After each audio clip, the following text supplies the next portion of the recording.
first of all, the reaction that I've seen so far, I saw some quotes and statements by some importers who said that Dangote is trying to run them out of business. And I remember last year, the same people said that he was trying to monopolize the market. And furthermore, I saw that they also said that they were pleading with him to raise the price back up so that they would not lose money, because it looks like some other people are going to him to take products and they're going to lose money because their landing price is way above the price that he's currently offering the market for at gantry. And it's quite interesting because, Nigerians are watching in amazement and wondering how a few group of importers will be asking the largest commercial domestic refiner in Nigeria to raise its prices, considering that inflation is biting very hard. Headline inflation today is 34.8%. I don't believe the CPI rebasing that was done recently.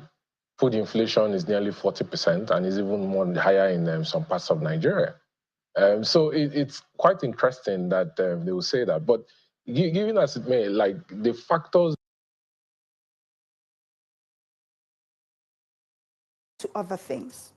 The reason we've heard it said everywhere that the 3 women in the Senate have been silent.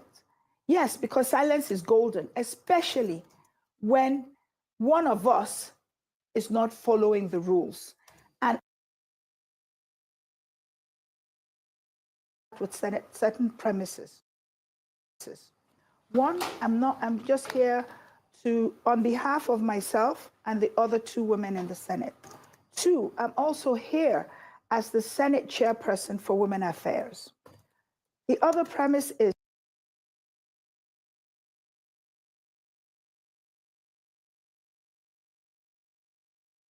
on local content, and the account is with Sterling Bank, and the account number is 00662. Don't you believe me? I said nothing. Nothing. Moreover, it's my birthday in a few minutes. Let's just be happy. Then my husband told me he doesn't want to see me travel out of the country. Or is it just because, I mean, there are many things that have come up because you're a woman, there are only 4 women in the House, you and the Senate President have personal altercations that have now appeared in the chambers. Is this the privileges being withdrawn from you exclusive to you alone? And why do you think that is? Now, thank you. Indeed, the Senate President has the right to allocate seats. And 2 days after my removal again, for last year for the purchase of a printer, because it made no sense that everybody, you say that is what happens? She said, yes, that is what my predecessor did, and that is what happens in all the committees in the National Assembly. I said, well, you know what? That money, if it's meant to service the operations of the committee, it's not meant to enrich my pockets. It's not meant to enrich the pockets of the staff. I would not want to collect this so-called impress. So I would advise that you keep that money in the account and we build the money, we use it for whatever it's needed. If we have to buy office equipment, print stationaries, then we use that money. And I promise this, and the bank statement is here. Anyone who has access to it, I have called the account number. You can check. We have gradually built the account. We use there was a time I approved the money last year for the purchase of a printer because it made no sense that we kept on spending so much money printing outside. I was like, you know what, let us have a printer in.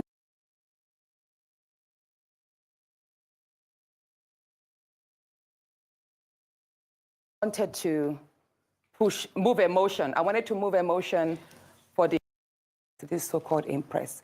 So was going to be the end. But then, in February, I wanted to move a motion. I wanted to move a motion for the investigation on the ills of corrupt practice in Ajakuta Steel Company. I listed that motion 5 times. It was the 6th time that it was listed on the order paper that was approved. Many senators can testify to that. Each time the motion is listed, just before he takes it, he will say, oh, Senator Natasha, we can't take this motion because the board of the Senate does not accommodate it. Or he will speak on others and then let it drag so that just before by motion is taken, the time will be well spent and won't. So he kept on doing.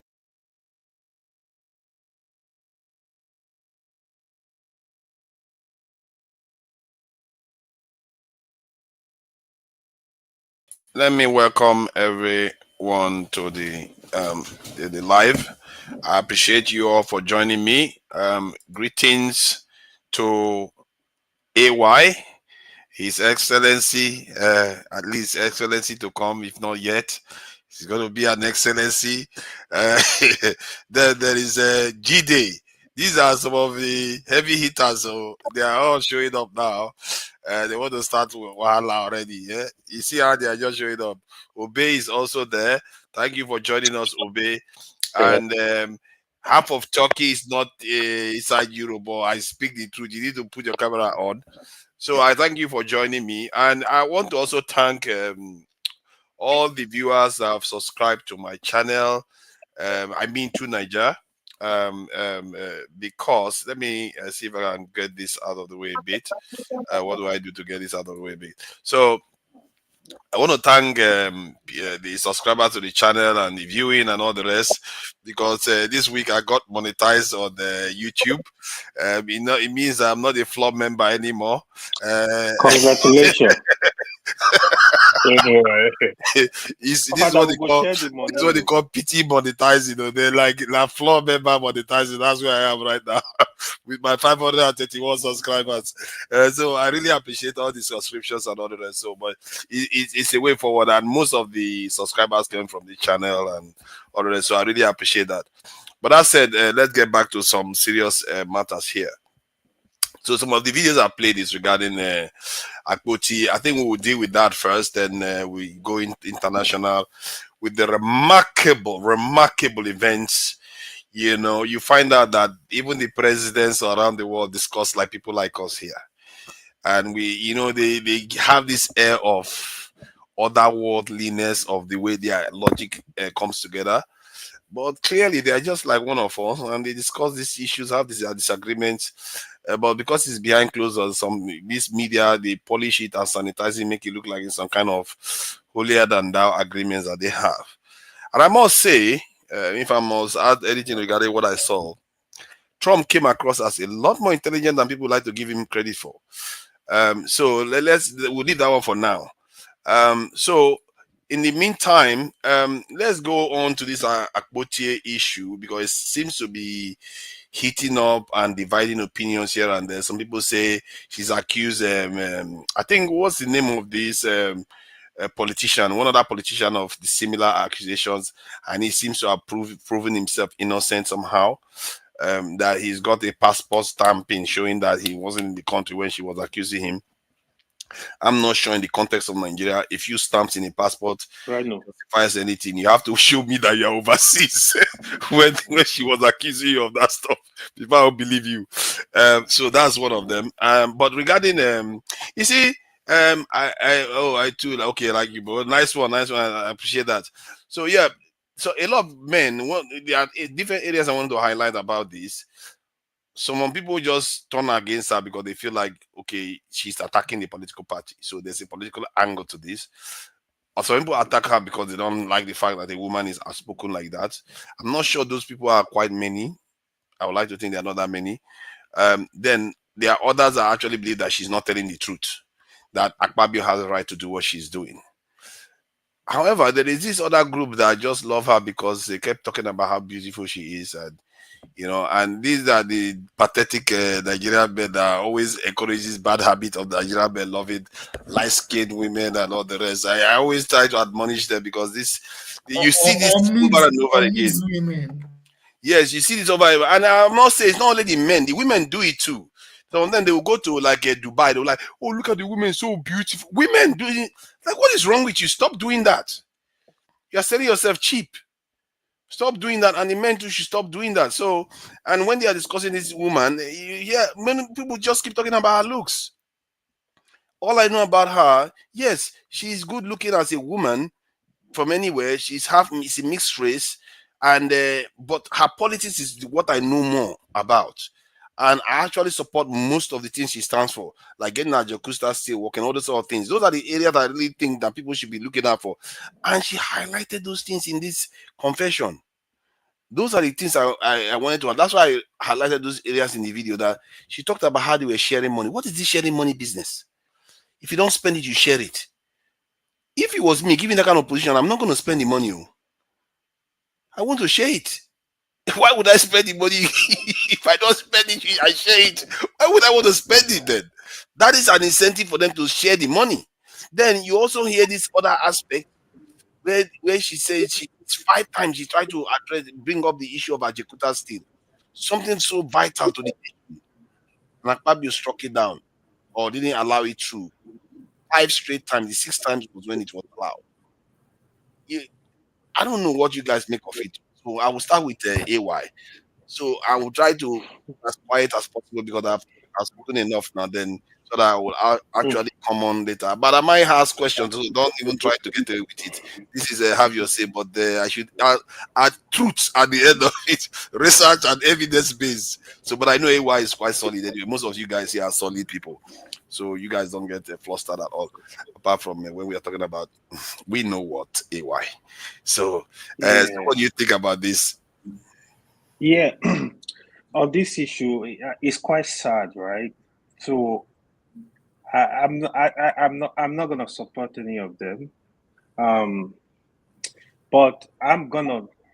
Okay, here is it, right? You make mention of something.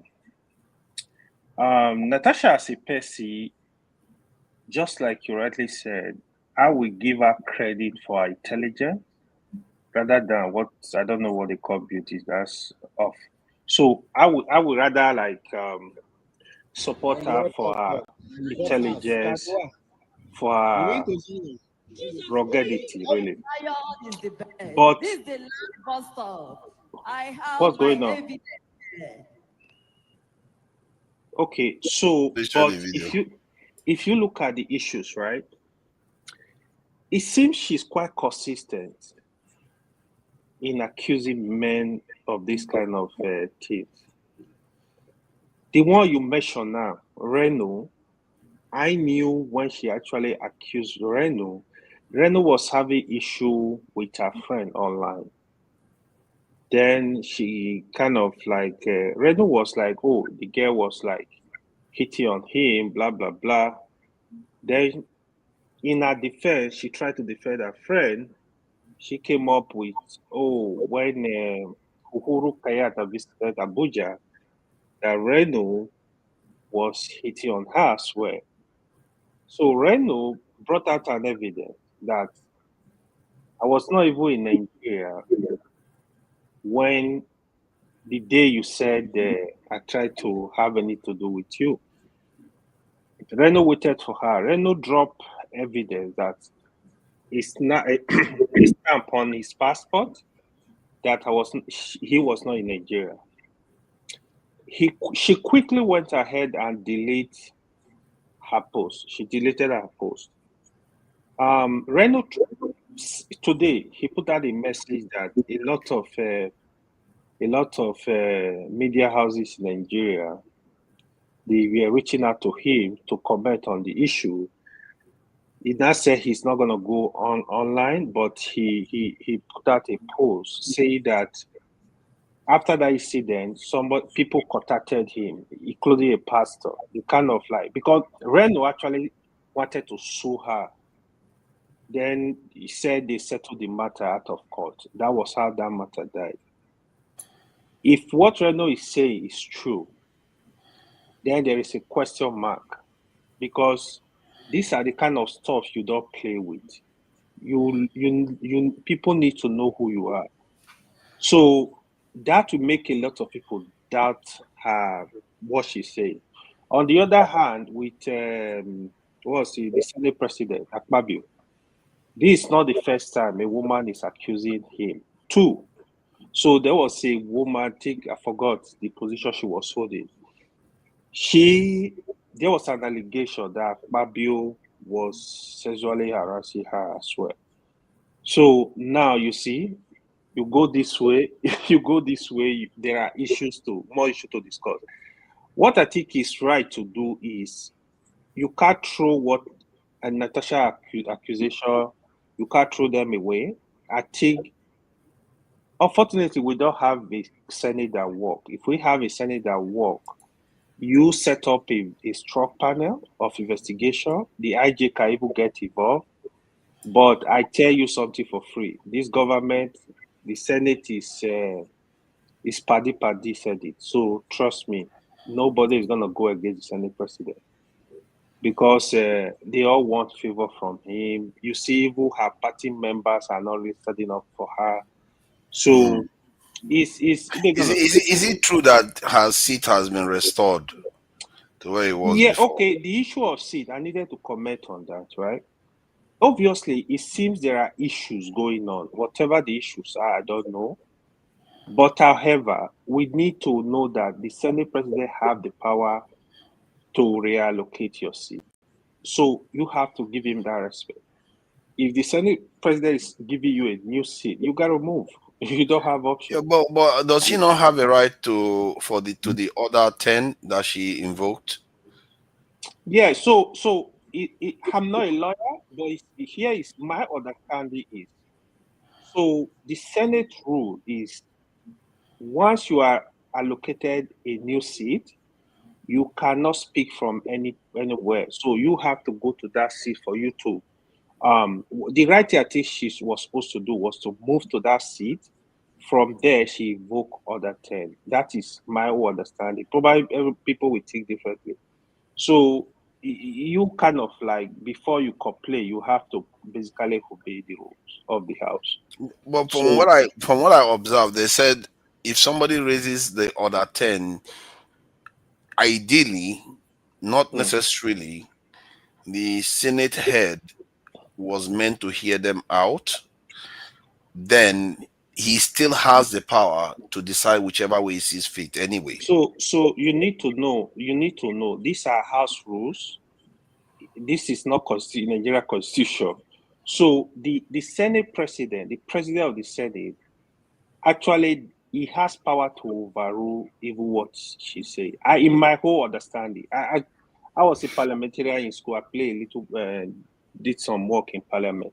In my whole understanding of the parliament, the speaker or the Senate president can actually overrule what you are saying. So the other mistake I'm seeing from the Senate president, he would have allowed her to invoke other 10, then he can go ahead and overrule it. I said, move to your seat.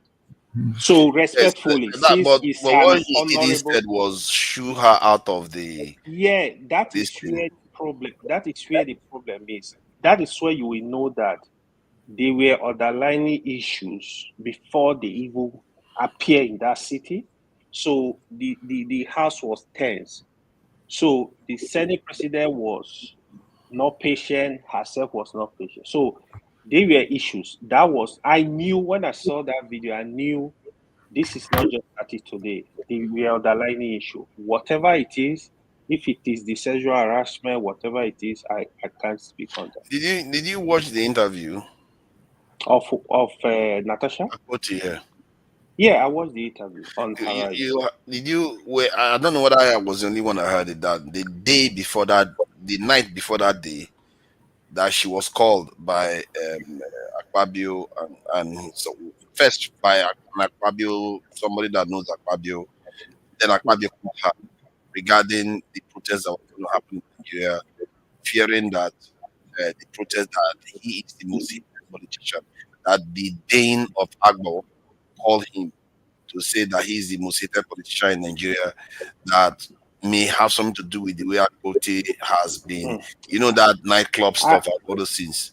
Yeah, I heard that. I don't think she said the night before that deal. I thought he said some other time when they wanted to do the EdSARS protest, something like that. Or there was a protest they wanted to do when you're probably right. Yeah, something like that. But if you look at it, to be honest, the way these people operate, they operate on the ground. So who is going to remove the Senate president now? It's only the senators that have the power to remove him as the president. most time the president will approve of it. That's the way they play their politics, right? Assuming the president was tired of him, he can order him. Yes, only the president that will tell the other so guys. So it's kind of like I can tell you, in the end, they will settle this thing in the backyard. That's what will happen. I'm telling you. So we'll wait to see what will happen. But I think Natasha, she is brave. She's intelligent. You give it to her. I mean, she's not a pushover. Basically, she. You saw what she did with Yaya Bello. You know, she fought till the last day. She collected her mandate. So you give it to her. She know how to fight. She's a fighter. I think, one part of this sexual harassment part that a lot of people talk about is when it happens, most of the time you don't have any evidence about it. You don't have evidence. Yep. Even when it's very egregious, you don't have much of an evidence. Yes, this is why maybe she even had to back down with Omokri's allegation. It doesn't mean it's not true. And that's something we have to be careful about. That she may back down, but it doesn't mean it's not true. Where is that one? You like this one now, she cannot prove it. She cannot prove it. If they take her to court, she could get into trouble. She cannot prove it too. So the Reno case, right? Except she will say, "Oh, I forgot the date," but that date was not hidden. The reason is this: you made mention online that it was the day the Uhuru Kenyatta was in Nassau Rock that you met Reno. So on that very day, Reno was in the States, was on official assignment in United States with his diplomatic passport. So Reno have evidence that, listen, I was not in Nigeria. This is my passport. I was tapped into the state. So it's gonna be, if you take it, like Reno was ready to sue her anyway. You know? I think that's why we don't know, because from what I gathered, that it was just passport that he showed as evidence, not that that's sufficient. He was on official what else do you need? No, because it could be if somebody you mean to get stamped in Nigerian passport is no. He was tapped into the United States, not Nigeria. So he was tapped into the United States. So are you saying Reno went to bribe a border agency? No. Stamp is stamp. No, I'm not saying that. I'm just saying stamp is stamp, right? So that is why, we have to be careful. But I mean, it's possible she's saying her whole truth. I'm not actually throwing away whatever she's saying, but I don't want to deal with this emotionally. I want to deal with it, try to get it to far. But sue the Senate president, you can go to court. Again, you have to also prove. You have to also prove that Reno, the Senate president, did what you said he did. So now how about the slight evidence that she said she told Kingibe attested to him, Senator Kingibe attested to the fact that she told her that she was due to meet Akpabio at a guest house, and Senator Kingibe advised her not to do it because it's irregular behavior. Yes, that she shouldn't do that. So but in a way, that is not necessarily evidence against Akpabio, but it's just circumstantial. So when you say sexual harassment, right? You actually need evidence. It's just like you say, oh, I mean, like, even when you say, what's your evidence? That's not even sufficient. You know what I mean? So I agree with you. If I was her, I would try to nail him, get the evidence.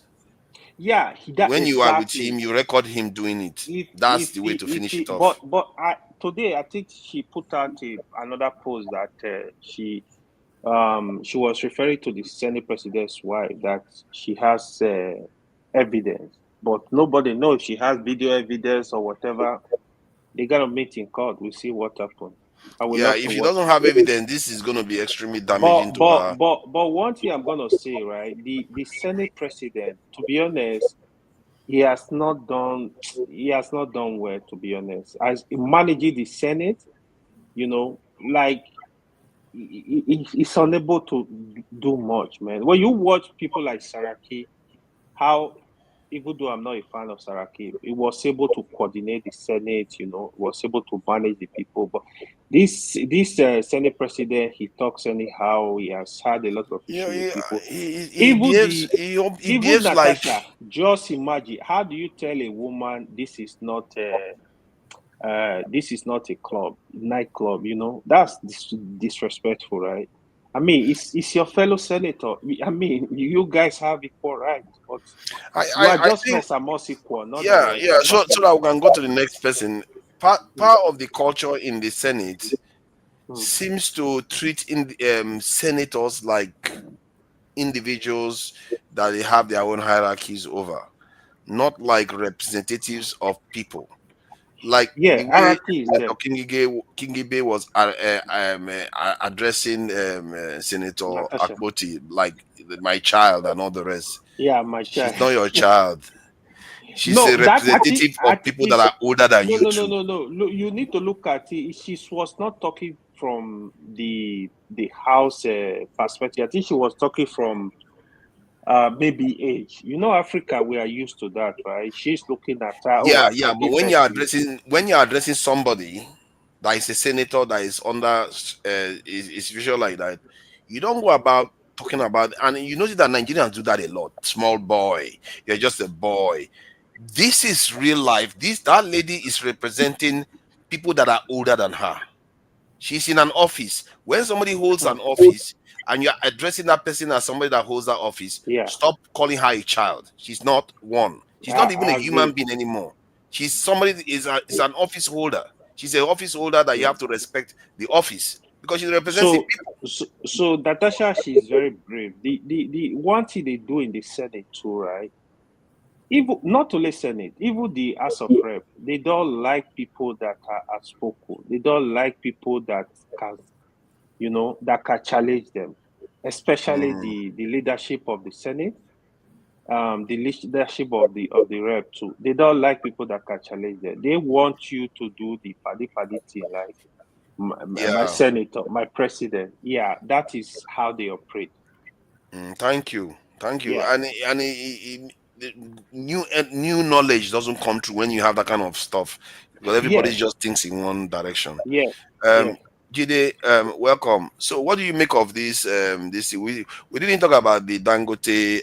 NS, are you there? I see you there. If you want to come in, these rules is really strong here. Usually the camera rule is very strong. If not, I would like to have you here because I do like your opinion on this matter, especially in this issue. Actually, it's very, very important. NS is backstage. Jide, what do you make of it? The Ajikuta part, nobody seems to care about this. We're talking about he said, she said. The first time I heard about Natasha, it was one interview like that. I don't know if it was on channel. She was talking about the Ajakuta, and I think she was talking about the potential harnessing of gold in Nigeria, in one state like that, to generate wealth for the country where it can be nationalized or... No, she didn't talk about nationalization.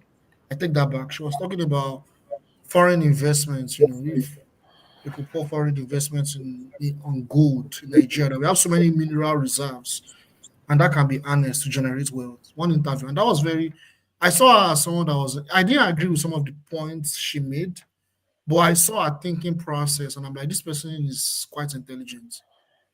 That was the first time I encountered the woman. And I don't know much about her, but I heard this story. I said something earlier, like, you see, when you're among a swamp of lions and tigers, and you are a sheep, they will consume you, man. They will stretch you out and consume you. And if care is not taken, say, you as the sheep within that swamp of lions and tigers, you get used to it and also become a lion or a tiger. And that's how the Nigerian political system is. That's why I've always been saying that.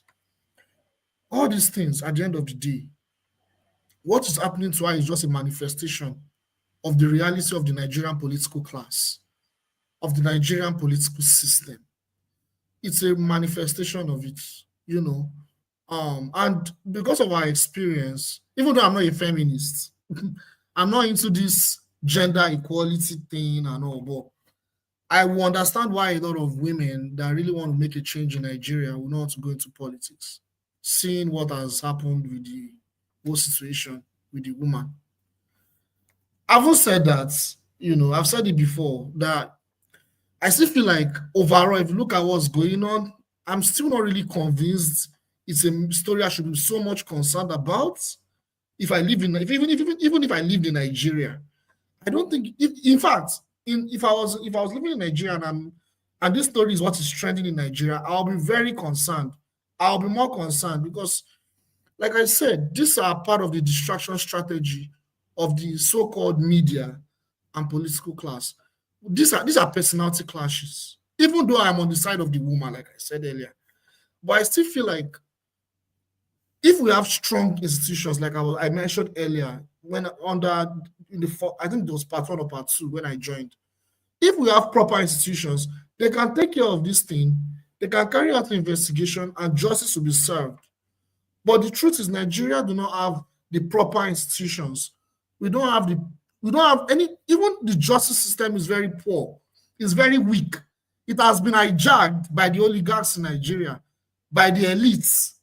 So justice is going to be difficult for justice to be served.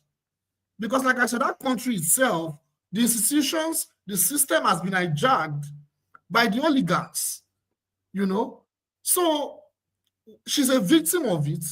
But at the same time, I'm saying it again, the way I see that woman, if she's not a tiger, if she's still a sheep, at some point, she'll become a tiger, because she's in a swamp of tigers and lions.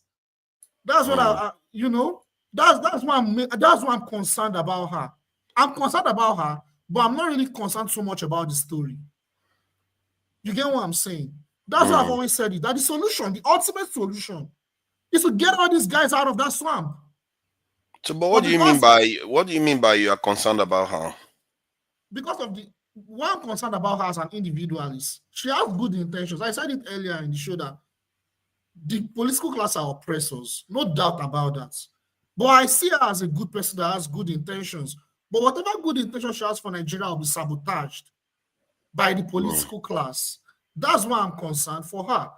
And what I'm also concerned for her is that, like I said earlier, even though I'm not into feminism, I would just say that I'm not into feminism, I would still be concerned that because of this, and it's now a news that is going around, a lot of other women that want to make a difference in the Nigerian political space, they may not be encouraged. Because what's the percentage of women in the Nigerian Senate?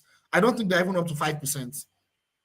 No, I don't think so. They are under that. Yeah, exactly. You see what I'm saying? So, and even we don't know how they got there. I mean, not even being PDP,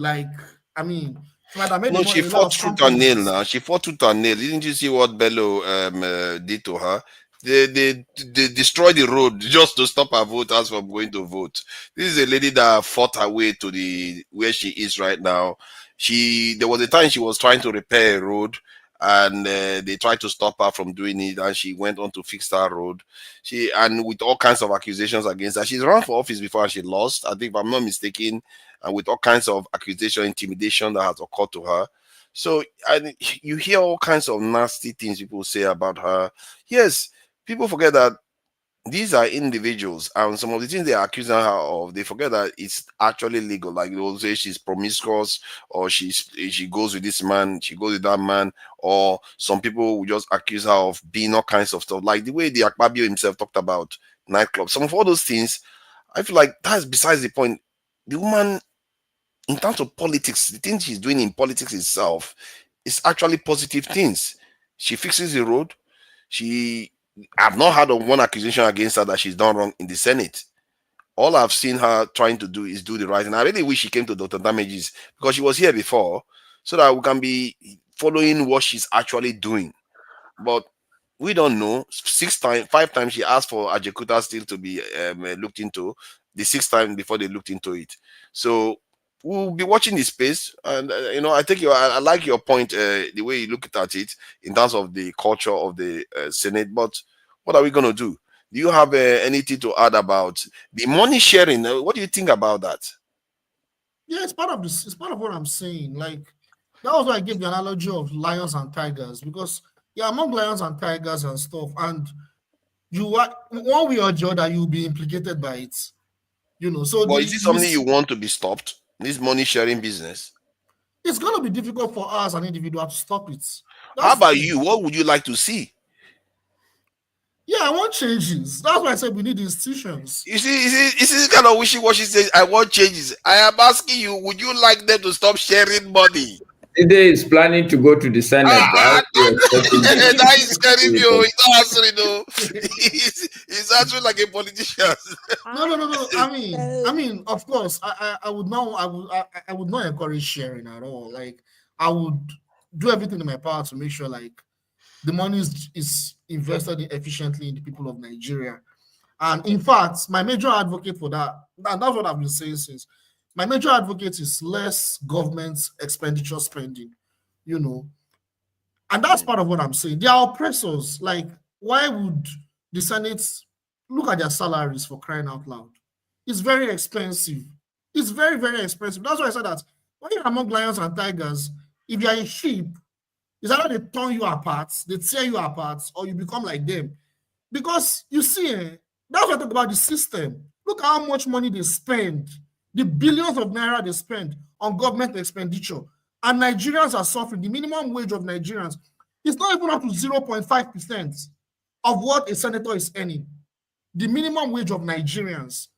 That's to tell you the kind of political class that we have. And the only way to change is you have to change the system. And you cannot change the system by voting. If you want to change the system by voting, it's not going to go and vote for the Peter Obi. If we truly want to change what is going on in Nigeria, we should start voting for policies. The people of Nigeria should start voting for policies, not voting for individuals, not voting for senators, not voting for House of Reps, not voting for governors. These criminal crooks that are running the country. If they truly want democracy in Nigeria, vote. I don't even care who is in power. The Nigerian people should vote for policies. But the problem is that the Nigerian people are educated enough to vote on policies? No. The political class, you know, are they willing to relinquish power? No, of course not. You know, so we live under a kleptocratic system where there's going to be a lot of money sharing. There's going to be a lot of money sharing. They call it cookie jar. I don't know if they call it cookie jar in Nigeria. But before I left Nigeria, they call it cookie jar. That money sharing thing, that word, that term alone tells you something is wrong with the culture. Because it's one thing to share money, but it's another thing to give them the incentive to do that. That's an incentive. If they feel like they don't spend the money for the people, they can share it, then they have an incentive not to spend the money for the people. But I don't know why anybody would make that kind of rule. Connected to geopolitics too. I've mentioned it in this show. A lot of, Nigeria as an example, like I said, they can't do it. They can't invest in the people. These guys, they are puppets. They can't invest in the people. That's why I keep telling people. But is it that when they share the money, it's not personal money that they share? Like when they share it, they still use the money to go and spend for their constituency. I think if anybody knows about this, maybe NS may be able to shed light on that point. Because I don't know when they share the money, what do they do with the money when they share it? Okay. So, good evening, everybody. Thank you, Jide. I mean, I agree. Like, policies should be the focus. I think so. Exactly. So when we're discussing this thing, we know that it's systemic. We know our political system, but we can't remove it from the Nigerian system. We see how civil servants behave in schools, in whatever government agencies. They're not all that different from the politicians. So this culture permeates the country in different ways. You want to get your license, you have to grease somebody's elbow. And sorry about that. When you say there's no light, I didn't know it was pitch black. This type of no light where they don't see any sign of human life at all is confusing. I hope you guys know. You say there's no light, you say Nigeria. If we can see shadow, that will help, because before people start accusing me of there's actually no light. I said it before. This is a pitch black light, no light business. Shadow will show that if there's no light now. Is that not? Am I mistaken, Nigerians? Look at the mask guys in Nigeria too. So yeah, please go on. In Nigeria, but I'm not in. I'm not in. I'm in the darkness. Actually, that's what I was trying to. Pure darkness. All right. Okay, so that's what I was saying. So this problem is because when we keep saying, oh, I hear people, they say, oh, the politicians, blah, blah, blah. But how then do we make change if when we see people trying to make change, we don't even support them? It has to start from somewhere. And the whole system, as we all keep saying, is rotten. Whether it's politicians, whether it's not politicians, it's the same system that is running through the whole thing. Yes, then in terms of spending, the way normally it would be allocated, they have their salaries, then they give their offices money that they're supposed to spend on their policy staff. So their staff is actually meant to do research for them, propose, then there's still money that they may keep for their constituent spending. All that money, and then in the case of Natasha, what she was explaining, from my understanding, she was part of a committee, like you know how in the sorry, I almost said Congress, in the House of Rep and Senate, there are all these oversight committees that they are meant to chair. So she Yeah. was chairing one, and there was a purse for that committee that's supposed to be all the operating expenses, and they allot them. I think she said 950K every month for their running budget for that office. But the problem is the clerk and the staff, who are probably not well paid, they get accustomed to sharing those things for themselves, and then it becomes the person that doesn't give them is now a wicked person. So this is what I mean, that this is not even just about saying, oh, the politicians are all stealing. You see it in everyday life all around us, and people turn a blind eye to it. But when it's the politicians, we want to crucify them because the politicians are a reflection of us. So I think as we're having this reflection, we should not be so quick to remove ourselves from it. Like, we have to just think, what kind of a society do we want to build, and where is it going to start from? And it would start from everybody in their sphere of influence insisting on the right thing to do. And Yeah. that sphere of influence is not somewhere from the Senate. Where else is better than No, places where obviously, money is shifting around? but if we're meant to build the culture from the ground up, because I think there's this way that we look at these people as if they're not still looking back at us, and we say, oh, they're puppets, but they also have agency, and we have agency as well. Why is it that when they give someone bribe to rig an election, they collect? So it's not that simple to make it seem like, I do agree that there are power centers and there are things powerful people can do that obviously if you don't have power in the equation, it's harder for you to do. I will concede that. But at some point, we have to agree that we're all part of this system. No, I see your point. However, even in all systems where you have, funny practices, corrupt and sharp practices, there are areas where they are limited. Like in the medical profession, in the scientific profession, there are areas where if you have this type of corruption, you have serious problems. And in the context of Nigeria, you would think in the corridors of power that we all have been complaining about that is a problem is the area to start from. And if, let's say, a senator like Akpoti comes along and says, okay, maybe this money we shouldn't be sharing it amongst ourselves because that thing you want to spend the money for is not going to quench it anyway. You're still going to suffer. And so I hear the argument both ways, but sooner or later, like you said it yourself, it has to start from somewhere. And the people that are trying to do those right things, should we not support those people? Oh no, And we should definitely support them. I think what I'm pushing back against is, I think there's this idea, because I've heard it today earlier on Dr. Damages, that sexual harassment is not an issue, that this shouldn't rise to the level of national discussion, blah blah blah. I think, like every other social issue we come here and discuss every single time that permits, sexual harassment is a problem. she's alleging that some of these things happened in the workplace while she's trying to get her job done.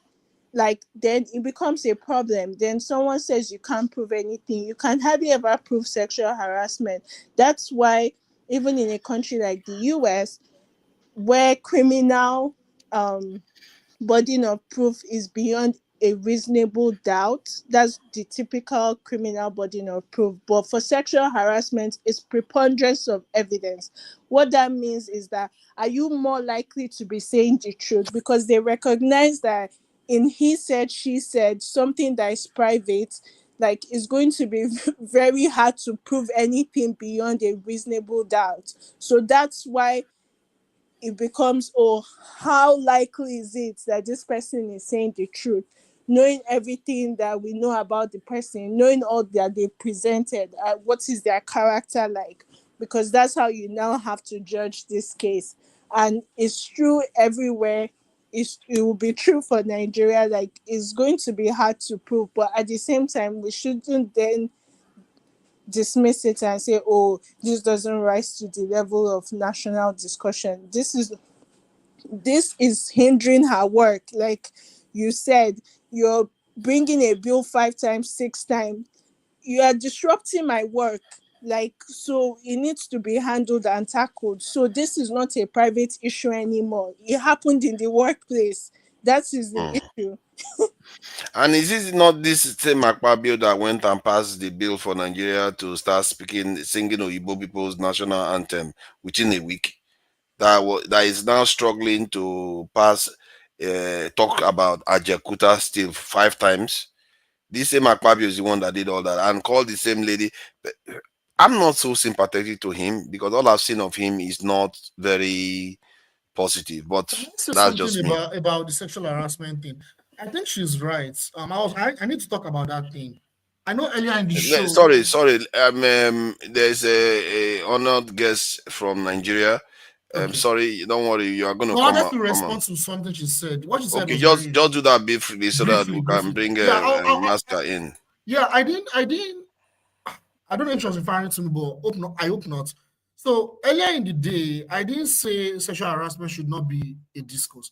I was talking about class analysis. Maybe it's not me she's referring to. Class analysis. So sexual harassment happens to poor people in Nigeria every day. There are poor, innocent, unemployed youths, women. That is ignored. These are an elite.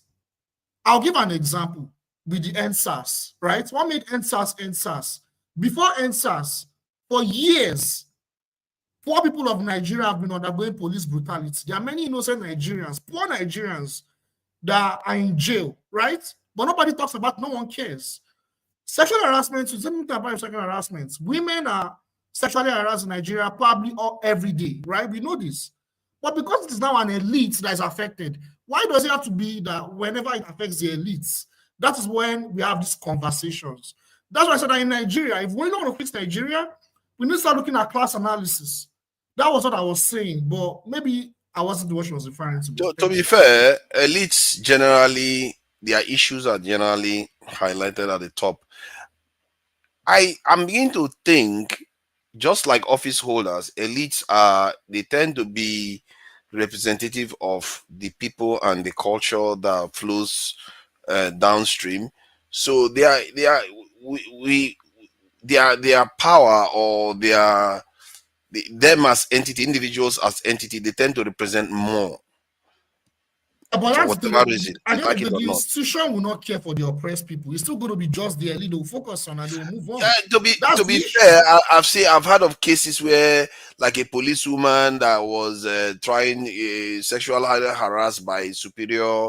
I've heard of cases in the military. We've heard of that too.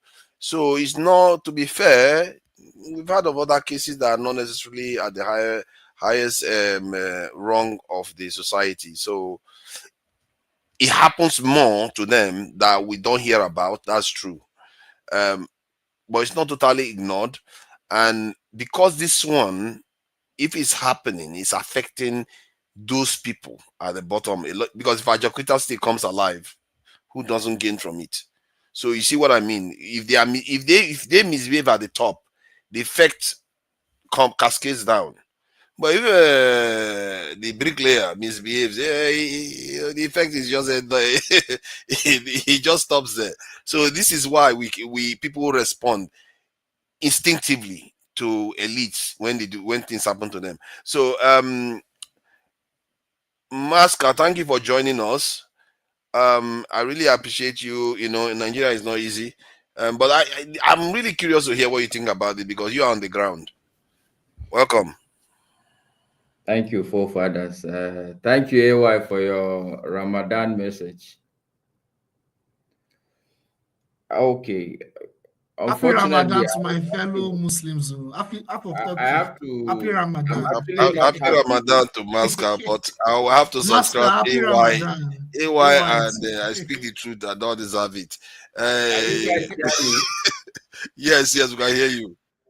Okay, I'm torn in between disagreeing with Jide or to make my points. Okay, I think let me start disagreeing with Jide. I think it's easier that way. You tend to look at the story as an elitist story, but I think this story goes deeper than that. And if we Nigerians are any sort of insightful people, this is more like a Rosa Parks story. This story is not about sexual harassment. It's not about elites. It's about oppression in our society. A clear example is, look, if you are a leader, what is leadership? You should be listening to people. Any setup, any idea that you cannot say, you cannot speak, simply because this is where you are seated. I mean, I find it preposterous. Listen to me, yes. When you finish listening to me, if I'm speaking nonsense, say I'm speaking nonsense. And thereafter, say, okay, look, we've also told you, move your seat. So for me, I think this is a deeper story. If we are having institutions that would at that level say you can't even speak, this is an off your mic institution, for God's sake. So we need to really, I don't have to like her. I don't have to believe. In fact, I listened to her interview. This issue of sexual harassment is not what is at the forefront. She is simply saying that she is being harassed in the Senate. She is maligned in the Senate. And in her mind, the major reason why she's suffering that malignment, that harassment, is probably because somebody wanted something I did not give. I don't think that it's an accusation she's putting on the table. She's simply doing more like a root cause analysis of why she's been harassed. But her issue is she's been harassed. And she made a point. Okay, look, if there is a sitting arrangement, why am I the only one? Okay, so other people are affected, but why does it have to be such a hush-hush thing without even me being told? And if I come in and I'm sitting on a seat, I'm talking, just listen to me, for God's sake. So I think that we Nigerians need to begin to understand stories. Yes, maybe they are all elites, but does it mean that because you're an elite, you are a bad person? No. No, class analysis. Like we need to talk about class struggle. There's class struggle in Nigeria, and the oppressors are the rich people. The reality is that the elites are oppressing the Nigerian people. That's why I said it's better. Like I would love us to see. I believe that you read this thing wrong. That's the point I'm making. Yes, there will be class analysis, but are you suggesting that Natasha was fighting for the elites? Is that what you're suggesting? That means you don't understand what I've been saying. No. So I'm giving you an opportunity. What I'm saying out of context. So I'm giving you an opportunity to explain. That was not what I was saying. So what are you saying? Understand what are you saying? What I'm saying is it's an issue. I agree with you that this is an issue. But what I'm saying is this is affecting the elites. It is not the oppressed people of Nigeria are going through the same thing, but it is ignored. And it is not going to get to the people of Nigeria. I'm talking about the people of Nigeria. I understand that. Okay, so do you get what I'm saying? I get what you're saying, but this is so try and get what I'm saying also. Okay, that yes, you may be right that she's an elite, but I'm saying that the issue on the table is the issue that the lower class in Nigeria should fight, because the fundamental issue is that of oppression. That's what's at stake. So this is the fight for all Nigerians. I don't want to know what is the issue, but look, people should be allowed to speak. People should be treated as people, whether you're a senator or you're a road driver. That was exactly my conclusion. So the fact that that was my conclusion. Where I disagree with you is because simply she's a senator. That does not make it right. Or we shouldn't close our eyes and let it happen. It's an oppression. No, I'm not saying we should close our eyes and let it happen. People should allow you to speak, and they should listen to you. If you're I'm not saying we should close our eyes and let it happen. What I'm saying that's exactly your point. That's exactly your point. It is not a major issue that we should focus on. That's what I'm saying. It's an issue. So that's I'm saying that institutions take care of it. It's not the business of the oppressed people. Yeah, just exchange with each other instead of one at a time. So what I'm saying is that in my mind, this is an issue we should focus on. Why? Because it is systemic, it is emblematic, it is symptomatic of the major illness in our society, where we don't allow each other to speak. We tend to always muzzle each other. Once we are in a small position of advantage, you tend to load it over the other. So I think that this is more like a Rosa Parks story that we should carry on. Look, yes, if she wants to sit there as a way of protest, we should be a society that should encourage it. She's not slapping anybody. She's not doing anything. What's wrong with that? I sit in this position because I don't like the things or A, B, or C. So I'm saying that we as a society, we need to be supportive of that. We need to find out, okay, what is the issue here? Why is this woman harassed? Because the truth today, as we speak, this is the system we operate. And why the society is so downward is because the Senate itself is not functioning. They are all hush-hush. Yeah. Do you know that I saw a report that the opposition Senate, so the minority Senate leader, swore allegiance to Akpabio? Like, so how does that work? Why are you swearing allegiance to Akpabio? This is public. The point I had wanted to make, but I said I wanted to start with disagreeing with Chide. The point I'm making is that, in my opinion, I believe that there are a lot of good people in the Senate. People who have gone there with the intention of fighting for the people. But unfortunately, they go in there and see that it's a swampy water. Now, the best they can do. What do you disagree with me? I said the same thing now. I finished disagreeing with you, Jide. I'm now making my own points. Okay. Yes. From this point onwards, it has nothing to do with what you said. It's purely my own thinking now.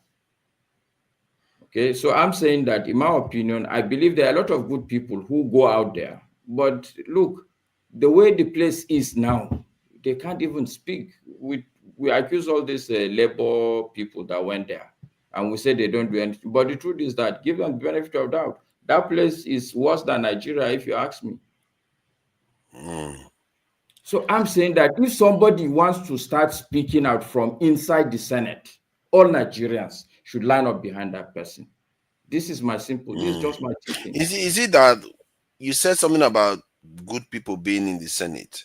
So is it that we have good people in the Senate, but not necessarily people with the sufficient level of courage of their conviction to stand their ground? You see, there is a small difference between level of conviction and being foolhardy. What is foolhardy in this foolhardy? Okay, so foolhardy is, to think that a politician will not kill another politician. But this is the point of being having the conviction of your that courage of your conviction of courage, or whatever they call it. You will not drag me into that argument. What I can tell you is that if you are serious about your aims and objectives, you would rather be alive to see them, even if it's half of it, than to die. What if, because you don't die, it never occurs? That's in the realm of not even probability, it's speculation now. It's speculation that is based on the faith that because those people that are doing these things, they are willing to die. But if you are not willing to, see, the argument can be the other way around. That's why it's not a good argument. Even if you die, that's no guarantee that it will happen. Yeah, but some other person will replace you to fight the fight. Because if you have replacement, there's no guarantee. Today, who is Abiola's replacement? We are still fighting it today with the war. No, give me a name now. Give me the replacement. If you want me to call Tinubu, don't even go there. See, point is that let me give you Abiola's replacement. Let me give you Abiola's replacement. The democracy we have now. Hold on, no, I do have it. I do have it actually. Actually, the replacement is going to make this bad. Let me. It's not going to make anything. It's not going to make anything. I think the difference is that. Hold on, now. Let me just say this, please. The difference is that the replacement for Abiola is not a human being. It's the current democratic dispensation that we have. The longest continuous type of government we've had. Is this inflation what Abiola wanted for us? No, but Abiola was never going to change. He didn't want democracy. I disagree with this guy. I don't think Abiola was going to change it. But he wanted democracy. This is not even democracy. Okay, it's not the perfect democracy, but he wanted. That's what he ran election in. Agree with me. This is not what Abiola wanted. He wanted this outcome. This outcome may not be what he wanted, but he also wanted democracy. See, I'm not saying we have arrived. What? No, I'm saying that it's not a good argument for fire. We can't say somebody should go and kill himself when the guarantee is not. See, okay, let me lecture you small. Let me school you a little bit. Forgive me for being didactic. That's fine. There are different models. There are deterministic models. There are mathematical models where if you put 1 + 1, the answer will be 2. In that scenario, that is okay with me. If I know that today I die, this country will be okay. Wallahi, I will die. Because but that's how it works. If I don't die, listen, even if I don't die for the country, at some point, I will die for something. And I've lived a good life. So why not just die now and let the people continue the good life? But this is not a deterministic model. There's no guarantee okay, finish your point now. Finish your point. Doing like the people in Senate. You don't want to listen to me. Okay, now when you finish, you let me know. When you finish, you let me know. You don't want me to speak now. That's fine. When you finish, you let me know then. Because a true leader should learn to listen, even if he's not enjoying it. Okay. So now the leader. This is not a deterministic model. It's not something that is for sure to happen.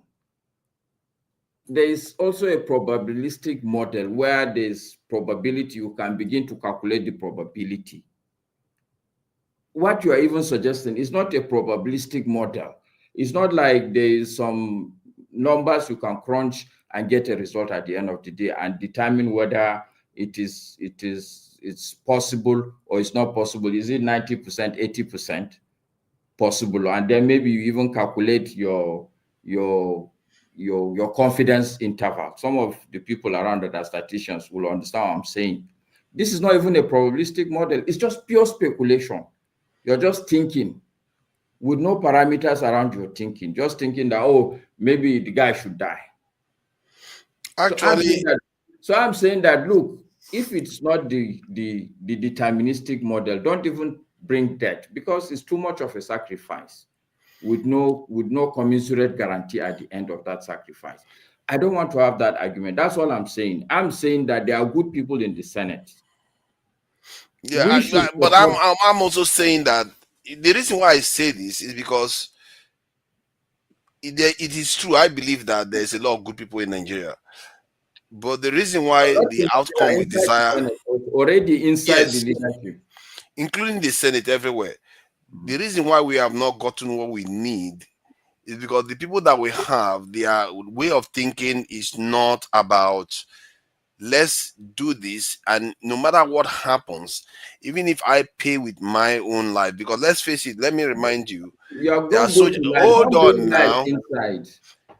Let me make my own point now. See, because there are soldiers that are dying for less deterministic outcomes, like you like to put it, for the country.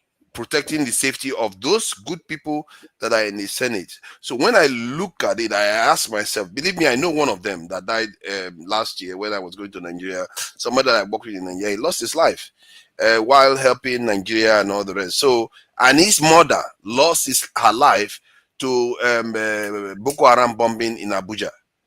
So we can see connections of two people that have lost their life in Nigeria, made sacrifices. The first one didn't consciously do that. The second one, in a way, didn't necessarily consciously do it, but he was doing a dangerous job for Nigeria and he paid it with his life. So there are people that are paying with their lives already. So why is it that the ones that are even that have positions that will even affect those people even more not have that similar conviction? Okay, my point is that if you want to elect people into those positions, you have to have higher standards. I get the point, but it's like asking the soldier not to duck when they are shooting at him. Even the soldier, wait. No, that's not what I'm saying. Wait, no, that's what you're arguing. Even the soldier that is at the war front, he can retreat at some point. He will hide at some point. You can't just come up. That's what you're suggesting, for somebody to come openly when he believes that, look, it's going to be a fatal attempt. Even the soldier will be advised to hide. What makes you think then that belief is that you are not preparing yourself to fight that fight? That's the point I'm making. They are not fully ready. Okay, let's close this argument. Forefathers, you are suggesting other people should sacrifice their life. What have you done to sacrifice your life for the country? So hold on. I'm not saying. Don't hold me on. No. See, okay. Put me in the position where I need to sacrifice my life. No, you put yourself. You put yourself. You should. I'm asking you. Hold on. See, yeah. I to be fair, I hear what you are saying. If I was the one that was in the house of Senate, I think we should leave it. See, let's gentlemen. It's not what you are doing is. Come on. It's not fair to say I should be in that position. Where I am right now, you don't know how much risk I take myself. So. It's all right. I hear you behind the screen. Sorry, Ewa, let me just quickly make the last point. I have to leave now. I have to leave in the next 1 minute, please. Another thing I would support for the woman is because I'm a big fan of family. If she talks, she's a married person anyway, and she's talking about every time she speaks, you hear her talk about her husband. I'm not rooting for her. For me, I would maintain that this is a story that Nigerians should look beyond just the people involved. They should look at the essence of the story. It's about oppression.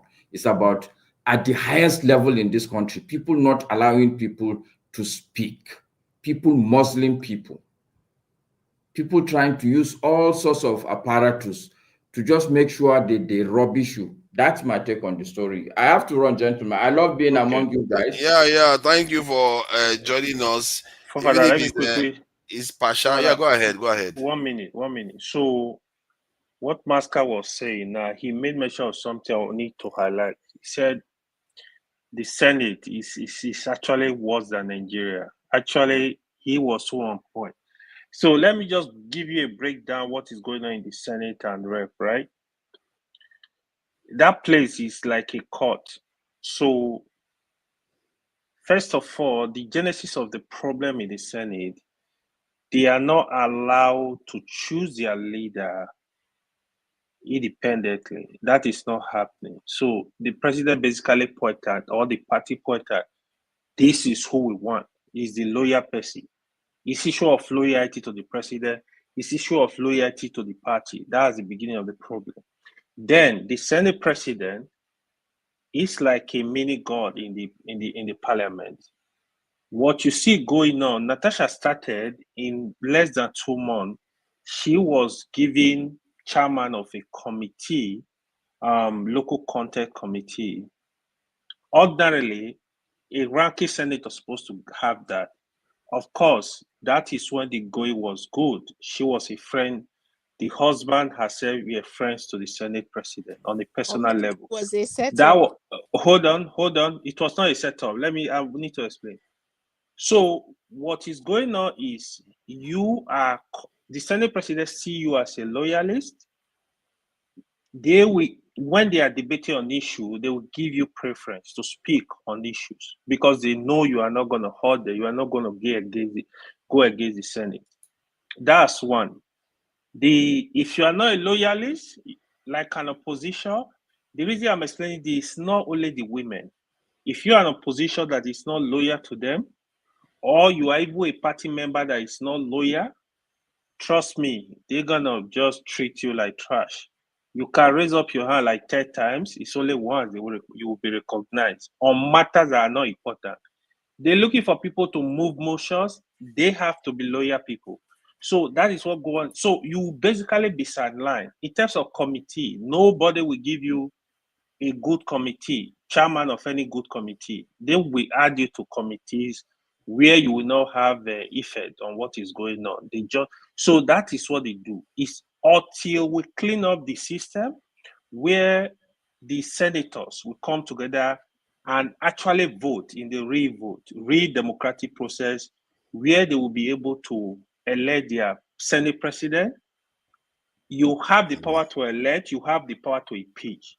If he goes against the constitution, if he goes against the Senate rule, you can form a quorum and impeach him.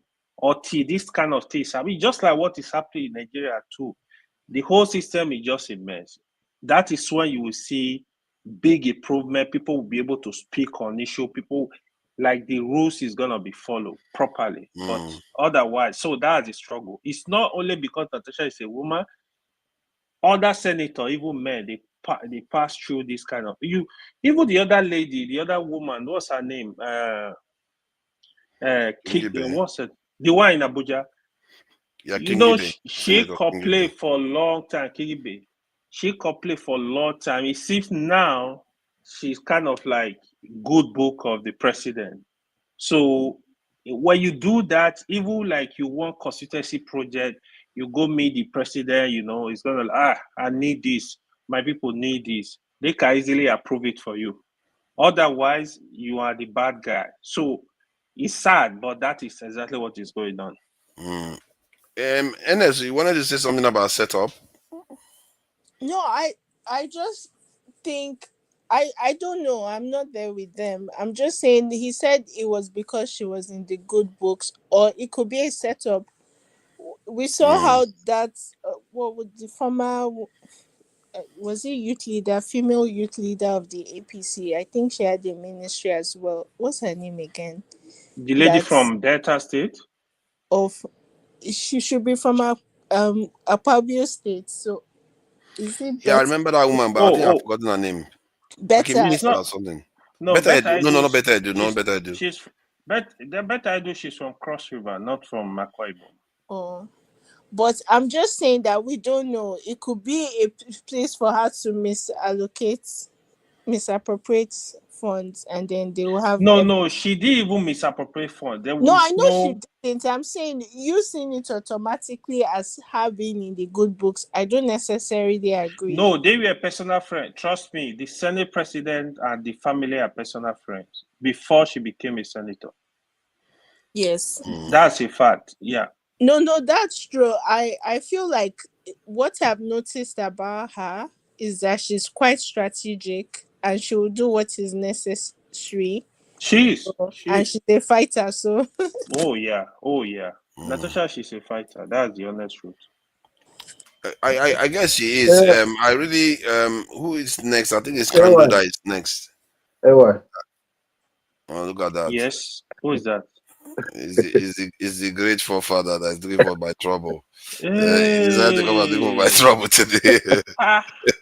Now it be that. New Year, forefather, I don't. Sorry, I think it's Kando before Kando is looking at. No. Kando is looking at me like he's about to go off on word. More respect you can do. I'm not taking your turn. I only want to ask you a question. You are just looking at it from one perspective. Did you hear Natasha is accusing the man of sexual harassment? We discussed it. What if that position they gave her was just meant to bring her close to him? Have you thought about it? You're just talking about because they're family friends. What if? No, I discussed that earlier. Actually. What if the position was offered to her to bring her closer for other things? You never trust these guys, man. That's how they behave now. That's how they behave. They bring you closer. You don't mind. You don't mind saying a family friend. That's the way there for your block talk. No mind. That was why I said, you see, the only solution is to bring down that system. I've said it before. All this one we are saying, the only solution is to fucking bring down that system. If he was doing those things for her, she has no incentive to bring him down. As a matter of fact, if you think about it, up to now, the only incentive she will have is if he has done something to her, and there's no other issue we know about other than this. You see what I mean? There's no incentive for her to do this. No, Jide said so. Jide said bring down the whole system down, right? Yes, bring down the fucking system down. I don't usually believe in it, but presently, you see, for some time now, that's what I've concluded, that that's the only way we can make progress. Yeah. All this conversation, if it's not about bringing down the system, we're just talking. Okay, you just have to tear the whole house down and start all over. The lions and tigers, man. Because if you look at it now, you see that all the sectors, there's complete capture. You understand? Yeah. Nigerian people have lost the judiciary. We've lost the security. The security is no longer concerned about securing the common man. Okay, how do we do that? We've lost everything. Don't ask me how. However it will happen, I don't care. But the whole system has to be brought down. I think we have to have higher standards for our public office holders. That's how you start. Okay, because this is my point. This could be a lever, right? A lever for change. Because if it was a serious country, I think whether we know what happened or not, people will insist that he steps down for an investigation. AY said that they couldn't elect their president. In that process, they now elect their leader. Then the opposition now wields their voice. And then this could be the beginning of change, because that's the people's house, isn't it? So listen, all of them are compromised. Do you hear the story that Natasha was telling on Arise? Let me bring Kando in before we go too far away from him, except he decides to grant you people. Welcome, Kando. Thank you for joining us. Yes, good morning in some part of the world. Almost good morning on my end. Okay, what's your name again? I don't even forget. I haven't seen you in quite a while. The person that spoke. He's calling himself the Great Forefathers now. So well, good morning, forefathers in UK or wherever you did. Okay, why? I salute you. Greetings, boss. How is everybody? Fine. I don't know if anybody is able to help me with a couple of questions. I remember there was a story of a woman that owned some construction company and she repaired a road. Yeah, she's the one. She's the one? Yes. Yeah. Wow. And does anybody know how old this woman is? She's young. I think she'll be early 40s. Yeah. 45? Yeah, she's quite young. Okay. It appears to me that a lot of Nigerian men have not seen beautiful women before. That's what it appears to me to be. I don't know why a 60-year-old man, number one, is running after a 45-year-old married woman, no matter how beautiful she might seem to be. That's just outrageous to me. There are a bunch of beautiful 30-year-olds he can be running around. That's what he wants to be doing within his marriage. Not that I support that, but a married woman, 45 years old, what are you going to do with that? I don't care if she's used to be Mrs. Universe. I mean, when I've heard how beautiful this woman is, how beautiful. It's like people haven't seen beautiful women. What's in the inside beautiful? When you finish, it is your character. That's what keeps a woman to a man, not how beautiful you are. Yeah. It is the character. It is the person that you are. what you are that keeps a woman in the house of a man. It's not about sexism and all this foolishness.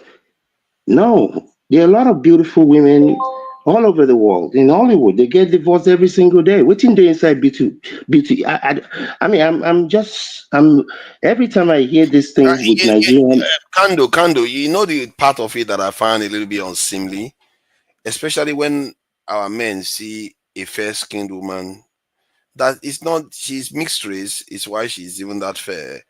She's not typical of your everyday Nigerian woman, and they start praising her like even some of our women are doing it. And I find that yeah, a little bit distasteful because most of your women are not like that's not how your ancestors look. You shouldn't be just be yeah, fawning over other people, encouraging people to say yeah, they are the greatest. So there's something about I find a little bit unseemly.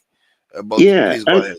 Yeah, I mean, we have all shades and all shapes of women all over Nigeria, and um, like I tell the women in my family, in my life, for the right man who has his stuff together, nobody cares how beautiful you are.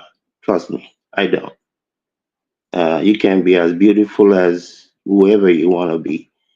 If you don't have character, if you're not if you don't conduct yourself in a certain way, there's a popular Yoruba song that say, "A woman that is beautiful that doesn't have character is useless." You see, these people Tóbìnrin are bá just trolling me now. You see what is going on here? That one tóbìnrin is bá government. dára That one is tóbìnrin great God for well, this one great God for tóbìnrin brother. bá tóbìnrin bá You know dára what? tóbìnrin bá Okay, dára let's leave that for now. tí obìnrin bá dára tí ò ní wà, asán ló jẹ́, you're useless. It's like if you're a man, you have money, you have power. If you don't have character, if you cannot be believed, if people cannot, if you can say something and people cannot even, take your word, you're useless. With I all your like I power like how you see beyond the looks of women because of I anybody, think it's that not comes just from women. history It's of not just having them. women. No, I mean, I know, let but me we're say talking that about it's not women just now. women. Yeah, Mm. Yeah, but yeah. So I mean, look, I like how you see beyond that because you've had so much experience with women that I you don't have, feel like you should be I judging have. them just based on looks I have. When I say dated, some people where if you look at my face, you look at them, you can say this is not right. But alone. when you have conviction, when you believe in your own self, and if you have a couple of dollars in your pocket, now woman. Honestly, I don't get a lot of no's though. Yeah, me and you for where? I don't get a lot of that too. But it's a numbers game. But the point is, from the little that I know from when she did that road, it told me something about the type of person that she is. Somebody like my Fabio is a useless human being. I would not even talk to somebody like that if I met them somewhere. It's useless. Every time I've seen the man open his mouth in the Senate, whether he's counting these numbers are too much for me. I mean, what? And these people are allowed to procreate. It's amazing to me that you can allow this type of people to have children. They should not be allowed to carry this type of gene to the next generation. Unfortunately, I think somebody said something earlier about Nigeria and Nigerians not being matured enough to be able to vote for the right people. It's not about that. You can look anywhere you want to look in the world, from Russia to Germany to America. I say this. This is my own personal belief. Most human beings are foolish. It's just one of the traits of most humans. They are foolish. They will do something that is against their own best interest. Look at some of the people that these people have either voted for or have allowed to rig themselves into positions. This is what most humans do. They did it they did it to the What about point. successful Hold revolutions? on. I'll just go to Successful who? Revolutions. Revolutions And are done by same people, right? what has become? You see, I don't do short-term projects. I do long-term. You know, No, I said like in the case. long-term revolutions. Yeah, Yeah, like where has that revolution? Where? Give me an so example. many countries, so many. Like where? Iran is one example. Cuba And is where are another they example. today? And where are they today? You see, I don't do. I don't. They have their No. sovereignty. No. No, you see, I don't compare. I don't do this one is better or this one is worse. My criminal is worse than your criminal. No, I don't have they are time for secure foolish. country. Hold, let me just finish, They okay? are what? See, They are what? Huh? I said I don't do They can comparison of they this one can is look better. Nigeria if they want. Hold on. You see, this is the real. I mean, and I've said this on this panel many times. You see, Nigeria will be a great country, maybe in 100 years from now, when people like myself are gone, maybe even someone like my own child is gone. You know, because this is what you see everywhere. You know, people are, you know, I mean, we've talked about this Natasha and and this Akpabio thing all morning. That's how they were talking about whatever that woman for Britain, Kemi, whatever her name is. You see, me, I don't even know any of these people. I don't waste my time listening to them because there's work to be done. Look at that. What's the name? Is it Burkina Faso? The young army guy. Look at what that guy has done in 3 years, taking prisoners, turning them into farmers, you know, creating a whole bunch of different things. Those are serious people. I don't talk about people like Tinubu. I don't talk about people like Trump because they're useless human beings. I look at people who are doing stuff, people who are ready to take their people to the next level, not people who are. Look at all these people. They've been there for almost 2 years. What one thing can you point to? We can't feed ourselves.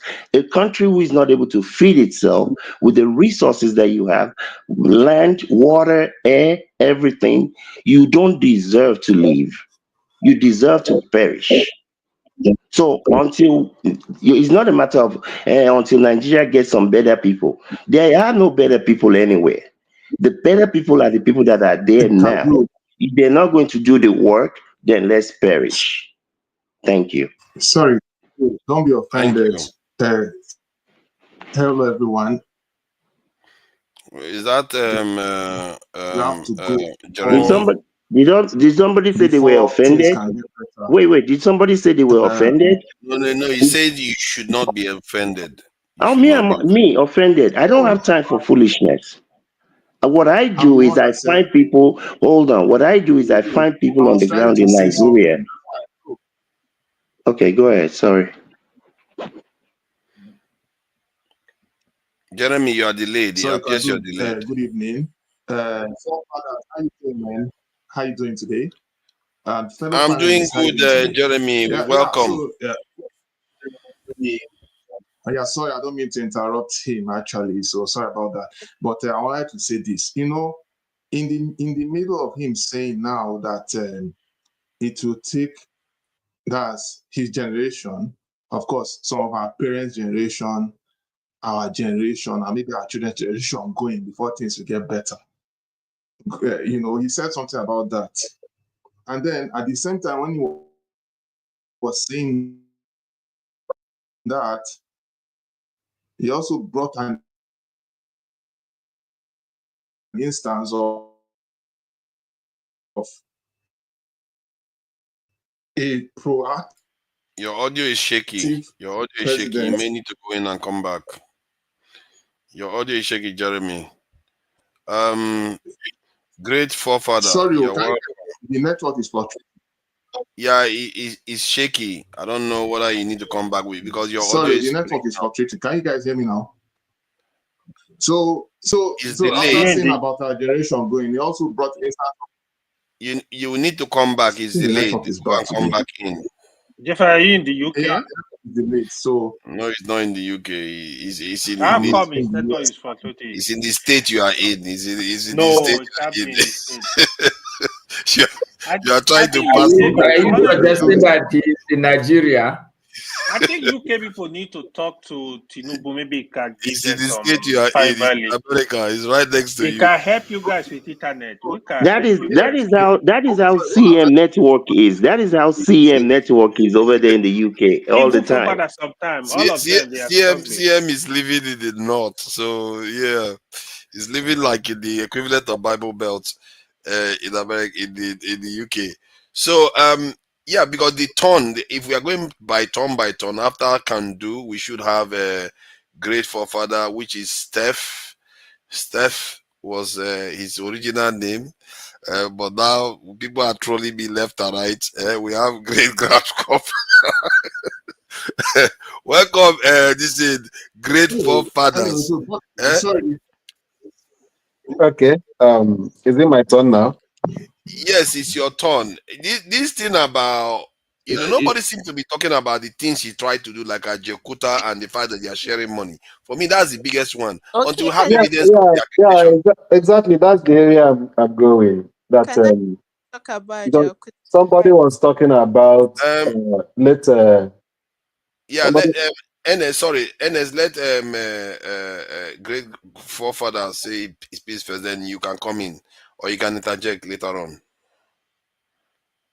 Yeah, Please the other lady was saying that Akpabio should be asked to step down and maybe the Senate will elect its own. That I was trying to explain that place is like a cult. Once you come in, they will initiate you, except you have strong, very, very strong will. And if you do have it, you still will resist, but you're not going to even go public. Because if you go public, if you resist and go public, they will still deal with you. This thing that Natasha said was it yesterday or the day before yesterday? She couldn't have said it before this bubble began to burst. The way they share the money for the committees and they give you large sum of money every month, whether you have anything to do with it or not, you have to withdraw it and share it among your committee members and stuff like that. When they begin to give you that, and every senator heads a committee,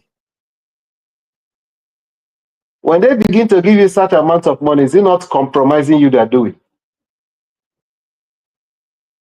Because I heard that now they're also trying to use it to frame her up, but luckily for her, she have all the evidence of how much she withdrew from it, and it has to do with officially strict official stuff. And she's saying that as at that yesterday or day before yesterday, they have withdrawn money from those accounts. More than 13 million withdraw it to less than about 100,000. So they will always prepare a ground to nail you when you raise your voice. So don't even have hope in that thing they call the Senate. If you ask me the way that country is now, I don't think there is hope for redemption. To be honest with you, I do believed before, but presently, especially the recent ruling of the Supreme Court, it has made anybody that think that there is any little thing remaining in the judiciary. You better think twice. That thing is like is Wike that wrote the judgment and gave to them. Just read it for me. If you want the tone of the judgment. So you see that we're actually in a very big trouble in that country. It is appalling. There is no hope. I'm sorry to disappoint anybody that was hoping like me before, but there's no hope in that country. We have reached the point of no return. I say £1, no balance. Yes, Tinubu is the best thing that have happened to Nigeria now. But I'm thinking maybe if you look at the structure of Nigeria and fundamentally, if you look at how resources are shared and the freedoms that we like to think we don't have,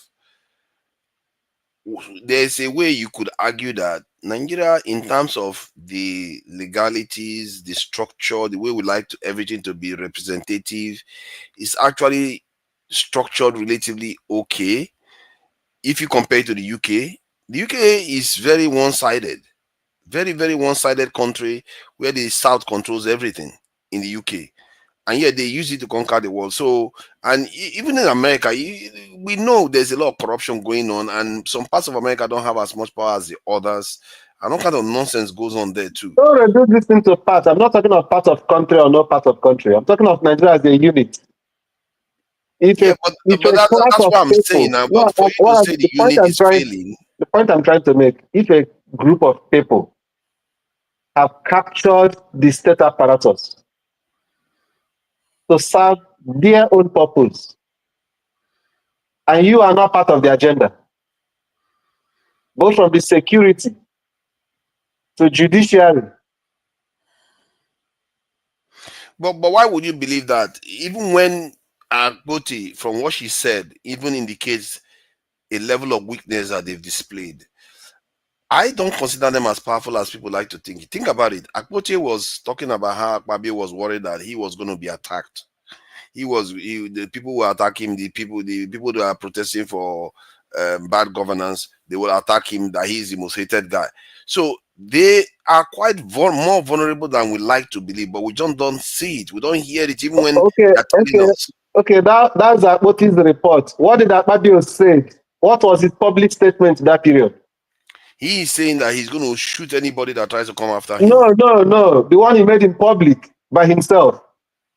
That you guys can go about demonstrating. That he will be in his house doing what? I'm not sure. No, there's something he said that I was mocking Nigerians. Please share it with us. Yeah, I think he said he'll be in his house enjoying or something like that. Enjoying. Yes. He is saying those things to us, but what he told her was different. So my point is that objectively, you can see that most of the Nigerian politicians are not necessarily as powerful as we like to believe. But that's my own opinion. That is doing what and they are referring. Okay, take for instance, assuming that actually that man actually made a serious sexual advances to the woman, and the woman sued now, and the thing became a serious issue. Which court do you think the woman will get justice from? Which court? Court of Justice or Court of Supreme Court? Court of Appeal? Is it not the same court that found Nnamdi Kanu innocent? It's possible. It's possible. We can't just keep ruling stuff out. Not in Nigeria. It's not the same court that found Nnamdi Kanu innocent. I was laughing there before yesterday when the woman said they have sued the man. I'm like, in which court? Because it's like when the court gives us the conviction, the judgment we take it. Then when he gives us the one we don't like, they're all dead. But you remember, these same courts, crazy courts, were the ones that said that the Kanu is okay to go home free, but the government refused. So it wasn't the same way this present Supreme Court was constituted. And where is Nnamdi Kanu now? The government refused. The government refused to release him. The court says let him go. The government said no. So the court could also find Akpoti innocent. No, but mind you, that ruling of the Supreme Court you're talking about was actually a political ruling, a kind of. The Supreme Court did not really make. It wasn't a ruling per se that has the weight of law, if I still remember. It could have the case of the weight of law, but the government will counteract it with a new accusation. I think in a way that's what they did. They couldn't just oppose what the court said. They went at it with a different angle that, okay, yeah, you may have freed him on this basis, but we'll bring this other accusation and hold him again. I think, fair enough. I think that makes that me and you are actually speaking the same. We are saying the same thing. Yeah, but you are accusing the court. But I'm just saying that the court may not be as guilty as we like to think. No, but head or tail, If the court is not as guilty as said, if the court make a pronouncement, you don't go against it. I agree with you. Nigerian politicians are corrupt, quite not just corrupt, also bad. Like they really don't care about the nation. That's the part that concerns me the most. Now Some you're people can be corrupt. Like Trump talking. is corrupt, but he does care about America. Now you're talking. That's why if you are in this world, don't crucify me. That's why when people talk bad about Abacha, I used to tell them that as bad as Abacha was, I believe that had he been that he's still the president of that country, as a dictator up till now, Nigeria would have been a better place. Because I saw things in Abacha, apart from his human rights record, which is a problem of the elite, if you ask me. Abacha's economy, the kind of sanction we're having then, if you watch the economic indices, how we brought down inflation, build our foreign reserve, which the most criminal person in that country is supposed to be Abdulsalam Abubakar, because how much billions of dollars disappeared in our foreign reserve within 9 months of Abdulsalam Abubakar? Nobody talks about it. Wow. It's only the one that is dead. The one that is dead is the only one giving to Nigeria. Those that are alive, none of them is giving back to Nigeria. Hey, why are you aware of this? That Abu Salam, under him, a lot of money disappeared from our coffers. Yeah, that's a fact. A Wow. lot of it. So what happened? So what I think happened in case of Abu Salam, because he added over. Just handed over. Nobody's talking about those I things. think that's the main reason why they allow it. Like, but a lot of money within that 9 months. Wow. A lot of money, man. They're missing. Nigerian politicians, man, they will finish us. Yeah. They will finish us. Who is next? I think Me. Yeah. Please go ahead, Ernest. You want to say something before All we go I to was the going to American say is politics? that for people that were saying what kind of conversations are we elevating, this is our opportunity to now elevate it, Abby. So let's us talk about two things. We should be saying that the Senate leader steps down so that the Senate can have their election and elect their leader. One. Second thing, I feel like talking about Ajaokuta because I disagree with everybody here about this white elephant projects that we like to carry on our head. But yeah. I don't think is the miracle plant that everyone expects it to be. And there's a reason why it didn't succeed. I think it started during the oil boom. We had a lot of money, and as always, Nigeria is always making investments in like big, I don't know, big projects first instead of focusing on the main things, like focus on infrastructure, education of your citizens, research, so that we can be at the next economic frontier. I feel like we have passed the age of industrial revolution, and that's what we're still going towards manufacturing. I keep saying all this old school economics. That will be the death of us because we don't want to look forward and be forward thinking. All we need to do is spend money educating people for the future, make sure there are roads, make sure there's power, and then put research in place so that we understand our environment and do the research that is going to take us to the next level. This idea that we're going to build such a manufacturing base while the rest of the world is moving away, I don't think we're thinking in a very innovative way as far as I'm concerned. But NSG. Please, I want to quickly Can disagree I with ask you a question? Can I ask you a question? Ask her first. Sorry, I don't mean to be. Can you get on camera, please? This one where everybody is shading away from camera. Ernest, you are setting a very bad example. I'm actually on camera. Me, I'm on camera. On It's just that me, I'm on camera. Nepa just took the light. That's all. Me, I'm on camera. Nepa took Ernest is not even in Nigeria. She's still in pure darkness. This kind of darkness is darker than darkness. Please go ahead, great forefather. So the person that just spoke now, are you saying that if a Jokuta steel industry is to be revitalized today, that is not really gonna be um it shouldn't be part of an aspiration for a country that want to develop economically. Is that what you're saying? Not exactly in sorry, let me sit up. Not exactly in those specific terms. What I'm saying is that we have, it's like the Nigerian air conversation that people have. We have these relics from the past. We believe it represents something.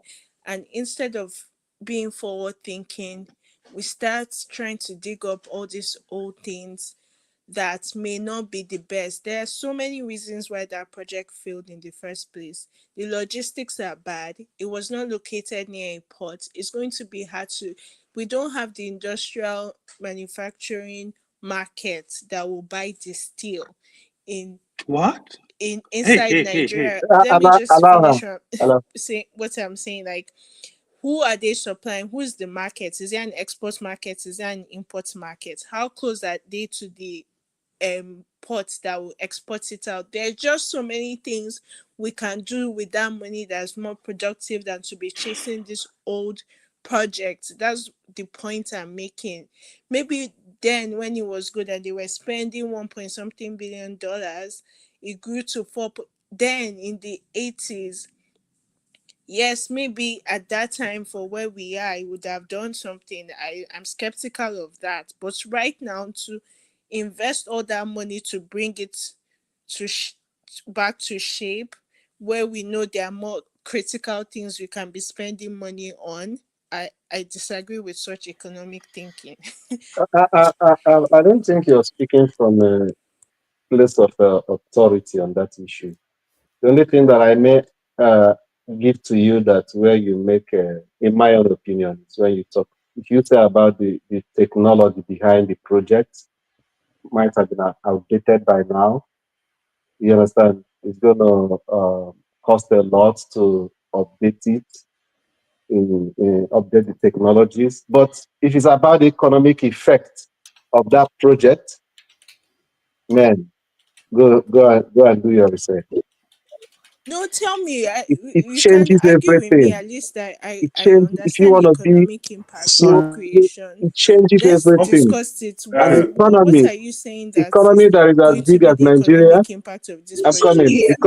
So that we can so debate it. I'm coming. Yeah, that's what I wanted. Economy that is as big as Nigeria need a strong manufacturing base, and you can't have that strong manufacturing base uh, um, uh, without having independent access to iron and steel manufacturing. But that's not Because what I'm I'm saying. coming, I'm I'm saying coming. in a If you place are where there talking, are scarce resources, we don't have it's unlimited still part amount of of it. money. No, All the we have the deposits.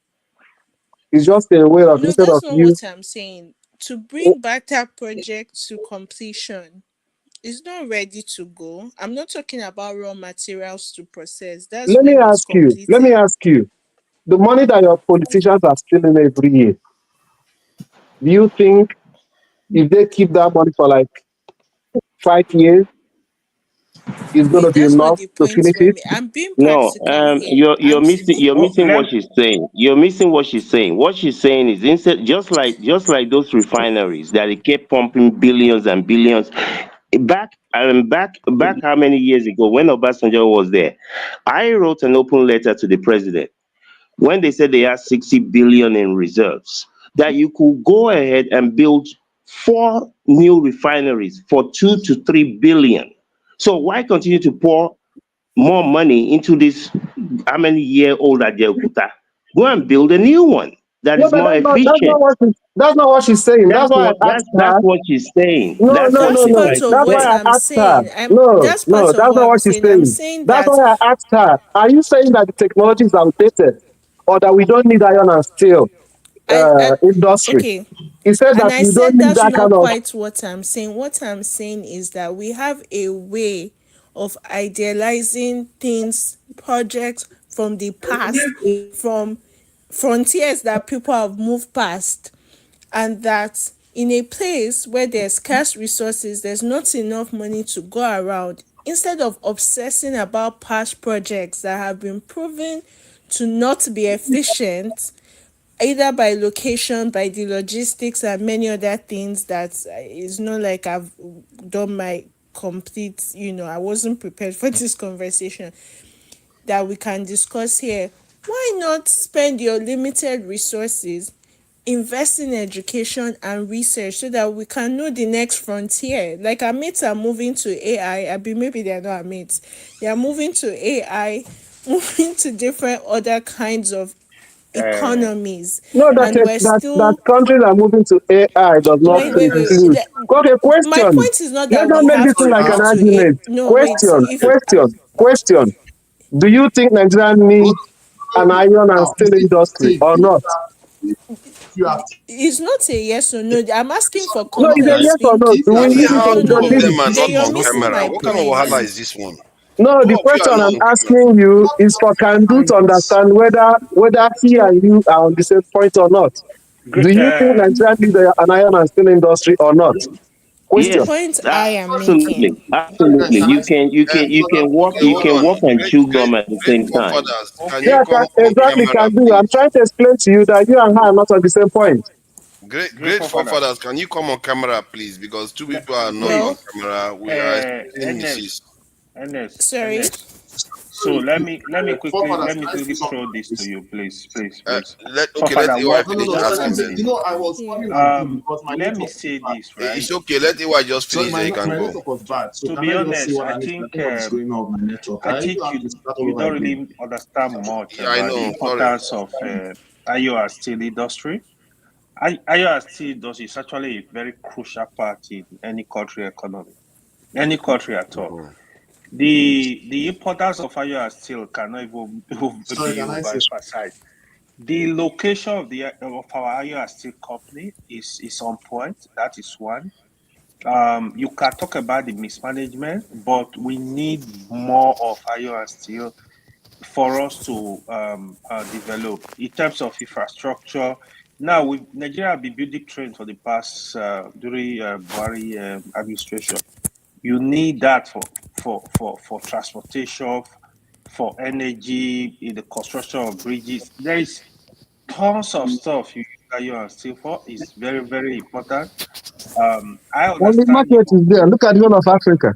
The But market is that's not also what there. I'm So saying. the raw material, no, that's what you say, except No, I'm no, not no, hearing you. let me say what I'm saying since I'm No, here. there I is no. understand Sorry, very I know much where it the is coming, and I iron want to tackle on that point. and steel I want to market tackle on that point with and due raw respect. materials. I No, live no, in I the know where it steel is coming, and I want belt to in tackle the that. It's US. important I So say it like because I understand it. What I'm saying is that we have a way of looking. The point I'm making is that we have a way of looking at backward projects and trying to resuscitate them at all cost when we could be thinking about more efficient ways of doing things. We have limited resources where we are right now.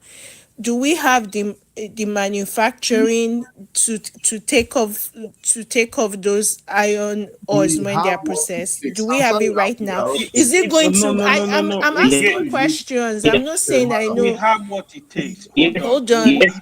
Is it going to be sorry, we for have what to it be sold in Nigeria for an export market? What are the takes to do all logistics? these things. Wait, In No, look, what are the you're logistics we spending have in place money. for that? And if that's not ready, You're spending money is there import. better way we can be You're spending spending our money money NS, importing things. NS, right now NS, while we NS. ready your steel market? It That is the takes point I'm absolutely making. nothing. You It can may walk very and well be chew that gum. this You can walk Ajaokuta and may chew be gum.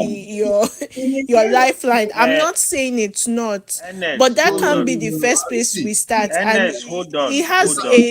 an emotional place in people's It's hearts. not And emotion. No, no, no, no, no, No, no. it's not. Hold on, hold Emotional. on, Strategic. You don't want to see. hold on.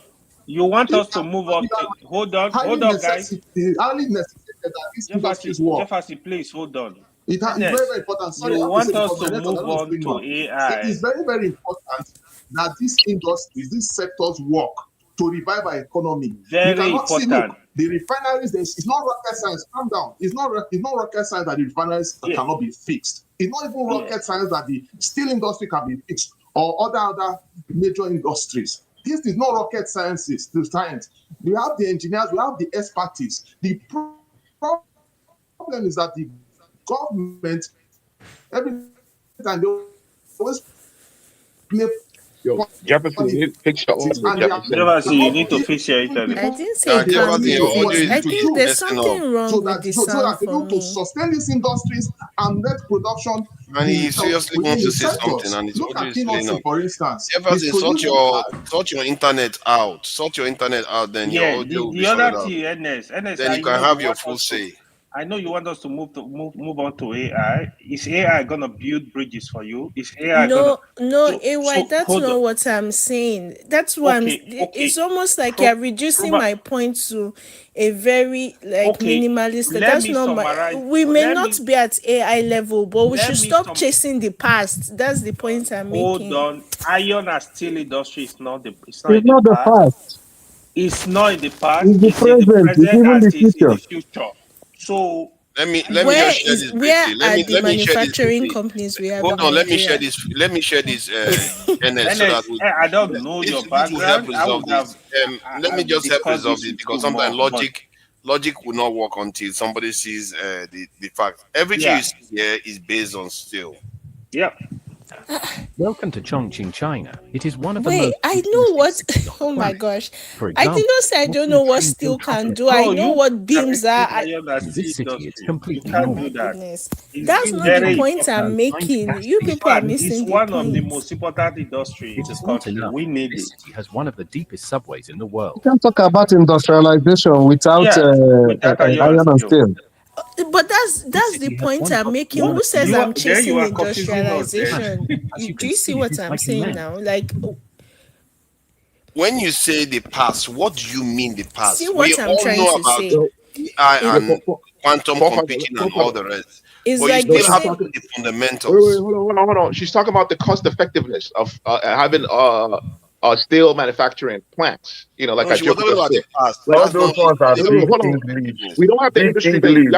Wait, hold on. We don't. It's not cost effective to produce steel in Nigeria.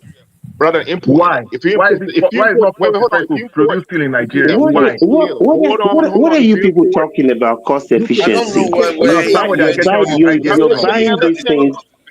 You're buying these things, you're importing these things, you're exporting jobs to other economies. Our steel industry is not talking about. Listen, you know, because sorry, please, let me have to interject on this one because it's very, very important. No, calm down. Let me say something, please. Let me say something. You guys can say what I want to say. You know something now. Sorry, please, forefathers, please. I want to say something, please. Just give me a minute, please. Do you know? Because the steel industry is not working, because some critical industries are not working, that the EPC companies, listen, that the EPC companies are spending close to 50 to 75% importing steel materials just to execute EPC projects in Nigeria. Do you know how critical that is? Meanwhile, it doesn't take nothing. Listen to me. I was in Ajakuta still 2017. It takes absolutely nothing to revive those plants. Nothing, absolutely nothing.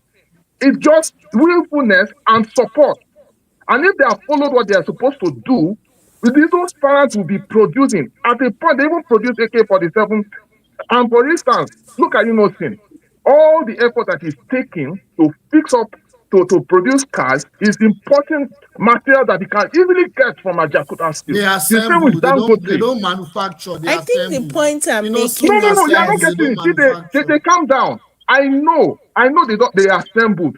I said the effort that Innocent is taking to import steel and materials to do his car. If Ajakuta steel was working, he would simply go to Ajakuta and get those materials I'm making about that. And the cars will be very, very cheap. Extremely cheap. Do you know? No, calm down. Do you know the frustration? Apart from the steel industry, even some other some other key materials. Then Madam, you are talking about quantum continuum and all of that. Do you know that if we have a sustainable Silicon Valley, we have all the materials, line waste, lithium materials for batteries, all line waste, and we have the engineers that can even produce ICs, that can produce all these things in a jiffy. But the problem is that we are not getting the required support. It doesn't take nothing. Okay, Therefore, let me try and make giving them the necessary support will enable them to drive the industrial revolution within minutes. Wait. Let me make my point as concisely as possible. And I think this is proving my point, because I don't even think my point is being heard, because everybody is being emotional about this situation. It's not emotional. What I'm trying to say is, You all have tried. what I'm trying to say is that you all have tried. You guys don't know how to talk to ladies. What I'm trying to say is that we're seeking economic development for the prosperity of the entire nation. That is all our grand objective, I hope, right? And in a place where there's scarce resources and you want to have sustained development for a long time,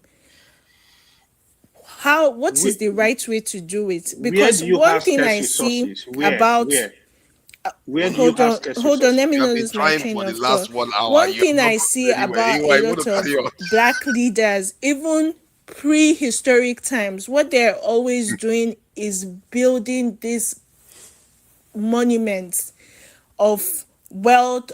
That's why Mansa Musa will go and dash people gold. Like, there's this obsession to show might and power, and I feel like Ajaokuta represents that to me, that kind of thinking. It was born out of that kind of thinking. And the kind of thinking that moves country forward is the kind of thinking that says... We need to see NS face. We need to see your face. I need to see your face so that I can recognize you in picture. No, you just have to put on your picture. I need to see you. That's why you're getting it wrong. I think we pick one narrative back, then she'll come back with you with the other side. That's the thing. Let's hear everything she's saying, understand fully what she's trying to say. She's saying, okay, one of the things I heard was that we like to show off, like give Master Musa as an example. There's something about scarce resources. What is scarce? Is it the iron ore or is it the... What is scarce exactly? Tell us. No, say that again. The sound is very bad for me. Just reply to what she said about Mansa Musa. He showed off, but he was still able to build a ship and carry out the first ever exploration to the Americas. No, but what I'm saying don't start with Mansa Musa. Mansa Musa was stupid. We don't want to go my mind, that guy was hopeless, man. He brought trouble for us. He was able to create something. Create what? Create wahala for us. He went and showed off a lot of gold and invited all the people here that we have. Do you know, because of Mansa Musa, the price of gold fell? He gave out so much free gold that it caused a deflation in prices. So I'm just saying that this kind of, I don't know how to explain it, but I think that this is our problem. We're always chasing like might. There's no part of the world that doesn't take power. You've all been trying. You've not gotten anywhere. Let me try to get to the bottom of this. You keep jumping in when she says one thing or the other, because I want to understand where she's coming from. She seems to be making a coherent argument, but somewhere along the line we are missing it. So first of all, what is the resources that is scarce? Let's understand. Let's have a baseline agreement of what you mean by that. So it's just, maybe it's just economic thinking. Maybe you think resources are not scarce, but from where I am, resources are scarce. If you want to go and do something, you have to raise capital for it. And since we don't have unlimited amounts of capital, we need to be prioritizing projects that can seek for us long-term development. And from where I stand, if we want to think in a way that is developmentally focused, innovative, and unique to our communities, what we need to invest in more than anything is education and research and energy infrastructure. And we should order our economic discussions that way. We should stop harping on old projects like Nigerian Air, Ajaokuta, that we don't know if it will work in the existing form in the current state of our country. And then because we're so emotional about it and we're so Stop sure that it using will that work, word what's going to emotional. happen is Stop everybody will using the word emotional. Stop using the word I emotional. want to get to the bottom I of know, Using this. the I word know where she's emotional. going, but she's And totally point of wrong. correction. In Don't terms of even compare. resources, Don't we even even as it compare. is there, we Don't can even even bail compare ourselves out the of debt if usefulness we of want to do it. Ajaokuta Steel to Nigerian Airways. They are not even. They are not even the same. They are not even in the same basket. You And can to talk and about to and emotion to when you are and talking to about Nigerian and Airways, to not and to and to Ajaokuta and Steel to Industry. Okay, and can to we go? Can we take it Let's easy? Ofada, Let's 10 try to get seconds, to the 10 bottom. I want seconds. to understand where Ofada, she's. just 10 seconds. This is my last word on this. 10 seconds. NS, Okay, you're right. Let her finish her point. NS, Let her finish her point. hold on. NS, my advice for you is, please do research on the importance of iron and steel in any developing economy. Please. Thank you. Okay, Yeah, I what I appreciate want that. to say is that if you think I am saying all these things without understanding the importance of manufacturing and construction, that's funny. That, like, I do understand the importance of Yeah, steel to but so any far from everything you've industrializing said so economy, far, but I that's part of. Sorry, no, sorry. NS. From everything you've said so far, I please can you people just give us 5 minutes to drill this thing down? Because what she's saying, we need to truly understand. Because where you are going, I'm not sure you are getting the whole picture they are trying to convey to you. Okay. Because when you said about education and a few other things that we should prioritize, um, you left out for me, one of the most critical thing that if you don't do it, you are just wasting your time. Security. Yeah, because you've actually done education before, and look at where we are still today. And I know you can't give me any other example that has done it without security before. Exactly. And then if you go to the scarce resources that you mentioned, Mm-hmm. we borrow money, more than enough money every year for rubbish compared to what we could have invested in to make a lot of money. Still, it's about making money that can educate those people that you want to educate. Because if we have steel, we'll be able to manufacture it and build our own infrastructure and sell it to other African countries and the world at the same time. Because it will Okay. be cheaper to manufacture here. It's an economic argument too. So But I all don't I'm understand why hearing you're in against that that. is some idealism. I'm saying, knowing when last It's time. not idealism, it's Wait, pragmatism okay, of let a me path say to what. No, solution. wait. Okay, it's not idealism, it's not emotions. It Pragmatic is approach, yeah. what I'm saying is how pragmatic are we being 2025 February, knowing the infrastructure in that country right now, this present moment, We are which just ports are using the working, wrong set of which people to which forefathers, people achieve are these making the forefathers. results. demands for So this That's what is iron. going on. Forefathers, That's what. forefathers, is it AI that's going forefathers, to give you the infrastructure? We had the forefathers. problem Give with, me forefathers. if Give me if 60 seconds. I beg. yeah. Give me If 60 somebody had seconds. told you, yeah, you are gonna go now. If somebody had told you that Dangote will invest $20 billion and have a refinery today, you would say that was the wrong priority. I But yet Oh wonder. that yeah, and it's investment, still the long no. priority. We're going to see it in the Oh next my 5 years God, when everybody Enes, moves don't It's do away a that, from don't very do oil. that. correct You're You're going a to very, priority, very my see it. dear. intelligent woman. Don't do He's what you going to just did. retrofit his refinery for hydrogen. You Unless will you are see it. trolling it, And I it will can't work. believe you are It's saying what you are succeeding saying already. today. You are It's either succeeding. trolling If you, or that's the thing, man, with don't due do that. respect, Man, don't do that. some of us, That She's if we are trolling. She need to technologically show her minded, is face. we will trolling, know man. that This this is thing, not real, man. This is this not real. She's argument is trolling. baseless, with Forefathers, due respect. we need to Yes, be sure that we are not talking to AI. Let her show her Yeah. face, please. she's not AI, all right. Do But you this know? is You trolling know the us. person? No, let's see her face or his face. It's Whoever. Forefathers. there's Yes, no Give light here, but true. Nigerian forefathers It's know. federal not. government I has I even spent know. think $10 AY billion knows my on a face. Jessica steel plant. Nigerian government has forefathers. spent $10 billion, Yes, to My build guy, you I dey think on a speak Jessica can, steel English. can plant. You dey speak English. Ethnicals, Leave all those way they talk. Now the even wrong, you we guys you have been ethnicals having will the say wrong anything. people. 10, That's why we're 10 not billion achieving to build. anything over the Jefferson, years. No. Your, No, Listen, I'm your listen, angry career of is this. doing good right Sorry, now, and with due Jefferson respect, is I'm extremely angry because we have been using the wrong people to achieve the result and we are not going anywhere. Forefathers. That's Can why I we're can using I mess can for I this. go? That's why I'm yeah, talking yeah. like this. Jefferson What Kandu, father? let's Kandu go. Oh, sorry. Hold on, NS, Everybody, NS, hold you on. don't do. One at a time. You don't NS, do, you I are beg. I carrying think the people sound for today. me is actually not good. NS, hold on. At Let first, Kandu go first, then you can at come back to first, NS. from the voice, I thought NS was what's that lady's name in Benin or where she did? What's her name? Omoye Kona? No, in Benin. Omoye no de Benin. Oh, Madam Luke. No, in Nigeria. Which What's one? be her name? The one that helps Dr. Damages. Stick with the Hold point. Stick on. with the point. I know where I'm going. Which one that helps them to damage? Blessing. I think her name is Blessing or something. Ngozika. Oh, she's not in Benin Yeah, now. from the voice, that's what I thought. Okay. No, But aside from that, you see, whether you like it or not, you're importing steel into Nigeria. You're spending money. Not only are you spending money to import that into Nigeria, you're exporting jobs to other places when you do that. You can have the education. You can have. It's not a matter of cost effectiveness or not. You're going to. They're building whatever highway they're building from Lagos, from wherever to Calabar. You know, the thousands of tons of steel They that's going to spent be 10 required to billion do dollars that. on five. A You deal for know, the steel so I plant. mean, 10 billion. there is no. You see, is people think there's resources or capital is limited. Capital is not limited. It's only It's limited not. to hold on.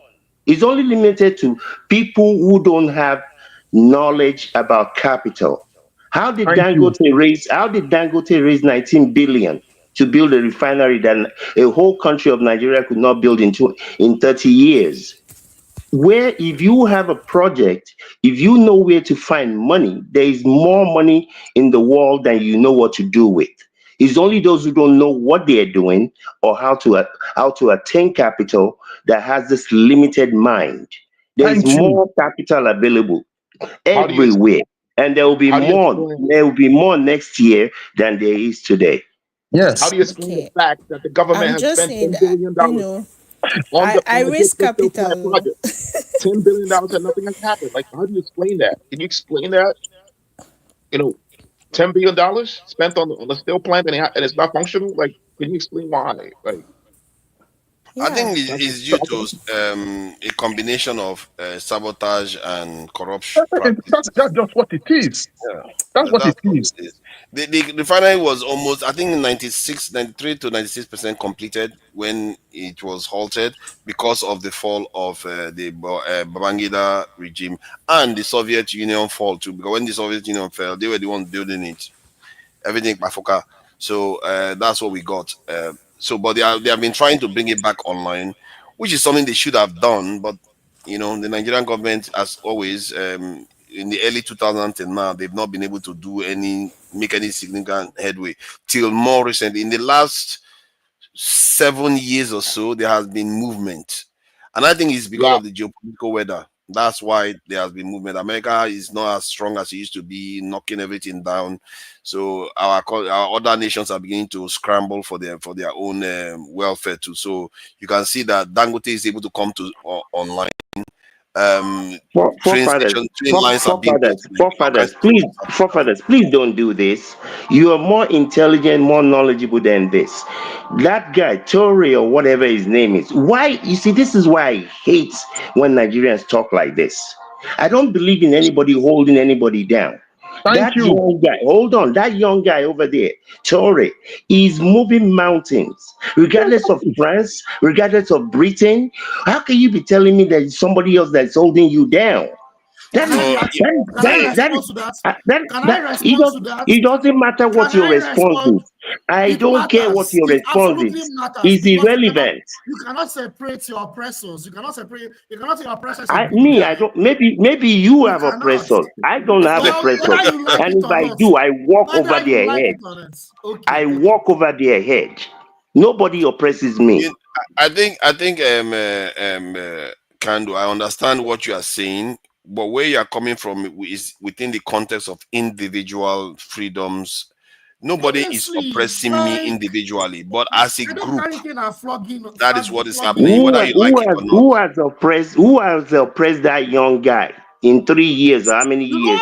You see, this is excuses. No, you see, Calm people that down. don't have anything, people that don't have anything to do, they will always find an excuse. I don't care Exactly. who oppressed you. I don't care who It's did not an anything to excuse, you. it's an What are explanation you of going to do a about it? problem that needs to. But that's the point we are making. It's a problem that needs to be dealt with. If an armed robber comes to steal from you, God forbid, Kando, are you going to say, oh, because the armed robber came to steal for you, my bad, it's my fault, I'm responsible for Forefathers, everything? You're not going to deal with the let me armed tell you, robber. forefathers, let me tell You're you, going to leave the armed robber to just get away because it's your fault. let me give you a quick lesson. In the last 5 months, Can you let the people Jide that I talk? Can you let Jide talk? hold on, the people that I work with in Nigeria, that I provide resources to, they have been robbed 4 times. 4 times, not and the majority of this time is through their ATM with the That's portable anecdotal. That's POS. anecdotal. We Hold don't on. care about What did I your do? personal problems. Hold on. Let me finish my story. What did Tell I your do? story. Yeah, no one cares about your story. I said, grab yourself up. We'll put in more capital. We don't fold. People that have things to do don't fold. You gather yourself up, you learn the lesson, Yeah, that's a not to be feel there good at the time story you that you tell shouldn't Calm yourself. down, be. calm But down. you don't fold. Okay, you were robbed. So What are you what gonna do do you think? about it? So what do you think then? Do you think you What would are you have gonna been do about it? sorry, let me ask you that. Do you think you would have been further along without those disruptions? Absolutely, but that I don't say That because is the explanation of will. what you are saying No, now. no. You see, again, it is not an issue of you will not. Okay, you have been robbed. Okay, thank God you have access to resources that can help to replenish you. But if you don't, you see, it's a mindset. If I did sell Exactly. Akara for Adegunle, I will be a multimillionaire in Nigeria. It's a mindset. It's either you have Yes. it or you don't. I think systems is not necessary. Maybe I can agree with you to an extent, but your interpretation of it is from the point of view of individualistic approach. If you want to talk about it from a societal approach, you have to understand the forces that are at play that triggers the society to function like as an individual Forefathers, like you. I agree, but I cannot, you see, I cannot, you see, I understand it's a society, but it is individuals that make that society. Exactly. It is by taking one person at a No, it time. doesn't work like that. It The is individuals cannot necessarily manifest societal intelligence. There are okay. different mechanisms And for that. what is your solution? What is your But we can solution? do, What is sorry, your with due solution? respect, we can do something different. Sorry, with due respect, hold on. We can do something different. What Kandu is saying is absolutely right. We just have to do something different. For instance, I agree with that. hold on. What is it? For instance, every time we always want to play by the book that, oh, we don't have the resources. We don't have the resources. Nigeria is broke. Is this, is that. Meanwhile, we have raw mineral resources, gold. Meanwhile, some people in Nigeria are mining illegal gold and selling for that profit, personal profit. When you can literally mine that same gold and export it for the collective good of the country and use it to get more resources to industrialize the nation. That is how to think. That's how to I think. think, But we are not sorry. doing that. Instead, we are borrowing more money and spending anyhow. All the Well, money that was let's borrowed, let Jide talk. all the money that we've been borrowing for years and wasting. What are we to I show for think it? what I'm saying is that our greatest resource Wait. as You gotta, no, you Nigeria, gotta wait. Hold on. You gotta let Jide. That's Jide's turn. Let him talk. Let him talk. Give him time. I think what I'm saying, without Let calling Jide. Wait. Hold on. Ajakuta, Let maybe Jide that's a talk. Let straw Jide talk. man. Exedicas, come on now. Let her. You are not moderating now. Even Jide is a I'm not gentleman. moderating. You gotta let him talk. Exedicas, you have a turn that is coming. You have not said much today. So, I but think please, what I'm it's saying the lady. is The lady that gets privileges. They are on a represented minority. We are a very, very fair platform. We have to okay, represent, so what I'm and trying to she's say, very much welcome. Thank you. without saying too much, and it's not necessarily about Ajakuta, is that I feel like our strongest resource and asset is human capital, and that we should structure our policies around that. And to your point, someone was just saying his ingenuity, his thinking, his research, and I don't see enough of that. Like, it's not coming through in the way we think about our issues, like planning long term, thinking strategically, thinking about all the geopolitical problems with all your possible partners, like investing in those second order thinking, if you will. Like, but all I see is, oh, this is the magic bullet. If we do this thing, then we'll do it. Then it will never be the magic bullet, and it will show down the line that we did not consider all the complexities, all the things that could have, you know, made it. That's what I'm arguing about. It's not really about Jakarta. And to that's the point I'm making. When you carry on this old project, nobody's saying we should not do steel manufacturing, nobody's saying we should not revive it, but is that the best thing right now, with all the kind of infrastructure we have, with all the resources, the talents we have? Is that the best thing we can be doing right now? I'm not convinced, and You know the nobody best has still investment that convinced Nigeria me can make. You know the that best that's the investment Nigeria can make It's not the best, but is in their security sector, because Nigeria is losing in almost $50 billion every year. If you are looking for economic investment, that is the best economic investment in the security sector.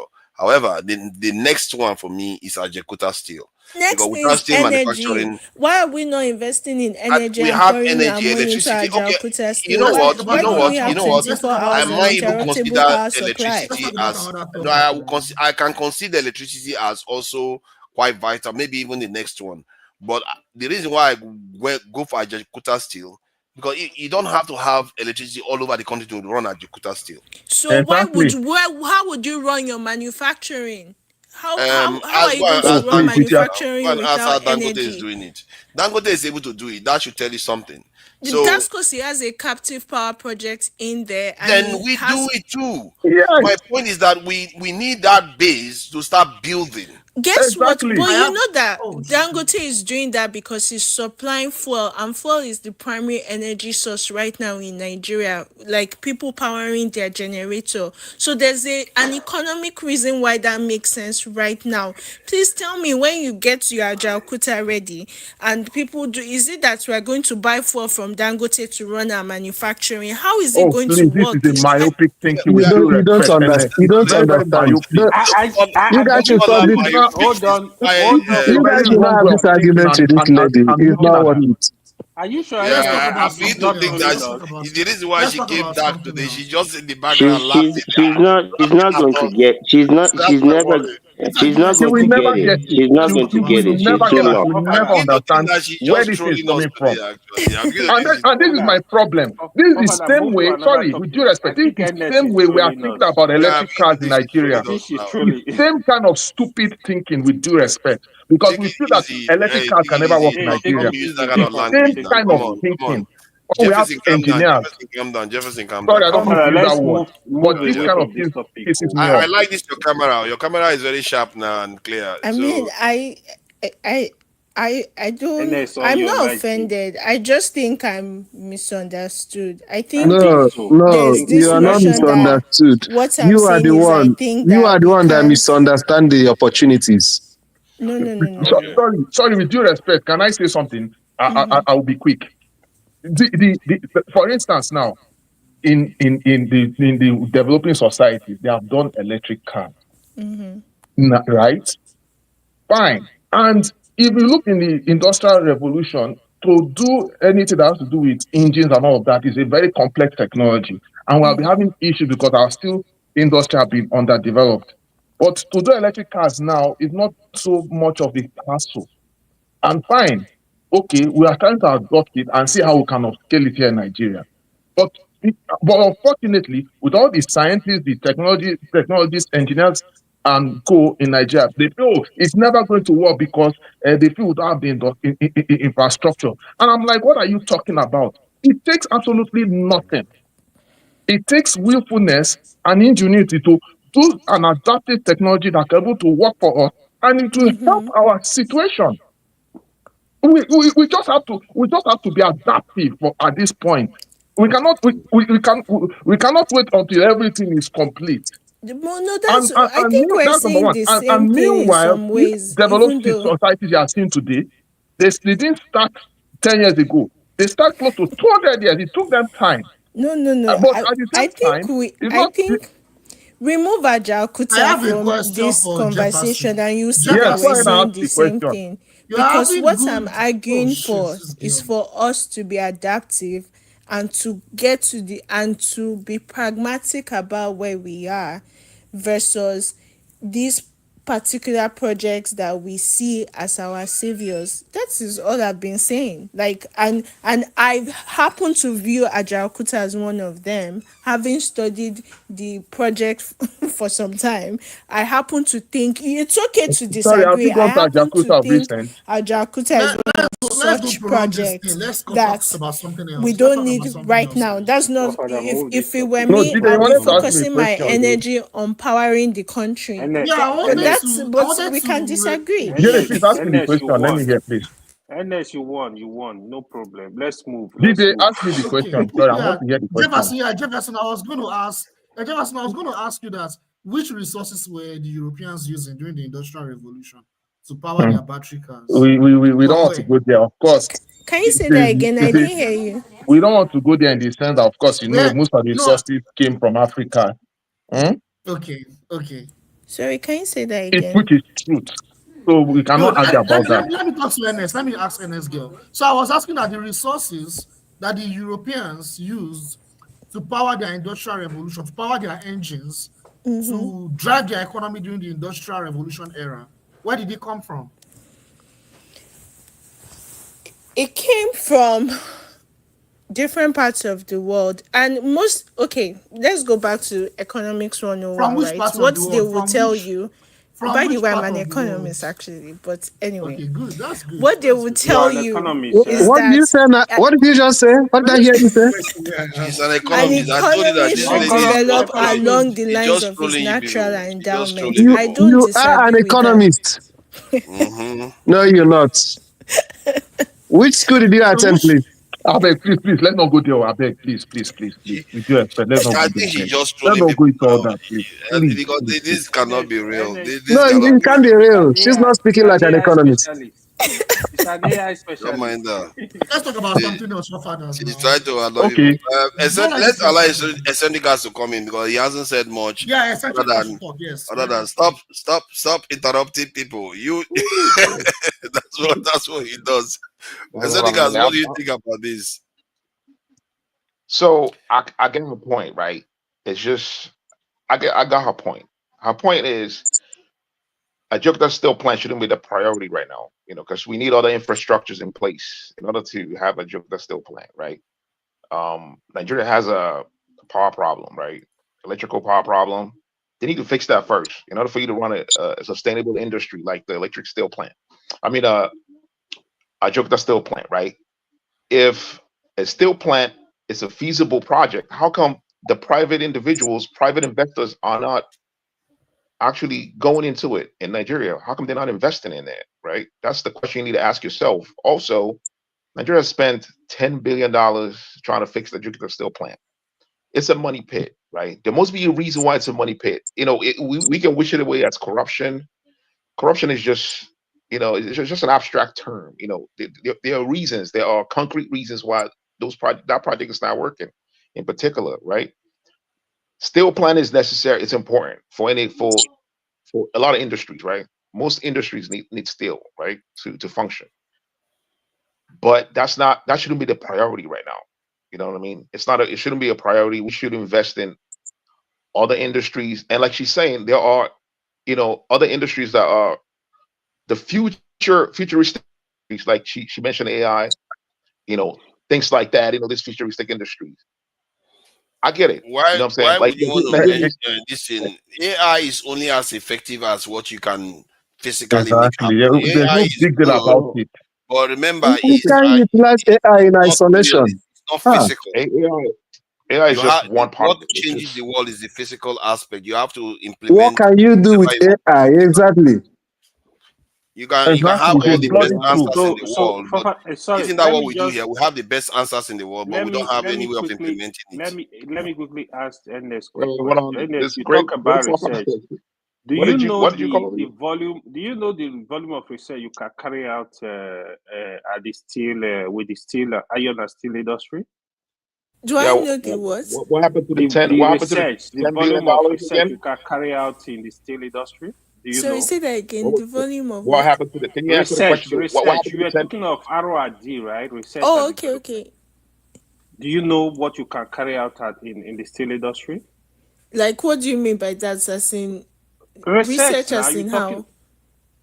Real research, proper research. No, I don't understand your question. What do you mean the volume of, like, do you mean the research on the impact of steel, the engineering qualities of steel, the economy? I don't understand what you're asking. I'm just telling you, like, the kind of research, the number of research you can carry out in the You can carry out any number, multiple of research on any topic. I don't really understand the point you're making. You were talking about research. I wanted to bring you back. No, the research I in. was talking, that's why I keep saying I was being misunderstood. Okay, the research I was talking about is not steel.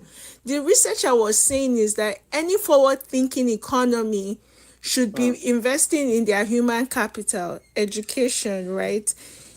Infrastructure and energy, so that they are comfortable, and then R&D in general. So look at all your environment. What kind of things can we be doing about our environment that it's innovative? That point was not about steel. That point was about saying, what's the next frontier of economics? What would be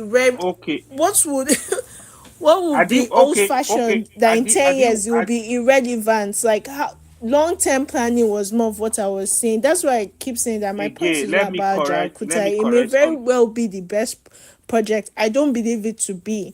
That's for you. It's not really about Jakarta, the point I was making. Let me quickly say something, Ernest. I think you say you are an economist, so you are not in this area. It's an area you need to listen to expert people that have knowledge in this area. I'm not an economist. What I am is a financial analyst, right? So I look at and then you use your financial intelligence to analyze scientific and engineering things. Sorry, which I find annoying, with due respect. You said something about infrastructure. Now, how do you have this infrastructure without iron and steel industry? So again, hold on. Let me finish. Again, the importance of iron and steel industry, you cannot have a blossom economy without developing your iron and steel industry. Jefferson talk about EPC. When you talk about EPC, that's engineering, procurement, and construction. So what they basically do, these companies, you're talking of science and technology here. They are the one that build your infrastructure, your bridges, your energy industry, your everything. Just name it. In the oil and gas, whatever. EPC company, that's what they do. In the civil, in the anything. So anything engineering, when it comes to building, this is what they do. So they make use of this iron and steel in most of the area. Even if you want to build a nuclear power plant today, you need iron and steel. You don't seem to understand the importance of this. Oh my God! How can you say? I don't want to start. You will not just in that industry. Hold on. I understand what you're talking about. Yes, the human capital development is as important as anything, but this is a country we can build the energy industry, the iron and steel, the human capital. We can build them along in parallel. We can build all these in parallel. So as a country, we are not going to sit down. We said, oh, now we're building one rail line for the next 4 years. Then after 4 years, we go build how to make spoon. No, that's not how to build. No, that's not what I'm saying now. See what I'm trying. Someone is asking. Listen, have you also thought about the fact that if you want to improve your security as a country, your security posture, you're going to need the iron and steel. And the first thing that those countries are going to do is to give you sanction that will stop Why not get nuclear? export of But iron that's and not steel the to your point I'm country. making. Yeah? The point That's I'm the making first is thing they will about do. They will priority. place a sanction to stop export of iron and steel to you. Just Wait, hold to on. What I'm saying, Sometimes I Abu, the begin to point think you are I'm trolling, making though. I begin to think is you are not really trolling. about I think You she's are Jakutas. not doing it trolling? intentionally. Just leave that. No, I'm not doing it No, intentionally. I'm see, making with a due point respect, I that love as you we are discussing. I like love you're as just we are prolonging this discussing thing. this You're not thing. reaching any It consensus. actually expose You're a not lot reaching of any consensus with ignorance this. on across We're levels. just oh moving my from one gosh. place to No, another. We're Guys, not no, listen reaching no, to any no. It's what good I'm we are conclusion. making. discussing it. See, It's Jeremy, good. There's try no to coherent contain it. conclusion. You're trying to say No, again. I know I'm Sorry, talking try like to this contain it. because when I know I'm talking like this because it baffles me. It That's the way actually our leaders baffles me are that listening. with all the level of education, we cannot think to see how we can reposition ourselves in the future. Percentage of the I think the locally best way, because there are case studies of locally manufactured equipment or armament that we have that we use on the war front. Now we're just in a baby stage. We're just building up. We're just So it's less about 10%. No, it's less than just about less than 20. We're talking We're about building up. We're talking about guns. Do we produce our guns now? Not now. We used to assemble guns from Daikon. That has stopped. That is being restored now. We produce our own ammunition now. Directly, we do that for small caliber, the 7.62 mm. We do that at 9 mm. We also do that. We want to do the 5.6 and then go to the higher calibers from 12.7 and above. So those are the things we're working on. You know, the funny thing is that Nigerian Daikon started 60 years. Was 60 years last year. Was established the same time with Brazil. Brazil is producing unmanned aircraft, unmanned submarine. They've gone so very far. We want to achieve that. And because in the past, yes, we started, sometimes we build traction and then it is left and we go down. But now, with the signing of the DICOM bill, we're going to make sure that it is sustainable. People are interested, people are coming in. We're having a lot of partners into it going on. And I can assure you, in a few years, Nigeria too will be a superpower in producing its own equipment. And we intend to use that, one, to engage our youths, provide employment, foreign exchange, and then we also need to sell to our own neighbors. I think that's everything he just said here is based on steel and petrochemical. Yeah, I hear that. Simple, extremely That's simple. basically it. Without it, they are making all this noise because they know Dangote is there and all the others. Exactly. Forefather, And they will But benefit Jakarta more. steel is being used to The military will manufacture. be the highest beneficiary because it will help their R&D department to achieve achieve the best of weaponry in their fleet. Even the Dangote refinery we're talking about, if they tell you the cost of the steel in Dangote refinery, you will say, cry. hey, you will cry. So, That's okay, let's leave it. Yes. I think NS guy will make our next. Okay, I think I have Ugozi, just 5 more minutes. No, don't troll again. 5 more Let's minutes leave this to topic. troll us. Let's Is go that to it? other So topic. let me just wrap up. I think the point of what I'm saying is about prioritization. One. Okay, good. Two, yeah, you say still, we understand that that's an important material for manufacturing. But what other raw materials are you not thinking about? Why are you harping on steel? Like you've zeroed in on steel because of Ajaokuta. That's my point. Let me answer the question. The reason why we are happy on steel, and to be fair to you, it's not only Ajakuta steel. If anything else can create Ajakuta steel kind of steel for us, I'm fine with it. It's because it's the base of any serious heavy manufacturing if you want to do it. You can't build bridges. You can't build underground structures. You can't build any major defensive structure or even industrialize properly without it. Railway. Education, everything, even universities, anything, research. There are some, you know about the Large Hadron Collider. This is a scientific tool that is larger than a city. That the circumference is circling It's larger than close and to 10 states in Nigeria. that stuff is full of steel. You need those things. Even in science, you can't escape it. It's the Wait, base. I didn't say you can. Are you people hearing me? Did I say you can escape steel? That's not the point I'm making. You said we should not My point is not prioritize it. that That's why I steel said is it's not the useful. base. You said whether it's our top priority. I said yes. I'm saying because right it's the base now of it where all. we are today. Yes. Hold on, let me finish. Where we are today, with all the things we can be prioritizing, I know why I'm saying this, maybe because I'm on social media and this Ajaokuta keeps coming up. There are many things we can be prioritizing right now that will give us bigger wins in the nearer future and long-term future that is not you don't explain Ajaokuta. this thing about 52 times. Let's agree to disagree with you. You don't do. You won. The other has Okay, spoken. now let's go to America because Please, this let's leave it and this leave stuff that happened in America this week. let's talk on something else. Yeah, I think we are going to get on with it now. Thank you for, ladies and gentlemen. You know, I'm sure NS has represented the very, very well. She held her own. You can't intimidate her, or she will troll you guys until you start crying. All right. This stuff that happened with Trump, you know, they were sounding like us actually. Zelensky was arguing like Jefferson. and Vince was coming at him like NS. And Trump is going in the middle. But you see, almost everything I predicted about Trump is coming to fruition. That guy, people think he's totally stupid. He's not stupid. Look at what he said. He said he aligns with Europe. He aligns with the world. And something about, he even told Zelensky, you are risking a nuclear war. Are you crazy? And this is something we've been talking about forever. And the guy, I don't know what the world they are living in, whether they think they are fooling people, like people don't see the danger of what they are trying to encourage us to go and do, like what Biden and all these warmongers like the Prime Minister of the UK. I see people are stupid.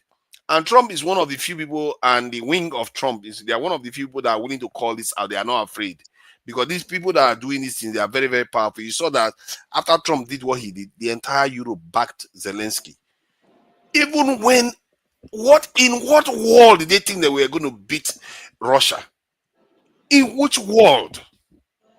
You beat Russia, defeat a nuclear power. How are you going to do that? This is the madness of the situation. And some people are, even today, you will see some stupid reporters saying Trump is talking nonsense. He shouldn't have done that. It's like appeasing Putin and all. No. The people that appeased Putin were the people that started that stupid war and insisted that Ukraine should join NATO. If Russia went to the backyard and said, in Mexico, let's be friends, and you join my this, and I will defend you if America attacks you. Do you think America will take it lying down? And they go and do that with Venezuela. Did that with America will not take it lying down. America will attack that country straight. And they carried on expanding NATO towards the border of Russia, knowing full well this is what it's going to trigger. They cannot pretend as if they don't know, because Obama ordered the CIA to overthrow the regime of this in Ukraine. This is something that started well before 2016 or 2014, when the main called. Obama was the one that triggered it. I think Sachs, one American, I'm not even sure whether it's American or British. I think it's American. He was the one that revealed this stuff, and Trump shared his video of the man revealing that Obama ordered this stuff to happen in Ukraine, and we are reaping the consequences today. For what purpose you want to trigger war with Iraq? With Iran, Russia? I don't know, because they are a nuclear power. What do you want? Can somebody answer me? Is there any way to beat Russia? And what do you make of the conversation that that happened in the White House? I think it's the White House has happened. And is this going to change politics fundamentally? Because this is the first time I think we've ever had world leaders debate something fundamentally, so fundamental to the survival of the world, openly, without they didn't hide it anymore. They're like, enough is enough. Let's discuss this openly. And watch what happens. They are going to try to hide it now, pretend as if it never happened. So, AY, what do you make of this? So let's just go down in order. Let's fight over this. Let's just go down in order. I hope we are not going to fight. I think we are all very minded here on this. Yeah, I'm not gonna take too much time. I think discussing Trump matter is waste of time, to be honest. What he did clearly was very unprecedented. I don't think you should talk to the president of an independent country in that manner. With the vice president, they were basically. But why would you? Okay, what is unpresidential about it? Well, I will explain. So basically, I mean, don't forget, America, they've been working with this guy. But what Trump is trying to do, Trump is trying to bully everybody to submission.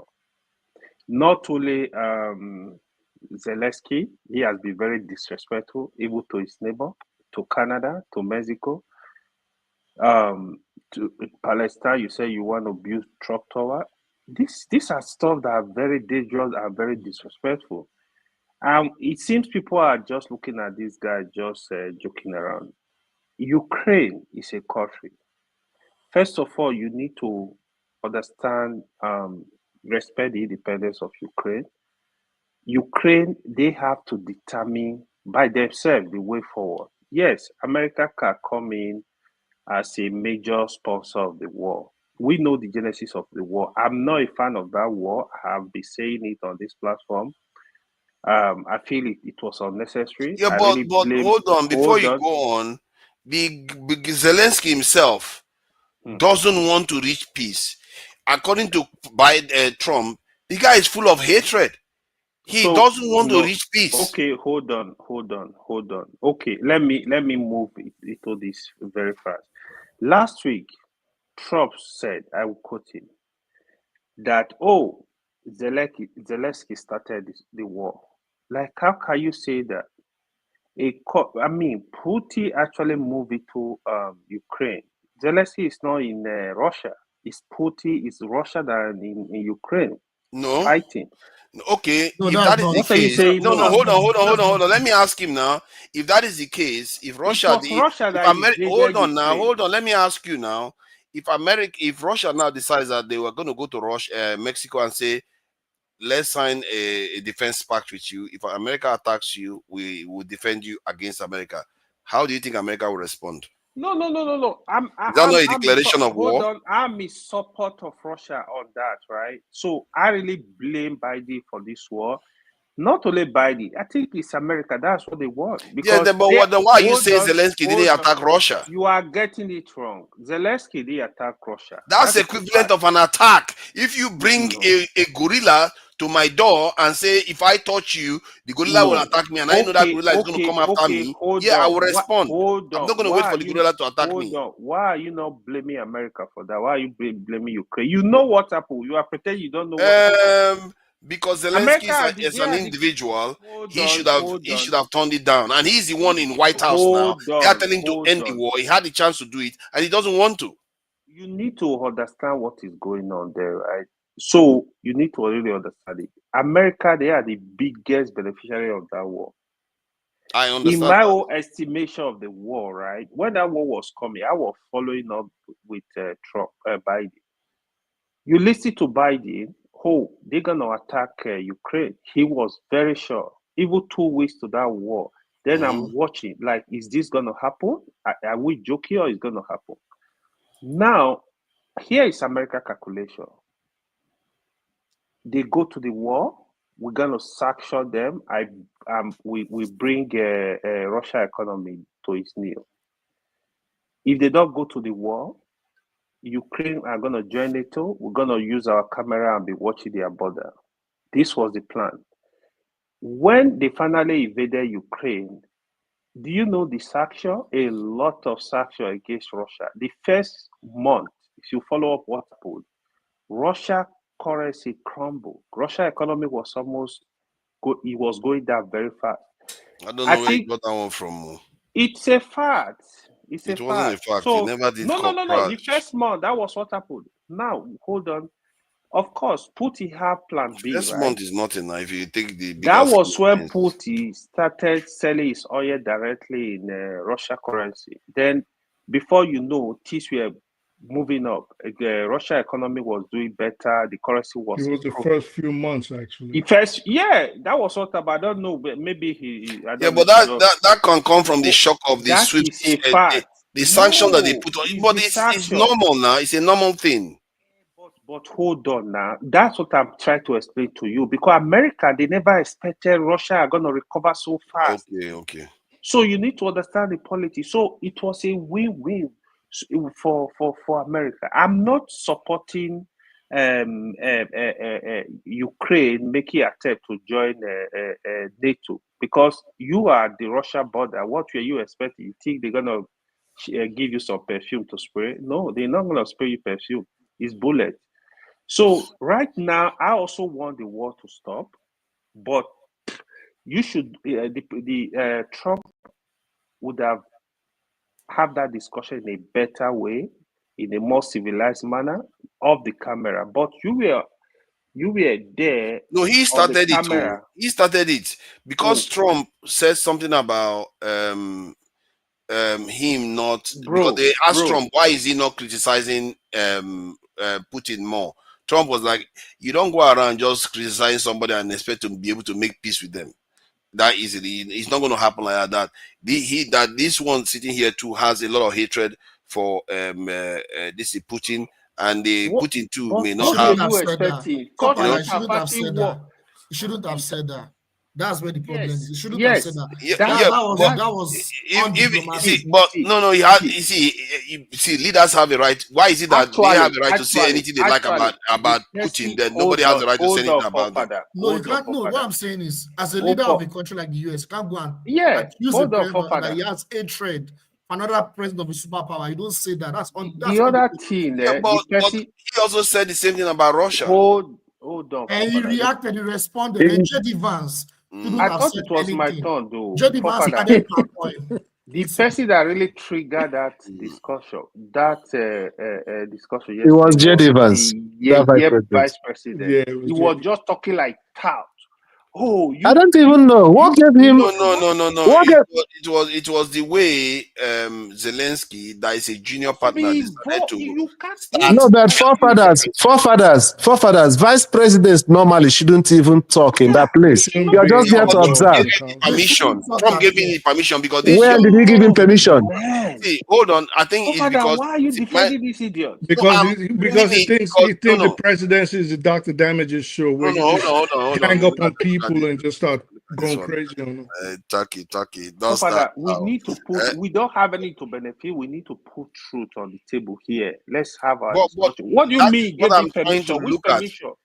Let me say this. It's not. You think if hold on? Are you trying to tell me if Trump didn't want him to say those things, he would be saying them? No, he wouldn't be. The point I'm making is that they have already settled their mind that this man is not going to listen to us. He wants to bully us to accept, and the fact that he decided to come forward, even if Trump said something that he was like in terms of saying he was full of hatred, even if Trump said something like that, he shouldn't come out openly against the funder, 350 billion, the country that is funding you that money. The truth of the matter is that arguing with them publicly. The truth of the matter is that Trump had a discussion with Putin without the consent of Zelensky. You understand? And they just wanted to. What they wanted to do was after having that discussion, they just put him by the side. Hold on. And they wanted him to come on and just agree on everything that he said. Jefferson, in addition to that conversation, calm down. No, let me ask you now. We can't just be putting one point on top of another. Why does he need the consent of Zelensky? Let me explain it. Hold on. So, Forefather. He doesn't. Forefather, hold on. No, he does. Zelensky put his nation in that mess. Hold on. No, he does. Jefferson, let him talk. Forefather, hold on. So, Forefather, let me ask you a question. You have a family. Another man, let's say your father-in-law and some other people make decisions somewhere. They put it to you, Forefather, this is what we want you to do in your house. This and this, you can't do this anymore. What are you gonna feel though? I'm gonna feel completely helpless. Now you are talking of a country. It's not even a family.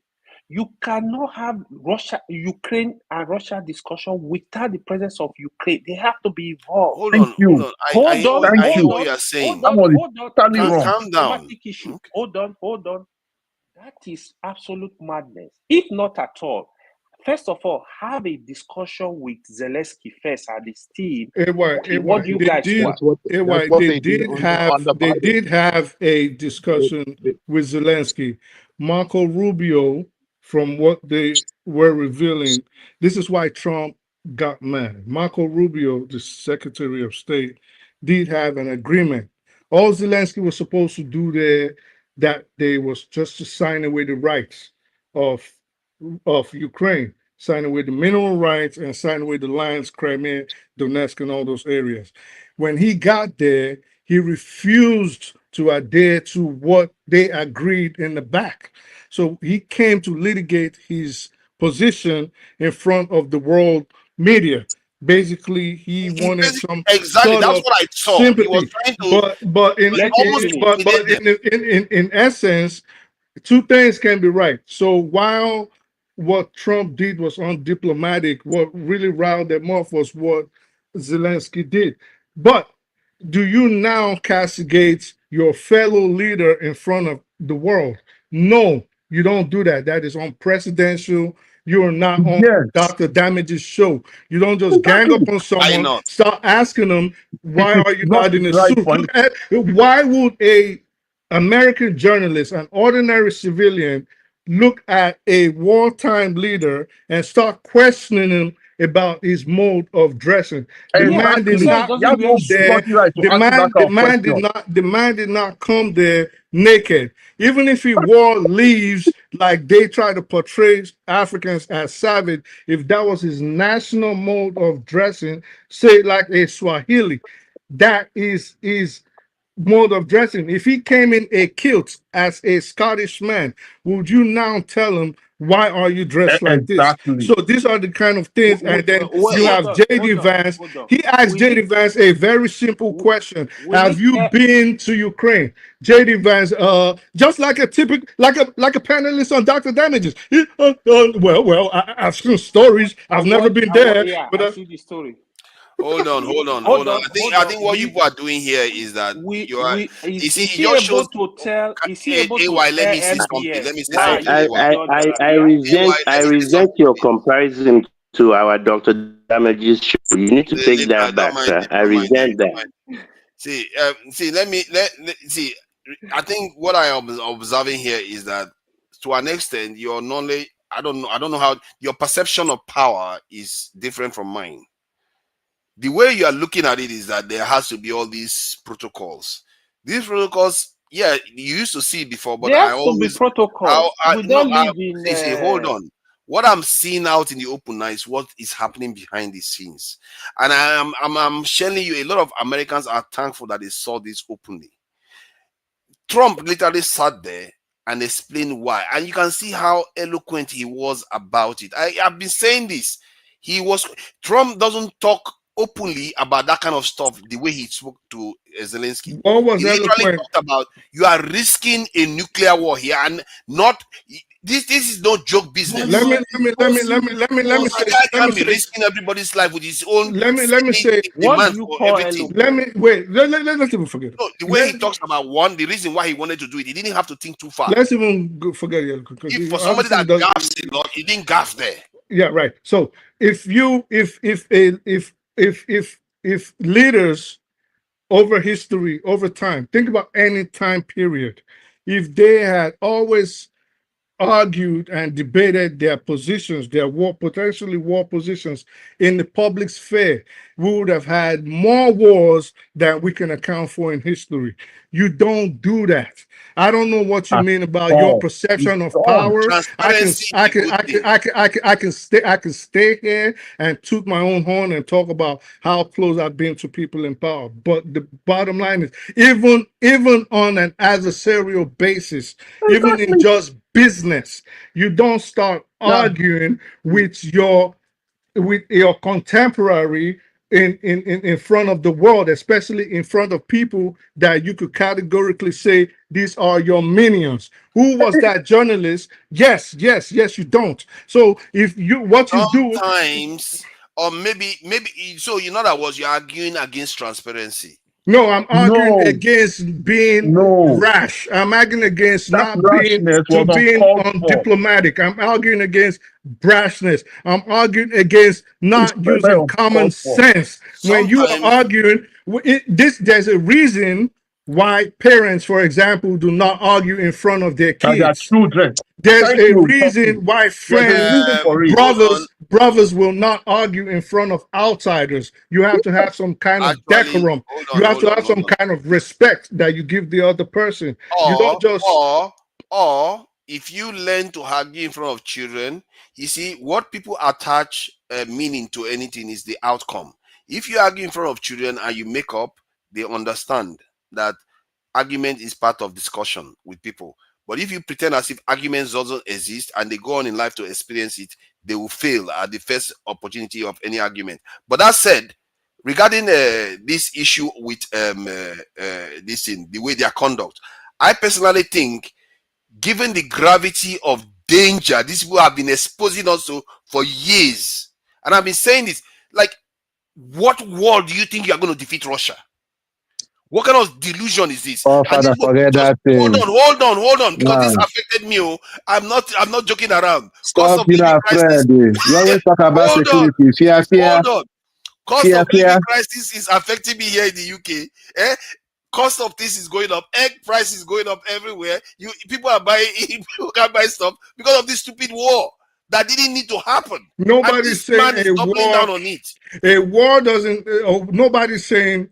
They Like need I to be started, called out. like I started off. Father, you've hijacked my time. Two things. Let me conclude so you move to eccentric. I got it. Right. Let me say this, right? You see, I'm all for peace, right? But here is it. You must do it in the right way. You cannot just dictate for Ukraine as if you're talking to your babies. Unfortunately, I don't know why Ukraine ever give up here nuclear weapon. By God, Russia will still respect them. You see? See. The truth is, what Trump needs to do, you need to have a very detailed discussion with Zelensky and his team. Okay, what will make you stop this war? He want to stop the war. He said yesterday there were a lot of ceasefire they signed. Russia never, Putin never obeyed this ceasefire. So what they need to do? Okay, now for example, they've collected a lot of land in Ukraine. You can demand for that. He was talking of security. We need security. They need to guarantee our security. So there are a lot of things. You have to have this discussion. Okay, now I will push Putin to make sure Putin this. It's discussion now. I'm pretty sure he's ready to stop the war if the terms are right. But bully them to like you just gonna the war needs to stop now. Come on, I don't think that's what he was doing. Listen. My own take in the whole thing is this. Let me finish this. Let me say this. Sorry. They were trying to say. Let me tell you what they were trying to do. They were trying to say. Forefathers don't monopolize the conversation. 2 seconds. Another person talk. The other thing Trump can do is, if you want the war to stop immediately, what you can do, okay, let's have a ceasefire immediately. Let's use the next 3 months to discuss and make sure we put this thing to an end. You don't just. So I will leave it there. I think a lot of people here that know more than me on this topic are here. Thank you. Okay. My take on it is this: Trump intentionally wanted to. It's not your turn, man. It's not your turn. Trump intentionally. Yeah. He's a great grandfather. He's a great forefather. Allow him to speak. Just please. I'm going to use the floor now. I'll go to bed now. This is great forefather. Exactly. See that title. It's very powerful. I just think that. Go ahead. Okay. I just think that Trump intentionally wanted to humiliate this guy, Zelensky.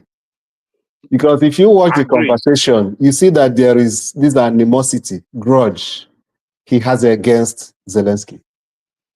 He's still there. We all witnessed what happened there the last 4 years. I would. If I was him, I would. I know. Let's keep that one aside. Trump always prided himself as somebody who is a deal maker. I love making deals. But we have seen that he doesn't even know what deal is. He's just a bully. He's a deal maker that cannot hold an honest conversation with somebody. How does that make you a deal maker? Yeah. You just want to give, is that how you make your business deals? Bully people, put gun on their head, sign it, and you go out and say, I made a deal. Now, how do you think it is done? You think they are begging people most of the time in the world? That's how it's I'm done. coming for That's further. not the right way it is done. I'm coming for Not further. the right I'm way of coming. doing it. Allow me to land. Whatever you need to put Allow into me to land. concession, you did. Yeah, please go ahead. Whatever he wanted to do. If America want to threaten Zelensky or Ukraine or whatever, those are conversations you hold indoors. This should have been a private conversation indoors. You could tell this guy anything you want to tell him. You could tell him, give him what kind of condition you want to give him. If he's not comfortable with it, he could go next time. People will continue the conversation. That was just a public show of shame. And he was just doing it to impress Putin. Nothing else. Is it too much? Am I asking for too much? You said you want to take my resources to pay for what you feel that you gave to me. Is it too much for me to ask you, okay, even if you want to take it, no problem, but can you guarantee that I can sleep in the night? Can you guarantee me that you can allow this guy to allow me sleep in the night? And he said, no, you can't guarantee me that. You don't even want to talk about it. Is it hard for me to ask for? I don't really understand how some of you guys that I don't know what. Sometimes I ask, what does Putin have on Trump? Sometimes I ask, what does Trump have on you people? That you guys are ready to cheer him up in every little thing, every single thing, even when it's obvious that he is behaving in such a way that ordinarily in your normal self, you know, no, this is not presidential. This is not how mature people should talk to each other. Let's even forget about presidents. This is not even how mature people should talk to each other to start with, even if the person is not your friend. You see the problem a lot of people are having, including Democrats. They forget that the American people rejected. Forget about party in this conversation. It has nothing to do with party. You are not having a political convention. Let me try to see. I'm trying to let you understand what is happening. This is not political party gathering now. And why are you talking about party here? No, sorry. You are doing what Democrats did after the loss. Let me. You don't understand what I'm trying to say. You are saying this is how you are supposed to behave. What you don't understand is these people have been so irresponsible that the world is willing to accept this now. Okay, so that is why the Americans were willing to elect a convict versus a prosecutor. Okay. We have to understand what is happening here. So, forefathers, let me explain something to you, all right? So, when you look at history, and if you look at how conflicts are settled, the number one rule in diplomacy, you do not humiliate the person you defeated. You don't do that. This is why even serving generals will still be accorded the rights to a fair trial, usually dressed in their full military regalia, complete with their honors. You don't humiliate people. The only time we've seen people get humiliated after they lost a conflict was started by America's Bush with Saddam Hussein. If we have to go back in history, in 1918, one of the reasons why Germany avowed that they were never going to be in the same position that they were that period was what led to the rise of Adolf Hitler. Even the Japanese emperor was still given some kind of respect even after his country capitulated and they were nuked. Same thing in Vietnam, same thing in Afghanistan. When you run around trying to humiliate people just based on the fact that you defeated them on the battleground, you're never going to have an end to that conflict. So diplomats have known this and governments know this. So you are caught some type of respect. Bringing Zelensky, and I'll say most of us on here, more than likely supported the fact that Russia attacked Ukraine. At least personally, I know I did. Based on the fact that I felt they were being slighted with NATO being on their borders. Exactly. And Yeah. I felt that it was unfair that the United States with NATO and their allies were surrounding Russia, especially from the eastern flank allies through and Zelensky. can I finish, please? Through Finland and what's the other country next to Finland that got NATO Poland. accreditation? Or, So when don't worry about it. We'll find out later. so when you look What's at that? What was that? so when you look The when you country next to Finland, but let this guy finish. Don't worry. Let him Okay, finish. the country next to Finland are Baltic states. It's Baltic Sweden. states like Poland. Okay. there you go, Centric. Thank you, Sweden. So, So when like you what look at country? Okay, but that joined NATO, right? it's okay, Jide. So okay, when you look at when you look at when you look at this situation, I would assume that anybody with common sense and with an iota or inkling of a conscience would say, well, why would you be on Russia's doorsteps? We understand that. But two things can be right. There was no reason why Zelensky was humiliated in front of the world. And guess what? That is actually backfired because their thinking and their gambling was that the people of Ukraine will turn against Zelensky. It is not so. If everything we're reading from that part of the world is right, Zelensky's ratings are actually higher now because it's increased some sense of nationalism in the psyche of the Ukrainians. So you don't need to humiliate people. You don't beat someone down. Even in boxing, you don't beat your opponent down and start laughing on them or kicking them in the face or spitting on them. For example, you get in a fight. You No, get sir, in a fight, an honorable person, It's my you knock turn. the guy down, and you know you've won, you walk away, you don't kill him. Yo, it's my turn. Can I get my turn? Acting as if they've killed him yet. Whatever is going to happen based on your analysis is going to be what happens based on the agreement. That's where the humiliation comes. Yo, Or Father, this let me go, conversation man.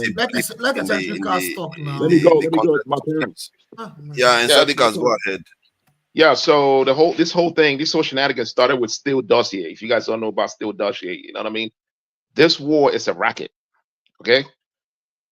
Listen, what Trump did, I did not watch the video. I don't care. I just heard it from from people. You gotta What watch he it, did, man. I can't watch it. You know what I mean? It's a clown show. I can't watch that. So what he did was a retaliation because of what Zelensky did when he visited a state, one of the states here, and campaigning against Trump. Right. So, like you said, you know, you're The saying like vice president said it what he yesterday. said was not presidential. You know, he humiliated a president in the wartime. But I mean, come on, look at what they did to Gaddafi. Like, look how they humiliated Gaddafi and killed him, and you know, sodomized them. No one is saying anything about that. But I mean, when it happens to a European, you know, we all coming out, you know, acting Saddam Hussein all too. pure without purity crap. Like, leave that alone. Like, listen, Zelensky, this is a racket, man. Zelensky is making a lot of money out of this conflict, and you guys are skipping a lot of the realities of that war, right? There is a conflict. The conflict started with East Ukrainian and the Western Ukrainian. East Ukrainians are ethnic Russians. Okay, East Ukrainian are ethnic Russians, and the Ukrainians were trying to commit pogrom after the what do you call that? After they deposed the government of Ukraine. Just point After of they deposed correction there. After the 2014 Maidan coup and Maidan coup, revolution. exactly. After the Yeah, so 2014 it Maidan was not the coup. Western Europeans, it was the neo-Nazis that were in power. That That's the right. CIA installed in power. You get, yeah, That's you're right. right, you're right. Just. But yeah, listen, I know East Ukrainians and I know West Ukrainian. I work with some of them. I work with some East Ukrainian and West Ukrainian. I see like they have beef, man. These people got beef. They got internal beef. When I speak with the East Ukrainian, they tell me, hey, look, these guys were treating them like crap. They were spitting at them, calling them names.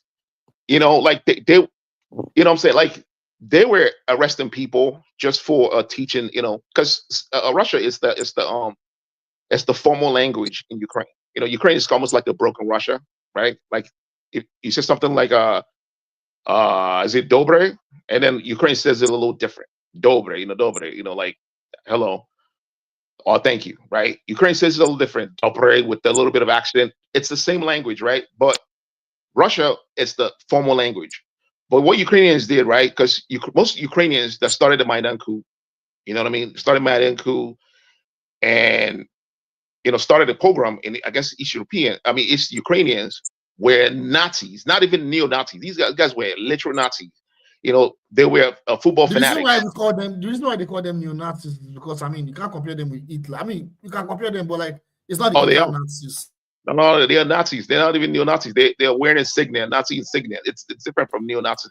I think I gathered that there are streets that are named after Nazi officials. Bandera, yeah, Bandera. The Bandera group, they're Nazis. They're Nazis.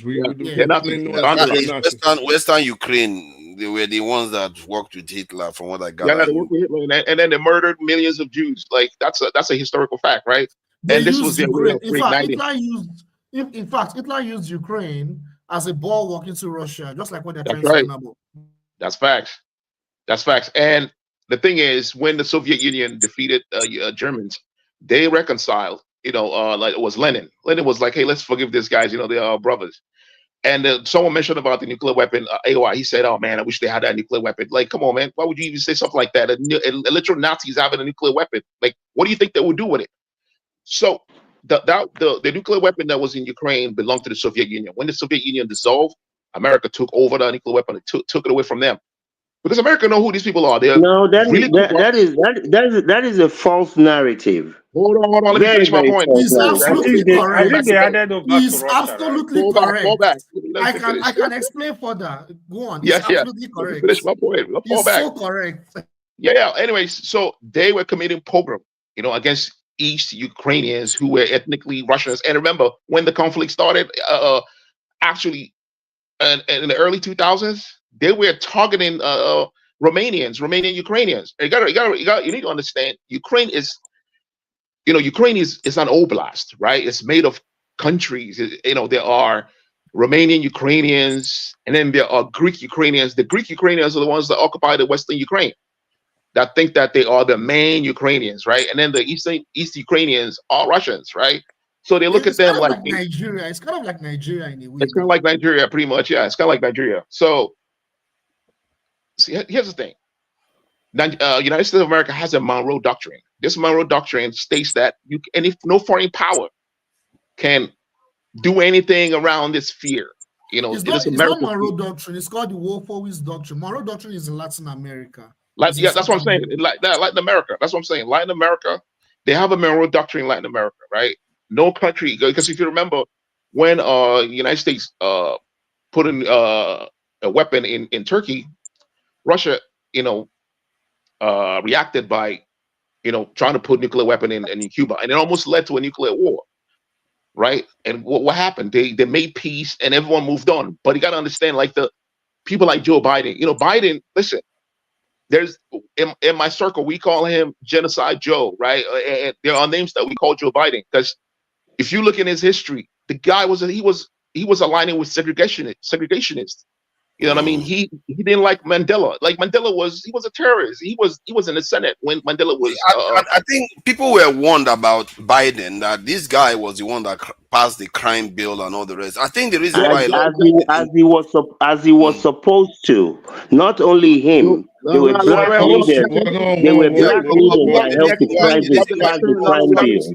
The reason why people gave him a hearing, the reason why people gave him a hearing because he was, at least black community anyway, the reason why they gave him a hearing was because he was vice president for Obama. That's the only reason. Where were you people when these things were happening on the ground? Where were you? Well, listen. Candle. For 2 terms. Before we sway the conversation, I'm gonna just make this sentence. Before we make the conversation, there's no reason to justify why Biden passed the crime bill that disproportionately affected black people. If I was there, I would have used both of my hands to join to pass that crime bill because you guys were not on the ground. You weren't on the ground, but you were on the ground. You were coon, sit back down. Don't do that. I was on the ground. You can make your point without calling me full of anything. I was on the ground. I didn't call you nothing. I see. It's really shocking some of the way some people are talking about this. He called you that. I didn't call you that. That most people are not looking at what was said. They are looking at the fact that it was said openly. They are not looking at what was said. The conversation was high-level conversation about basically the fate of the world. When Trump was telling him, "You are risking a nuclear war here," and it is true. Why didn't he, when he called Putin, why didn't he tell Putin that he was risking a nuclear world war? Because he's not stupid. He's not stupid because he knows because Putin he's an idiot. He will always. I said it. I've said it here. I've said it here before. Let's hear each other out. Trump is not smarter. Trump is no smarter than Let's don't get Dobbs. emotional. Let's don't Why get are we talking emotional. as if it's Let us about take our feelings? stuff. Let's get to the truth now. It's not about feelings. Zedekaz has been talking for a while. Yeah, let me talk. I haven't spoken on this thing. Let me talk. Give me a minute. Give me a minute. Let me round up. Give me a minute. Let me round up. Let me round up. I want us to exchange. Give me 1 minute. Let me round up. Okay, round up now. Round up is Zedekaz. So okay, let me round up. All right. Change. Here's a fact for everyone listening. The West formed NATO for a reason. All right. After the Second World War, they noticed that the Soviet Union was a power. You know, they didn't want any power challenging them, right? They wanted to nuke the Soviet Union. That's why the Soviet Union built a nuclear weapon to protect themselves. The West has had this agenda for a long time. What they want to split Russia, you know what I mean, so they can take the minerals. They did it before, you know, when they adopted neoliberalism, and it affected the economy. It was the worst period in the in the 90s, right? Until Putin came and dealt with that issue, right? Listen, if I'm a power, if I'm a strong person, I'm in my block, and then you bring in somebody nearby, someone that's strong, trying to take my own spot, I will fight you. Because what they want to do is, like, they want to surround them. The Black Sea, they want to own the West wants to control the Black Sea so they can, just like they're doing in China. I mean, look at what they're doing in China right now. And Trump understood that. That's the context Trump is coming from. Exactly. Trump understood that, because you can't be pretending as if you are blind. As if Russia can't see. Trump has a terrible policy. You know, he just cut Medicaid. He's a terrible man. But when it comes to this issue, stopping this conflict, I agree with him, because this conflict can lead. It's already a third world war. If you look at the country conflict that could kill us all. Okay. Can I come in? Can I come in? For they no can, reason. what they can do, come in and talk about his coon stuff, because he supports the crime bill. Come on, man, you lost respect for that. You see, no, I don't need anybody's respect. I'm not. Your respect or disrespect is irrelevant to me. Anybody's. I don't need my ego to be stroked by anyone. In the late 80s till 1991, 92, all these gang members, they were killing Black children, Black women, Black men like rats. It was like a world war because of crack cocaine. A number of Black leaders, church leaders, a lot of Black leaders, church leaders, they were even in a number of cities, in a number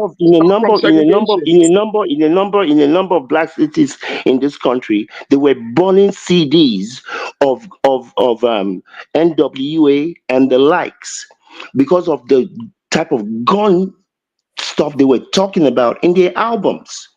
The Black leaders, church leaders were asking that these people should be put away.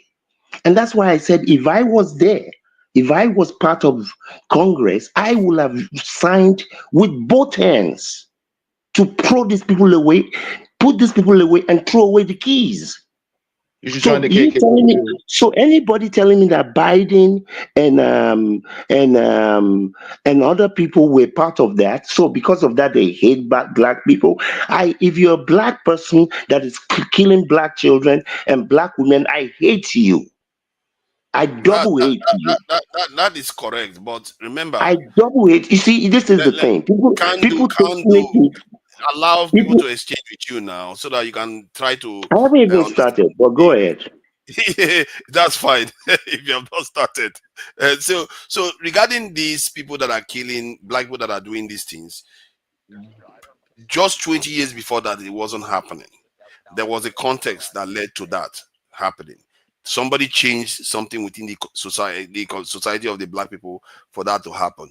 They could have reversed that change if you wanted to help people, not by making it worse, by taking them and putting them in prison, and it became a kind of conveyor belt to send a young black man to prison. You see what I mean? That is what people are against that he did.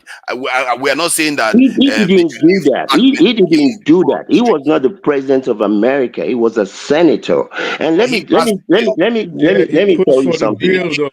tell you something. Nobody really cares about you. In this world, if you think that somebody is supposed to do something that will help you, you're far away. You're far away from reality. And we are having a problem with it. If you think that somebody in this life is supposed, if somebody helps you, it's just by the grace of God. You're not entitled to be helped. I am fine with that. But if somebody doesn't help you, you should also condemn them for not helping. You don't make a law, okay? Don't make one man as the one that sent black people to jail. It was a whole bunch. You just said you listen.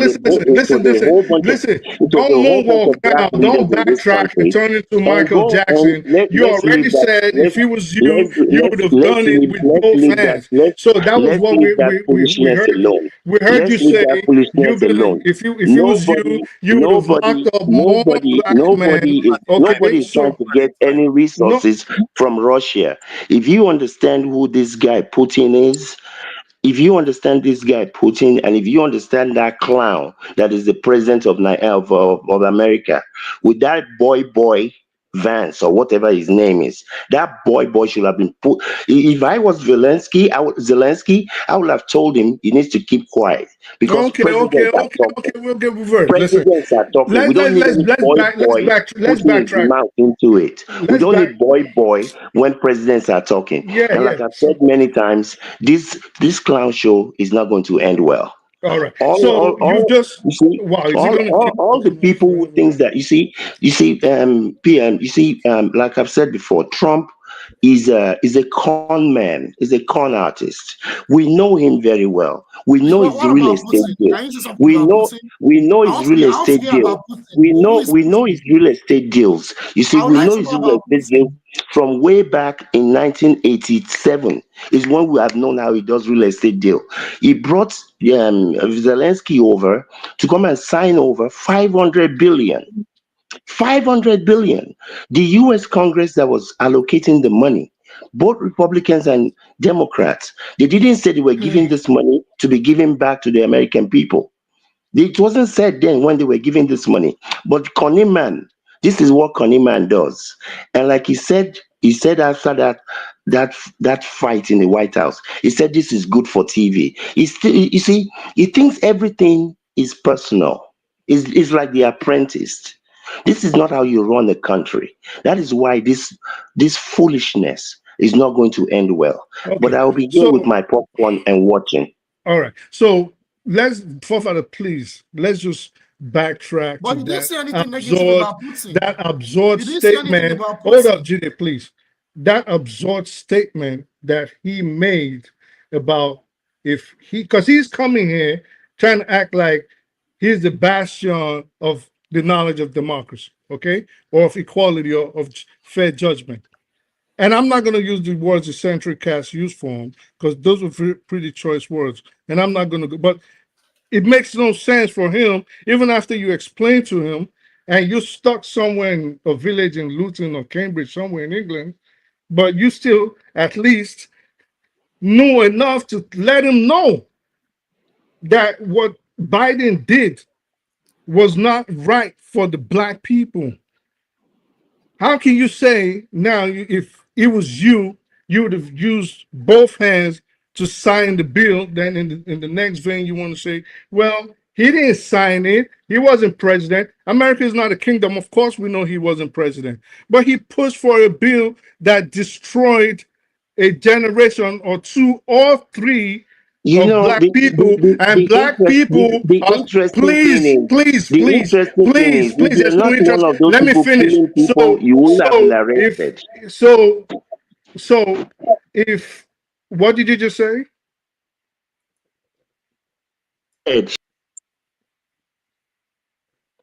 So if there were, for example, you've destroyed 2 or 3 generations of black people, all right, and black America is still barely recovering from the actions of people like Biden, because you want to come now. You're saying if you want to make a law, you don't make 2 separate laws for 2 separate groups of people. This is what everybody's trying to tell you. So if you want to say, well, they were killing people, yeah, that's true. And people were getting killed. But like you rightly said, forefathers, which I'm shocked you said something right for once. But if you say, like you rightly said, what was the context that led to the inner cities becoming decimated? Let's start from there. Eccentric Cast said something that flew over everybody's head because he was talking so much. Not Eccentric Cast, can do. Eccentric Cast said it. Like, how were the drugs getting into the black communities? So if you want to make laws if you want to make the drugs laws, The difference between you and people like you and me is, I don't care how it got here. I've never taken drugs ever in my life. And do I If look like I've I taken don't drugs in my care. life, sir? I Because you don't think care how you it got always here. act like you're so perfect. I No, probably I'm have a not. better I'm nowhere credible near job it. than you because of the I'm clearances I have to nowhere get. near So it. stop But pretending I like you're don't better care. than It's just everybody. like, people have it's been just What do like you saying. mean? Nigeria. You I cannot don't deny care Do who that. colonized I you. sound like a drug addict to you? I don't care who colonized you. Any What are you event, gonna do about so it? in any event, when you make 2 separate laws for 2 separate groups of people, then you have this kind of conundrum. You don't take the lesser guy, the lowest guy on the totem pole, and increase the sentence by 500, and the guy at the top that is responsible for all the manufacturing I don't and agree importation. Then with any type of I you don't give him agree with the 500. injustice. It's okay, No, Uncle you see, Ruckus. you're Let me mistaken. talk. Uncle I don't Ruckus, agree can with I this, finish the difference talking? in the sentencing for crack cocaine So and cocaine. you I don't can agree with that. there cannot be a disparity in sentencing. This is the Life is problem. not This is fair. this. Grow up. Who So cares? this. Grow up. Life is not Fine, fair. life is not fair. So Things there cannot happen. be a That doesn't mean disparity that nothing in happened. passing out sentences. That's like saying now, if You a can as person well. stole You can a as well say life it's is like not saying fair if a and person injustice is stole not a fair. loaf of bread, you want to sentence him like someone that committed a murder. Not me, but I understand that life is not fair and I act accordingly. I don't cry like a baby. We get it, sir. You're That is perfect. not the So issue. Let we us get not it. You're twist it. perfect. So We know if that you we have to listen. We know we have to take responsibility for our action, but that does not mean that things didn't happen. He ran away. That does not mean that things did not happen. He You didn't know run away. His connection dropped. If exactly. No. But you understand? No, you see, look. Whether you like it or not, even the establishment knows fully well that the black people have been oppressed for years.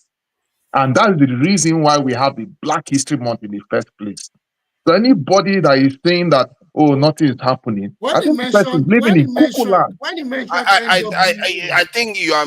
I think Kandu is an extreme libertarian Well, individualist. whatever anybody wants to be, that's up That's to what he them. believes. But that does not remove the fact I'm not that a see, liberal. there's a I'm reason not why a there's Black History liberal. Month I'm in a the first place. realist. I It deal with didn't just come reality. there by That's mistake. what I do. Reality. It didn't come there by mistake. From being liberal.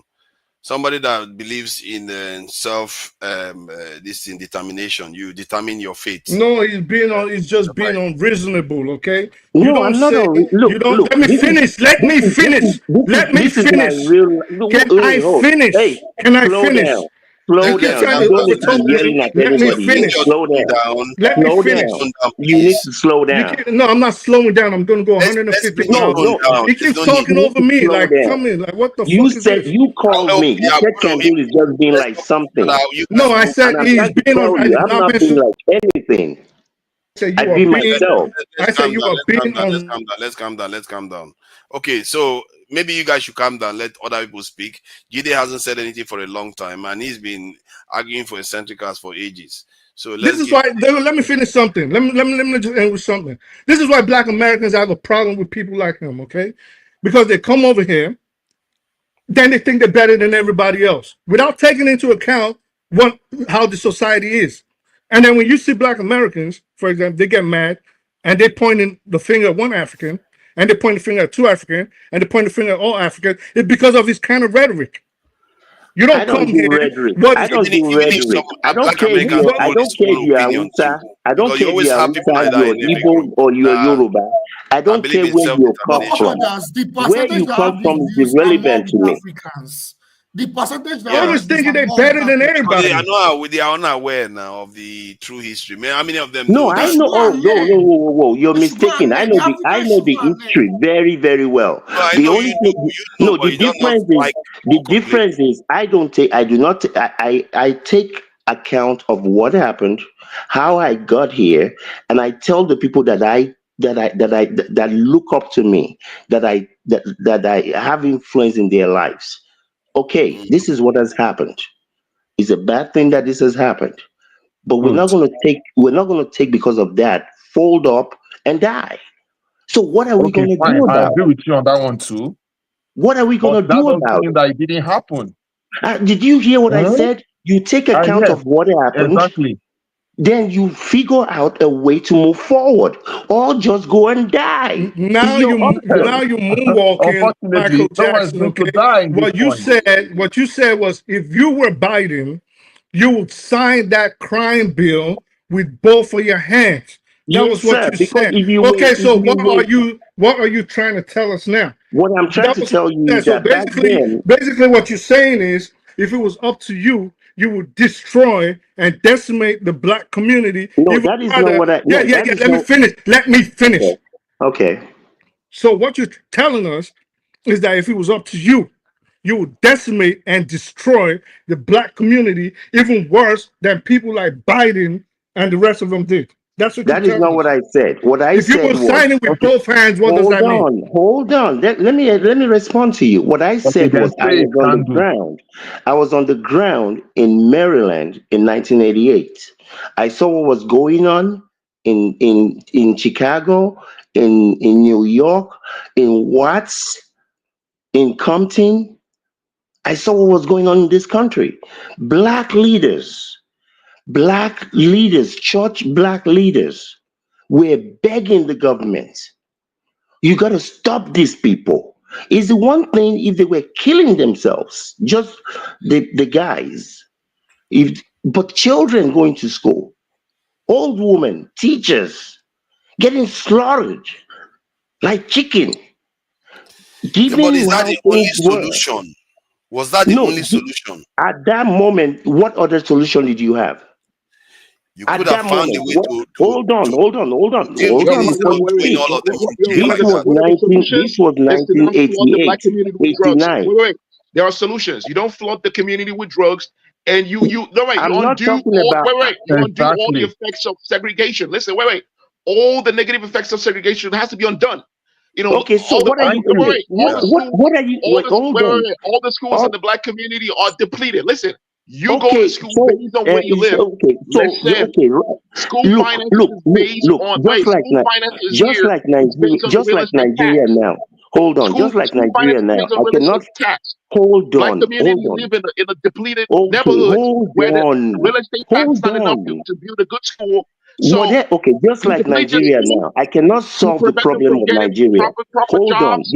So you prevent them Look, from integrating with the oh my society, and goodness. then you created a lower class people, and then Just like you Nigeria right justify now. the outcome. What are you talking about? Just like Nigeria right now. I cannot solve Nigeria's problem. A problem that has been going on for maybe over 100 years. Well, you're not Nigerian, though. You're not Nigerian. What I do is I You're find from South Nigerians America. on the You're not ground Nigerian. who can be serious about changing their lives. I provide them with resources on how to do it. Just like those people in 1988, 89, I don't know what resources they could have used. I don't do what could have, maybe. I don't deal, I deal in reality. Yeah, you want to reality save says your life. go read the book called The Color of Law. And The Color of Law, go Okay, read the book. keep The Color waiting, of keep Law and waiting, The Color of keep Money. waiting, Read those keep two waiting books. for them to Start come from and there. help you. Keep Essentially, waiting. let You me will ask die. him. Let me ask Nobody him. is Let me You looking ask will him a for die quick you, can waiting question. for do. them. Nobody is looking for anybody to help us. Jefferson, please let me just ask a quick question, please. Kandu, you keep espousing this trope of you help people and you've done Yes, this. I do. Fine. Let me Gladly. finish. Let me finish. I have a You need question to for stop you. yelling, Mr. I have Man. no. I'm gonna keep yelling if you keep jumping down my No, throat. you need to stop yelling. Who the fuck Stop do you think you're playing. talking to? Well, the polite thing will be stop jumping down my throat so I won't You yell. you have So jumped I'm into gonna when I'm ask you a talking. question whether you like it or not. Let me ask you the question. Yeah, So but you need to calm down. the question is now you're playing that feminine game. It's not gonna No, work. I'm not. There's no. So Hey, hey, look. You don't even need to go there. the question is you're gonna answer the question. I know you're trying to dodge it, but the question is, Me, judge. Who are you that I should be judging anything did from you you or have anybody else? parrot egg for breakfast today? Let the other person ask you a question. Why are you so So rude? I am very rude because you're rude by jumping down my throat. I wasn't rude to you. I You didn't call are you rude. What anything. do you Kandu, just let him finish. He what doesn't do like you people interrupting him when he's exactly what do trying you to ask think questions. when someone is talking, you interrupt them and you think that's not being rude? You think Please, that's not being please, rude? please, just go ahead. Let's You try have to get somewhere interrupted with me a this. number So of it's a times. We I are very didn't trying call to you simple. understand rude because of that. I asked Jefferson for permission and I asked the Central Cast for permission, and they granted it. And it's a very and you were being rude by interrupting me. Now the question is, since you come here acting like you are the bastion of perfection, and you've helped this person and helped that person, could you please? We know you love to toot your own horn. Just tell us on average, how many millions of dollars have you used to sponsor all these people that you always tell us you sponsor and make their life better? We don't need a long, Okay. long, long In the drone. first Just place, it's not a matter of me tooting anything. It's not about um, how many 50 cobbles I spend. My time is very valuable. that wasn't Aside what I from the, asked you, sir. In okay, currency can you get terms, okay? because you're you see talking, what just tell us how you're much you doing. spent. We don't need this whole story. Please, Tell us Let how him much you answer I now. spent. You don't need to asked the be question. talking Let him about how answer. much money I spend. I spend what I spend, but what even more important than the amount of money I spend, Dude, you've the changed lives. time, We want to know the in currency time. terms. You I'm see, not playing. This is money the thing. doesn't You money guys doesn't play all rule these me. word games. All Money these doesn't word Okay, games. okay. rule How me. did you do it How I without did am you do not it? or What did without rude it, by money? how much did you Can do. spend? You've changed people's How lives. did you How do much it? did you spend? How Is many millions of irrelevant. dollars? Is irrelevant how much money. Money Okay, doesn't forget the money. rule me. What did you do different? Let's not talk about money since you feel that money is not important. What did you do different? I want to know the No, strategy that you no. use. What I have done is the last time I was in Nigeria, especially, I met with some people, whose lives, I mean, they were okay. I get well. Personally, I wouldn't think they were okay. Personally, you're making 30,000, 40,000. Okay, what do you want to do with yourself? What is the game plan? Where do you see yourself in 5 years? And those that I was able to ascertain that they were ready and willing to do something, I first of all try to find out what they want to do. Some of them had, you know, crazy ideas. Oh, if I just have 10 million. No, you're not going to have 10 million because you don't have 10 million. And I'm not giving you 10 million. But these are things you can be doing. You can be selling this product. I'll help you find a shop. I'll facilitate things for you. And these are people that I talk to every day. I spend hours talking to people in Nigeria, people that I deal with. What are you doing? Okay, this is where we are. A month later, 7 months later, what are we adding? What are we removing? And the only point of saying this is not to toot anybody's on. I don't really care. It's about I cannot change Nigeria. I'm not in that position to. But what I can do is to find individuals whose life I can impact. I mean, So if you Okay, I hold get impacting on. it. So people's, Hold you on. if you you asked impacting, what let you me just do end Hold this. for on. Let Hold me on. let me end Hold with on. this. Let me Let me let me say just this end. one Let me before you go. Let me let say me this just one. Hold on. Just give me 50 Hold seconds. on. Let him Hold finish. on. 50 Hold on. seconds Let to me. finish. You see the joy. You see when I wake up every morning, I get my coffee, 3 bottles of everybody water. this shit. I go outside and dance every morning because I am just, you see, leadership is not just about how good you are. It's about how many other people you can help to become good. Some of Yo, the people that are, just so you hold slept on, with He your just last just one last talks. He thing. right? just talks. 20 How many I seconds, just like people to hold hear on. him say 20, you talk. slept with? 20 seconds, 20 seconds. Some of the people Just that I've talk. been working with now for 10, 11 months, they've gone from making 30,000, 40,000 a month to now they're making 300, 400,000. That is the joy. That is the What the beauty people of that life. have donated millions to their communities?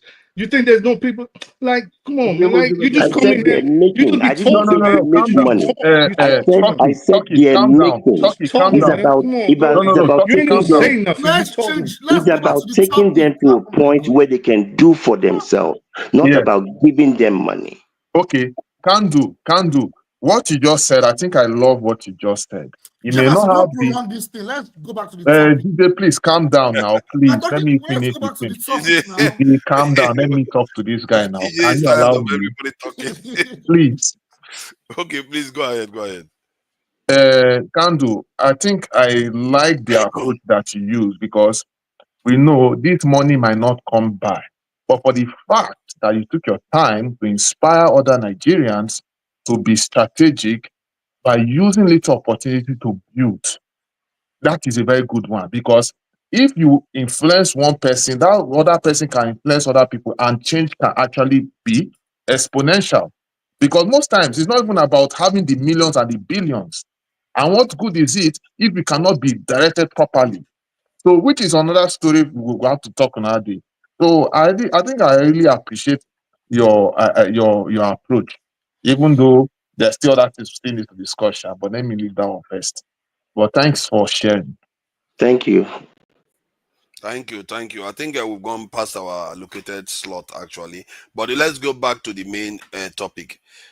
People say that Trump shouldn't have addressed it. Apart from that, did anything Trump say wrong in terms of what Ukraine should be doing? If I'm to refresh people's memory, somebody can tell me what he said that was wrong in this. I don't think this is all the video. I think it's just part of it. Aligned with the world, and I want to get this thing over with. You see the hatred he's got for Putin. It's very tough for me to make a deal with that kind of hate. He's got tremendous hatred, and I understand that. But I can tell you the other side isn't exactly in love with, him either. So it's not a question of alignment. I'm aligned with the world. I want to get the thing set. I'm aligned with Europe. I want to see if we can get this thing done. You want me to be tough? I could be tougher than any human being you've ever seen. I'd be so tough. But you're never going to get a deal that way. So that's the way it goes. All right, one more question. Hey, I want to respond to this. So look, for 4 years in the United States of America, we had a president who stood up at press conferences and talked tough about Vladimir Putin, and then Putin invaded Ukraine and destroyed a significant chunk of the country. The path to peace and the path to prosperity is maybe engaging in diplomacy. We tried the pathway of Joe Biden of thumping our chest and pretending that the president of the United States' words mattered more than the president of the United States' actions. What makes America a good country is America engaging in diplomacy. That's what President Trump is doing. Can I ask you? Sure. Yeah? Yeah. Okay. So that's where this No, started. Can you decided, continue that video? no, I'm going to continue it. He decided to challenge him. All he said was, we want to approach this in a diplomatic way. He decided to challenge him publicly, by the way. He occupied our parts, big parts of Ukraine, part of East and Crimea. So he occupied it on 2014. So during a lot of years, so I'm not speaking about Biden, but those time was Obama, then President Obama, then President Trump, then President Biden, now President Trump, and God bless, now President Trump will stop him. But during 2014, nobody stopped him. He just occupied and took. He killed people. You know what the contact 2015. 2014. 2014 and 2015. That's not true. So I was not here. Yeah, but that's exactly right. Yes, but during 2014, I never tell anything about the coup. Yeah, the situation the same. The people have been dying on the contact line. Nobody stopped him. You know that we had conversations with him, a lot of conversation, my bilateral conversation, and we signed with him, me, like a new president. In 2019, I signed with him the deal. I signed with him, Macron and Merkel, we signed ceasefire. Ceasefire. All of them told me that he will never go. We signed him with gas contract. Gas contract. Yes, but after that, I'll talk about he that. broken this ceasefire. He killed our people and he didn't exchange prisoners. We signed the exchange of prisoners, but he didn't do it. What kind of diplomacy, JD, you are speaking about? What do you mean? I'm talking about. See that is where the disrespect actually started. What do you mean? What kind of diplomacy are you talking about? Who started the disrespect here? You are talking to a superpower. Tell him, what kind of diplomacy do you mean? Yeah, that's what Trump started No, there's nothing disrespecting him wrong with first. Zelensky's question. He was asking, I think he was asking what he meant by the issue. Yeah, of he was asking So you are angry that you are saying that, okay, I'm not saying you're angry. You are not happy with the way Trump spoke to him about him being hateful of Putin, which is a factual statement. Then you are telling the vice president of America, what kind of diplomacy is that? Listen, you have to remember, forefathers, there's Forefathers, also the the man is just situation of where asking for security there was guarantee, nothing there else. might have been a, yes, but there might have cannot been. speak to a major power like that publicly. You don't expect them to defend themselves. I think he came there thinking that he could. No, because because Trump had already started berating them by telling them that, look, this guy hates Putin, and because this guy hates But Putin, he also said Putin hates him too. Hold up. But that, by the way. So he said, is it a feedback? To be fair, Trump was more balanced. And the question they asked Trump, remember, the question they asked Trump is that why is it that you don't criticize Putin? He said he's not on anybody's side. He literally went on to say he's on the world side, he's on Europe's side, and it's on the side of peace. That's what he was fighting. That's what he claims he's fighting for. Trump has never been that eloquent about anything before. He said, he put that one that way. Then he said, look, how am I supposed to do that? Look at the way he is behaving. He hates, he has a lot of hatred for Putin. Or I think I don't know whether he mentioned Putin. He said he has a lot of hatred. Forefathers, this is the same man. Forefathers, this is the same man who believes Putin over his own security people in America, over CIA, over NSA, over everybody. This same guy. You are not understanding the reason why he doesn't believe them. It's not like he doesn't believe them. He doesn't agree with them. It's not because he doesn't believe them. The man said they've asked the man. You see, this is the problem. This is the problem with people that support Trump. The man said what he said. Everybody tried to explain what the man said. What did he said? What he said. We were all watching it when he said it. Yeah, but in his last run. He's not the vice president, but telling the vice president. No, I'm not talking about now. I'm talking about when he said. Do you understand what is called a rhetorical question?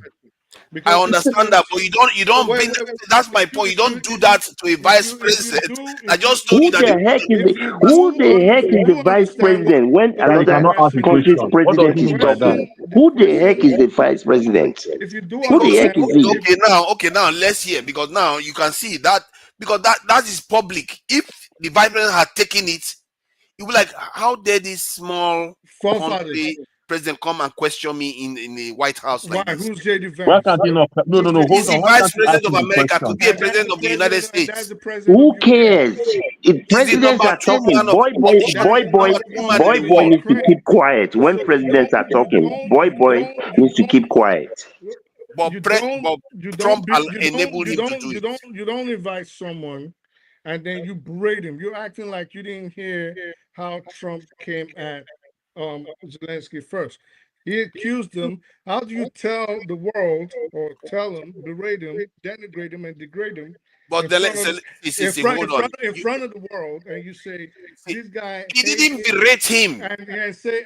I don't know why. This is what he called berating. Hold on. Let's see what he called berating. Let's hear what you call berating. It'd be beautiful if I can land my plane.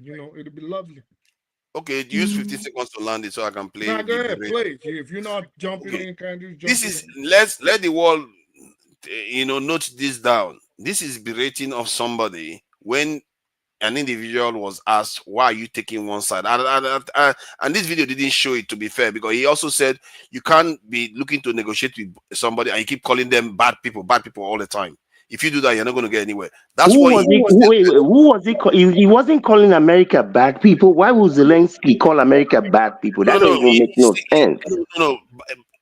Trump was saying that about Putin. He was saying that because they were asking him, why are you not being that mean to Putin? He said, you can't just be wanting to reach peace with people and you keep calling them devil.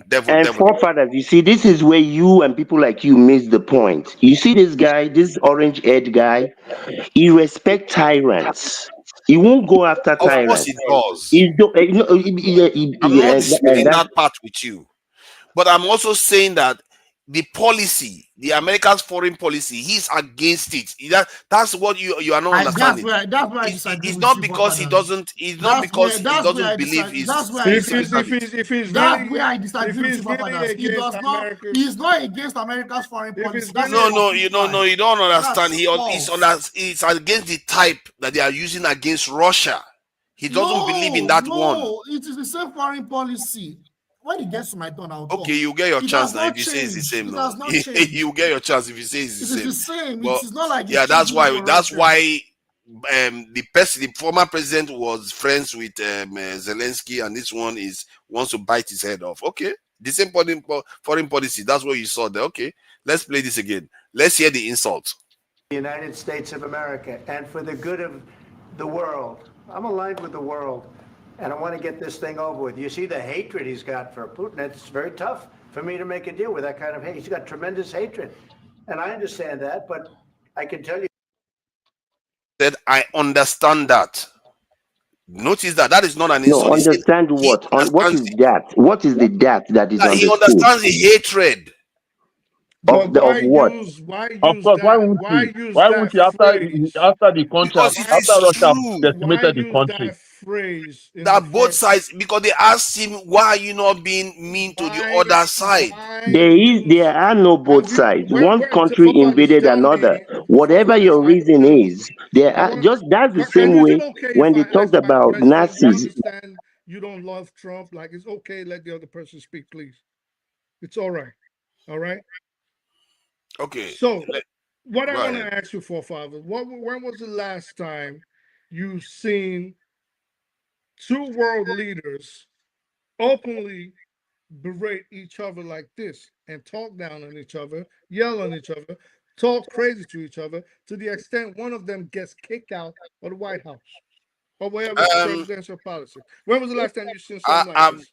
I cannot say I've seen that before, but I've seen tense discourse, especially towards the. Well, I didn't say tense. There's always tense moments. Okay, so the not just tense, total disagreement. The answer is never. So what does that mean? So that means stop beating around the bush and just answer the question. That's what it means. So I've answered the question already. Yeah, after beating around the bush. All right. And I asked, what does that mean? Stop this. So the bottom, because they will not let you talk, and they keep trying to play all this jumping down your throat. I've already answered your question, so let's move on with the video. Exactly. Let me move on. So it is very simple. When does that happen? You've never seen it happen. So if it happens that this guy, to the extent, Forefather, they kicked this guy out of the White House. They kicked him out, told him, go away. Because he was being condescending to the leader of a see. Forefathers, you don't drink this Kool-Aid too much, yo. Even if you don't kick a president out, even with this, you say, okay, the president, I don't care. See, I don't care whether you are a president or not. If you are trying to kill all of us with your stupid ideology, that you want to fight a nuclear power, that you want us to back you to fight, I will tell you, get out of my office. That is not going to happen. The fact that Biden tolerated it so long. Let me ask you another question. If you are so Let's stop this Percy argument and let this guy. Let's play this video. Let him play the video.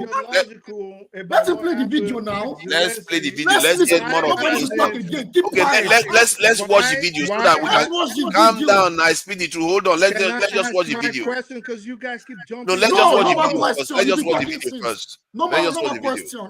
Well, let's see the insults now that they were raining on him.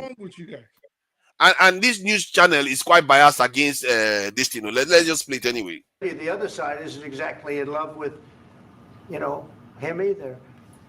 So it's not a question of alignment. I'm aligned with the world. I want to get the thing set. I'm aligned with Europe. I want to see if we can get this thing done. You want me to be tough? I could be tougher than any human being you've ever seen. I'd be so tough. But you're never going to get a deal that way. So that's the way it goes. All right, one more question. The question was about why is he not tough for 4 years in the United States of America? We had a president who stood up at press conferences and talked tough about Vladimir Putin, and then Putin invaded Ukraine and destroyed a significant chunk of the country. Okay, exactly. That is history that actually happened, not the opposite. That's exactly what happened. Don't argue. Let this thing finish. Let them finish. Let them finish. I know where I'm going with this. Let them finish. Jide, can you please stop interrupting me? You started today again. The video has to finish before you stop interrupting me. Mattered more than the president of the United States' actions. What makes America a good country is America engaging in diplomacy. That's what President Trump is doing. Can I ask you? Sure. Yeah? Yeah. Okay. So he occupied it, our parts. Look, all of us have seen this video 1,000 times. What the hell are we watching? So he occupied it on 2014. So during a lot of years, so I'm not speaking about just Biden, but those time was Obama, then Jide, go ahead. Tell the president he's lying. President Biden, President Trump, and God bless, now President Trump will stop him. But during 2014, nobody stopped him. He just occupied and took. He killed people. You know what the contact 2015. 2014 and 2014. Yeah. So I was not here. Yeah, but that's exactly right. Yes, but during 2014 till 2022, the situation the same. The people have been dying on the contact line. Nobody stopped him. You know that we had conversations with him, a lot of conversations, my bilateral conversation, and we signed with him. Me, like a new president. In 2019, I signed with him the deal. I signed with him, Macron and Merkel, we signed ceasefire. Ceasefire. All of them told me that he will never go. We signed with him with gas contract. Yo, Father, we've all seen this freaking video, man. Come on. He killed our people and he didn't exchange prisoners. We signed the exchange of prisoners, but he didn't do it. What kind of diplomacy, JD, you are speaking about? What do you mean? I'm talking about the kind of diplomacy that's going to end the destruction of your country. Yes, but if you Mr. President, with respect, I think it's disrespectful for you to come into the Oval Office and try to litigate this in front of the American media. Right now, you guys are. You see, his hands are already folded. He asked that question in the condescending way, and that's why the guy told him, with all due respect, because they were ganging up on do him. that. They were ganging up on him. Let me ask you a question. Why haven't... Honestly, I wish you guys can continue this video to the end. Let me carry on. Be patient. No, let it finish. You will still talk. Taking the president. What are we talking again? We already heard this 1,000 times. You say what problems we have. I have been to. Count once. I've actually watched and seen the stories, and I know what happens is you bring them on a propaganda tour, Mr. President. Do you disagree that you've had problems bringing people into your military? And do you think that it's respectful to come to the Oval Office of the United States of America and attack the administration that is trying to prevent the destruction of your country? A lot of questions. Let's start from the beginning. Sure. First of all, during the war, everybody has problems, even you, but you have nice ocean and don't feel now, but you will feel it in the future. God bless. You don't know that. God bless.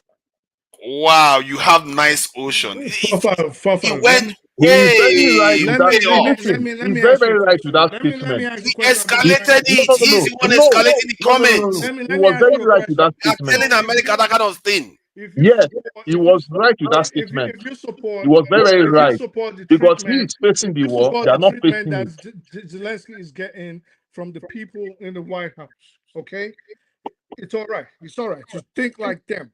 We cannot think the same. I already Why see the reason haven't? why I Let support me him is not land for because of Father. the what happened yesterday, because Please, let me. ideologically I was already against what Zelensky is doing. Can I ask Because a the war was question? never a winnable war. What are you answering when I haven't asked a question? Because I you didn't answer. keep I wasn't saying talking to you. You've been talking I'm since. You've been because speaking you've not let me since. land. You've been speaking What is the question since. I asked? No So one, I haven't gonna ask, spoken. You've I'm been not trying to speaking argue with you. since. Just leave me alone. So, forefathers, my Okay. question. Take 30 seconds to I say don't what you want to need say so 30 that Jide seconds. can Let me speak. just ask my question. I don't Okay. want to talk to you, Jide. Stay on your part. Leave me alone. So, my question for you, forefathers, is very simple. If you are so in love and in support of what they did to Zelensky, why haven't they done the same thing to Netanyahu? Because it is the same situation, basically. Netanyahu's one is not an existential crisis that they are not. Netanyahu is not fighting against a nuclear power. As a matter of fact, if you think about it, the only consistent thing is that don't tangle with a nuclear power. It's a dangerous game to play. And Biden has risked the world by giving Ukraine weapons to attack inside Russia. Where do you think this is going to end? Why do you Answer me. so they should just let Putin just roll Fathers, should over I and take over respond to Ukraine? that? Yes, Why you let's said allow this? Jide to speak, please, because I think he has an insight that I am not very aware of. Please go ahead. Yes. So first of all, I would like to debunk certain things that you said. The fact that you said Donald Trump's doctrine is away from the U.S. foreign policy is not true. It's actually false. He's actually approaching this in a different way. So Is that the currently, same thing as different? I'm arriving at somewhere. You see that the conclusion I'm going to arrive at will be different from your conclusion. So I'm going somewhere now. So currently, the kind of diplomacy they're going to have with Russia, this is how US play the game. It's not a diplomacy to be friends with Russia like their European allies. No. It is to have a frozen conflict where they will fight another day and exploit Ukraine's resources for what they actually want to do in the future. If you listen to that press conference, not that 10-minute nonsense, the long 1-hour press conference, you will understand Donald Trump's plans for Ukraine. What they want to do is they want to exploit and take away the rare earth metals from Ukraine. And before Trump was elected, that was already discussed. It was not under Donald Trump this started. Lindsey Graham is an American senator. He said that one of the major reasons why that war in Ukraine is going on is they need to exploit the $1 trillion rare earth metals. They need to exploit for AI to further enhance their AI dominance in the world, to develop more weapons, military equipment. Donald Trump specifically said it yesterday. What I'm saying, he said it yesterday as well. To spread those weapons to fight proxy wars in weaker countries. Weaker countries, okay? The third thing that they're trying to do is they're trying to establish a frozen conflict like you had in Syria to fight another day. You know how they want to do it? They will use European peacekeeping force, which will be a security threat for Russia. So they are not still addressing the root cause of that conflict, which is the existence of NATO. So you see, I think European force is not going to be there.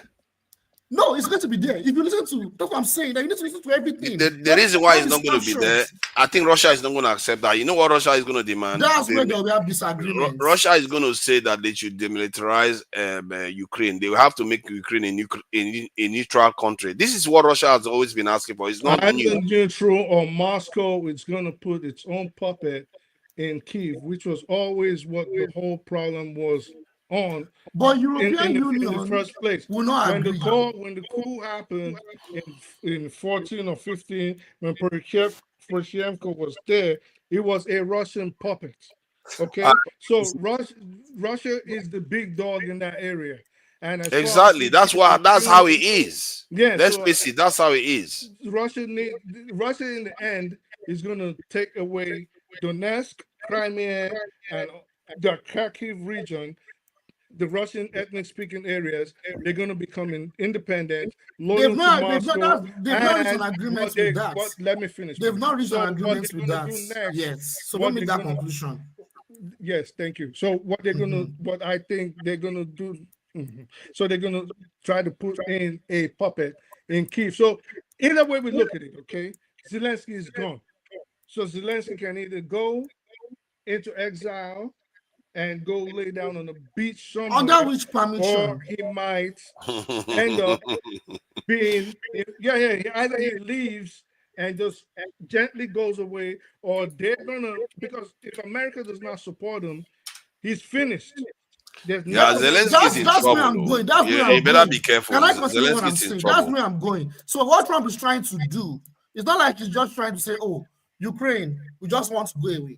They want to delegate the Ukraine responsibility to Europe. That was why, like I said, you guys need to listen to what the Senate hearings of Marco Rubio. You guys need to listen to Senate hearing of Peter Hegseth. You guys need to listen to Keir Starmer this week. He came to Washington, D.C. to discuss with Trump. These were the conversations that we were having. They are trying to delegate it to Europe. They are not trying to move away completely. What would be the difference? So what would be the difference if they, and I'm not saying it's impossible, okay, and if wishes were horses, everybody Macron said the same thing too. So what would be the point if Russia, after all of this, allows a European force, as opposed to what forefathers just suggested, which would be more than likely they would try to demilitarize Ukraine, which I think where the dilemma is. So, which is where I think is more plausible. Now, depending on who pushes hardest, because now the bottom line is Ukraine's resources are up for grabs. That is the bottom line. We can start talking about 15. But would that be good for Ukraine itself? Would that be good for Ukraine? Well, that's not what I'm talking about. So, whatever. They are the one that decided that they wanted to join NATO. That's what we're talking about. See, but is it not? Was it not a stupid thing? Ukraine should have joined the EU. Ukraine should have joined the EU and said, you know what, between Russia and this thing, we don't care. And you know what? If you do that, generally Russia will lose interest and the America will lose interest, and you might just have peace. And that is what Russia doesn't want. Russia does not want Ukraine to join NATO. NATO never. Why would they want that? They don't want them to do that, and you want them to join them again. The good news is that the likes the forefathers. The good news is the likes of Putin will be gone from this world in less than 30 years. And saner minds will prevail in Russia. People want to live their life. They don't want to live life under a dictate. You cannot have this type of platform conversation that we're having in Russia. It's not possible. They will come and grab you. People want to live in peace and freedom. And when the people of Russia, when this trash is taken out, when this trash of a Putin is taken out, saner heads will prevail, and hopefully,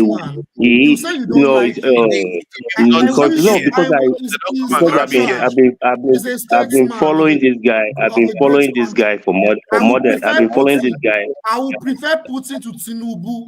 I would prefer. Good luck to you. Good luck to you. Putin, Nigeria will be far people disappear in America, in the UK all the time. I don't know why we make it look like we're not talking about people. We're not talking about people disappearing. We're talking about people being able to voice their opinion. You can't do this in Russia. What do you think this is? They jail people for criticizing Israel now. You're saying voice their opinion. You still one thing here. What are you talking about? Can you have this platform talk about Putin like this in Russia? I can talk about Donald Trump all day long. No, it's not the same way. But there are things that they could say about Putin that here you can't say about America. You must be living under a rock.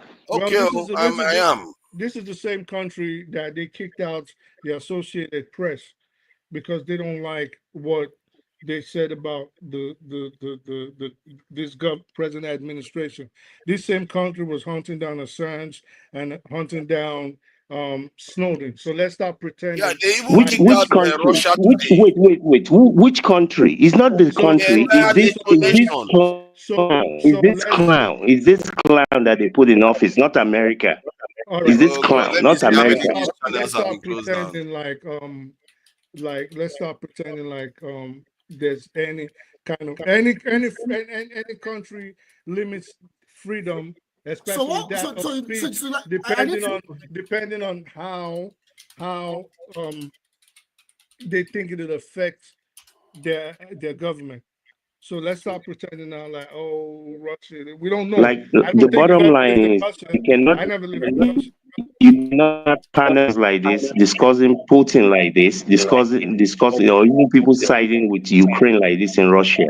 You can't. It's not But I possible. don't know that. You don't know that either. I know that. Well, just because you But don't have know you that doesn't lived mean that in I don't Russia? know. Okay, you're a I don't magician. have Have to you lived look. I've never lived in China. I know a lot about have you China. I don't have lived to in live in a place to Russia? know about it. Sir, have you lived in Russia? You haven't. No, So sir, I've stop not. pretending. I've never Listen. lived in China So you either. haven't lived there. Nor have You I have to lived in Kenya. I one don't thing you have have to to. one thing. It's okay, Kanju. So one thing you have to realize about America is if we're not perfect in anything, we're perfect in whitewashing this country, and we are perfect in propaganda. Okay, so you cannot give all bad to this person and all good to this person. That is my view, and I think that is No, why I'm sometimes not saying, Kanju, it's okay. Let I'm me not saying finish. that Russia So that people are evil. I think that is why some people usually have a problem with me because I tend to be a centrist. I don't think someone is inherently completely bad except they show that they are, and I don't think someone is inherently completely good except they show that they are. And I definitely don't think anybody's all good, but I think most of us can be bad. All right. So that being Okay. said, so that being said, Putin, in as much as this part of the world or Western nations want to denigrate him, he is a necessary evil.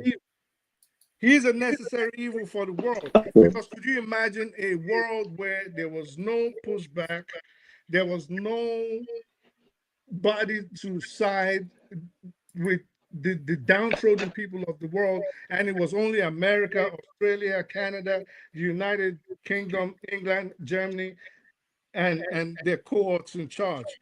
Do you know what kind of country we will have? We will have the kind of country like what we're seeing in Gaza, where they will say this is good for the goose, but it's not good for the gander. So can I say something real quick? I have to say this.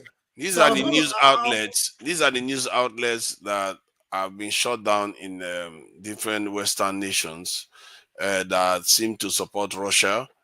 So for us to say that news outlets don't get banned, as a matter of fact, in an ally nation like Israel that America is very close to, Western medias are not even allowed there. Western media is not even allowed there at all. Israel is a country. I don't care. You say you don't care now, but when you are friends with those country, you don't have any problem with it. But when it's Russia, suddenly there's a problem. I wanted to say that Russia's security interest as it stands under America's foreign policy, the US foreign policy, is in conflict with Ukraine's security guarantees. And I think that's why they will throw punches during that diplomacy. Because if they don't agree on that, there won't be any agreement. That is why I said that they have to, so that means they have to change their foreign policy on Russia entirely. But right now, they've not changed it. Donald Trump has not changed it. That he has changed it? No, he has not changed it. Now, when they now get to the negotiation, that security guarantee, and Russia is saying, no, it's a security threat. They have to compromise and say, okay, we do not want to put any military base in Ukraine. Every European ally should move out of Ukraine. Then we are now talking about peace. But if they'll say, let's bring in some military force from France, from UK, let's increase their spending for weapons because they have one enemy somewhere that is called Russia. They are planning to fight another day. And that fight may now be actually World War III. That World War III they are talking about, it will now actually take place immediately. So, but it's not going to happen under Trump, is it? Well, yeah, you may be right, because Syria, after this temporary ceasefire in Syria, after Iran and Russia came to Syria to fight ISIS and defeated ISIS, you can see what happened last year. So you may have a point to what you say, forefathers. It may be after Trump, it will now reignite again. You understand that kind of thing? And this is why when dealing with America, you know, it's a very, very tricky country, or most Western democracies, they can deceive you without you knowing you are being deceived, because it's their system of government. One person can tell you this one today. Imagine if you are a third party dealing with America. The one person tells you this one today, for whatever reason, you don't even know whether they are all shaking hands behind the scenes. The other one flips around. The other one flips around on you. What is going to happen in Russia and Ukraine is similar to what happened at the end of World War II. Okay, there was an agreement in 1945 called the Yalta Agreement. All right, and this is when Stalin, I believe maybe Pansat will know this if nobody else on this panel does, where Stalin and Churchill, I know about the Yalta Agreement, and but the go rest on. of them went on to Yalta, and they split Europe. Okay, Romania got carved, Czech, Poland, parts of Germany, all of that.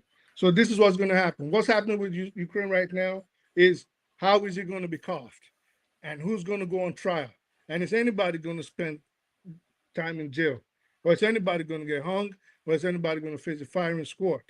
This is all we're waiting for. Every other thing, there's nothing else that's going to happen. Zelensky's gone. He's out of there. There's nothing. Yeah. Trump is not going to give him no weapons, no money. It's done. So he needs What to do you think about this, though? Let me ask you. What do you think about it? Let's say, as a form of deal, Russia says, you know what, we've taken all this land, but this land that we're taking over, they have to choose to govern themselves. They will be autonomous from Ukraine, even if they could still remain part of Ukraine. But for that, they would demilitarize that area and demilitarize, that's the entire Ukraine will be demilitarized. Do you think that's something that will be acceptable to Ukrainians? The bottom line is, nobody And cares Russia. what the Ukrainians think. Nobody And cares. They're acceptable to All the Russia. powers- No, okay, let's say for Americans. Do you think that would be acceptable for Trump anyway? All the powers right now don't care. Okay, what Trump is doing is what Biden should have did. It's not fair, but it's the world. They actually care. Western let me Europe finish, care. sir. So give Putin the chance to put his own puppet in there, and which is what is inevitably going to happen. It might be someone that Trump and Putin might reach an agreement on and say, okay, this person, because now the bottom line, they have to decide how they want to divide Ukraine's resources, including the land. Including Hey, God, poor Ukraine. You see what this Zelensky has dragged Ukraine into? Yeah. So America and Russia, whoever can pull more influence Wahala. and say, I want these guys in power, which I think Russia will have more say than the United States right now. Because if the United States says we want our own guy in power, then they have to start funding.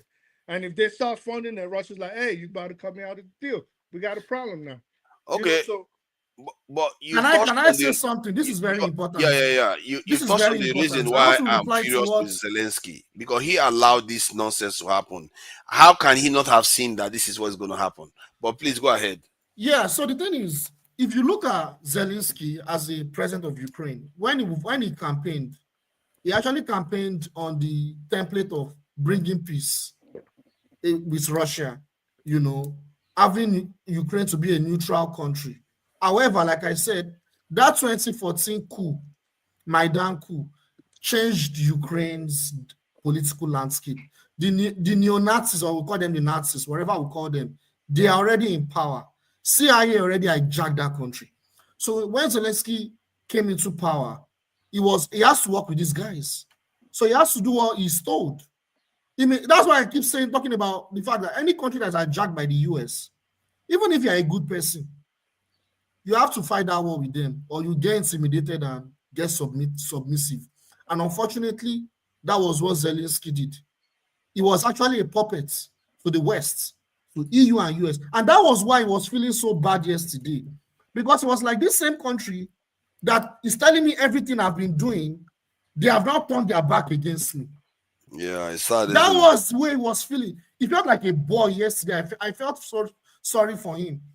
Not because I don't feel sorry for him. I don't, whether he was naive or anything. It's caused the death of so many people for what? It's you so want to sad. kill his nuclear power? Are you crazy? America is not stupid enough to fight Russia itself. You know what America was aiming for that war? Maybe I've not said it in this panel. What they were aiming for is two things. The first was they were trying to isolate Russia from Europe. That was what that war was about, and they were successful. The second was they were trying to bleed Russia. They were aware that Russia was not going to. Ukraine was never going to defeat Russia. They know about that. They're not fools. But what? Yeah, how about Ukraine? Zelensky, does he know? That's the thing. Maybe it's naivety. I don't know what I'll call it. Maybe it's just political naivety. Consequences now. I don't know. If you didn't know, consequences are coming home to roost now.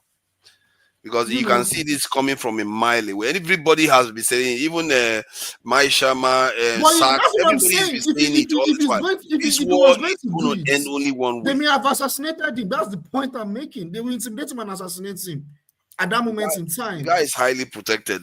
This is why maybe Russians tried to get rid of him once or twice, but they couldn't. But I want to say something about Russia. Russia was never going to say, "Oh, we're going to put one puppets." Actually, what you guys need to listen to Trump. Trump said there have to be an election in Ukraine. That was one of the issues. That was even one of the first issues he had with Zelensky. How will you have a country and they've not had election? It doesn't make sense. They have to have an election. To be fair, that's Trump being mischievous. He wants to put pressure on Zelensky. At times, I think he just likes to talk. If you say Russia was not insistent on having a puppet, who was Yanukovych? No, it was not a puppet. Forget CNN propaganda. I'm CNN propaganda. Stop falling for the CNN propaganda. It was not a Russian puppet. He made it clear. Wait, before you start running that Ukraine should be a neutral country. It was not pro-Russian. This is part of Western propaganda. You are running your mouth. You are running your own mouth. I don't watch CNN. I don't watch TV anyway. So I don't think you will understand the nature of my job. But in any event, who do you think Yanukovych was? When Yanukovych was, I know Yanukovych. He was democratically elected. Let me finish. When Yanukovych was overthrown, where did he run to? He went to Russia. So you don't think he was a puppet? So that means he was a puppet. Yes, he was a puppet. So because he ran to Russia, in fact, Russia rigged. No, it means he was a freaking doll. That Russia even rigged the election for Yanukovych to get into power. He was a Russian puppet, but was do you know how? Sorry. I understand the reason why you say Yanukovych is a Russian puppet. Possibly he could be, but there's also a chance that he does exercise a level of independence too, just like maybe an American ally. An American ally can come to the West, and it doesn't mean he's a puppet of America. Yanukovych was a Russian puppet. Poroshenko was a Russian puppet. No, Poroshenko was not. Russia had always influenced who became leader in that neck of the woods. Or am I supposed to just sit here and you think I came here because I like looking at you guys? Actually, the plan was for you. You testing me. Plan for you was for you to just sit there and look all nice and gentle, and nobody address you at all. That was. But you've done that test so many times. You have to change your game. You want to see how much I'm gonna wait. Passat was scared of this view. He says, Pastor said he can make people small now. I'm not coming here again. How do you like that now? You do remember that. But yeah, I do remember that. As I was driving in, you guys, you have an interesting debate. I don't think you differ that much, right? So whether he's a puppet for sure or he's a puppet 60%, nobody could say for sure. But obviously, let's argue the big stuff. A lot of forefathers' view I share here. I posted on the comment section a proposal by Putin. That's quite interesting, obviously, because the United States is looking for their strategic interest, SI. So somebody like Trump is a kind of patriot a country would have, and they will not accept the gloomy forecast that we have for the United States, which means that the China is going to take over the United States. He doesn't want to hear anything like that. There are a lot of people, including former presidents, who would say, okay, look, by the year 2080, China would have caught up with the United States. They would have overtaken the United States. That kind of talk, right? That's not the kind of talk Trump is going to fathom. As far as he's concerned, it's reversible. So maybe, first of all, it's not like the world hasn't seen where enemies eventually become friends. Germany was an arch enemy of the United States during World War II. So was Japan. So today they're allies. So Russia should, should not be demonized to the point where if they got them, which they do have them. If this war has exposed Russia, it's not as strong as we thought they were. So, but at some point, you just don't have to push the man all the way to the wall. He gets the message. If the United States want him completely defeated, even Biden would have done it. Biden gave him hell by using this proxy, Zelensky. But that's not the main point I want to talk about. I'm trying to say that the United States is, trying to refocus itself to deal with China. China is the main culprit. You can't, Biden keep pushing Russia to where they're going to ally with China at some point and then be a problem for the United States. So we hold on past that. I want to interfere on that one. Yeah, go ahead. How did China become the problem? Because last I checked, the same America I'm looking at here, when they had their military, when they had their manufacturing base, they had all those things. They have the Detroit, they have all manner of manufacturing plants, right? And yet, when they were doing all their jobs here, the American people said, they found out, this is, if you go and study manufacturing engineering, this is fact. They found out that, man, the amount they pay for a worker to work in a factory, if they pay Chinese people like 1/10 of that money, they will get more productivity. And hence, that was the reason why they moved most of the manufacturing plants to Asia. Even I have a friend from India that told me in the face that it's the same thing. I studied a course, Advanced Manufacturing Systems, and the lecturer let us understood that, look, that the manufacturing processes in America is highly expensive. They cannot sustain the plant. Hence, they have to move the manufacturing base to China. And when they move the manufacturing place to China, China saw all these things. They said, wow, at least the industry, the technology is coming to us. Why don't we take advantage of this and explore our productivity? And the Chinese people did that. And after doing that, the Americans now say that these people have grown, and all of a sudden, the Americans are now blaming the Chinese for something that they did. That's a very good point, And now, no, with due respect to Trump now say, oh, I want to bring back manufacturing. Who are you kidding? Like, who are you really kidding? There's nothing wrong with what he's saying. Yes, he wants in America people to be productive. But is it with the same mindset? Is it with this kind of mindset? You know that whether you like it or not, even in the educational sector, whether you like it or not, the educational system in UK, Canada, and America, UK, Canada, even America, is now dwindling to the point that a 3-year-old Asian Chinese is far more effective than a 7-year-old American. It has been proven. Go and look at the skill set that they are getting. So those are the things we need to understand. We cannot let me finish. We cannot be living in past glory and expecting to think that old way of tactical warfare or tactical supremacy is going to carry us to the next level. If the truth be told, America is actually losing steam. There's no way you cannot deny this. You cannot deny this. And then you're not telling a country that, they are afraid they are going to align with China. Look, the people are moving on. And let me shock you. We have what they call I think you have the G10 or whatever. When they're having all these, their G summit, when you call countries like, of course, I know China is there sometimes. But of course, France, is it America, all these people, they always have the final say. They make decisions. And all the other countries, Russia and co, will just be looking and say, wow, since we don't have any other say, why don't we make another alliance? And they made another alliance, and then you're angry with them, they are making another alliance. Okay, all right. Jefferson, it's funny because I want to interject. That's a very constructive interjection, but you're speaking more than me, who you're interjecting, right? So I want you to listen. What you're saying, first of all, it's actually small potatoes. When you're talking about America's strategic interest, which covers its history, geography, culture, economic, military power, all that stuff. It's not the manufacturing. Capitalism has the nature that you're talking about. Just hold on a minute. What your criticism is on capitalism, right? It looks for cheap labor. American companies are the ones who are going to China because before there was an ideological fight whereby the United States was fighting the Soviet Union bloc between capitalism and communism, right?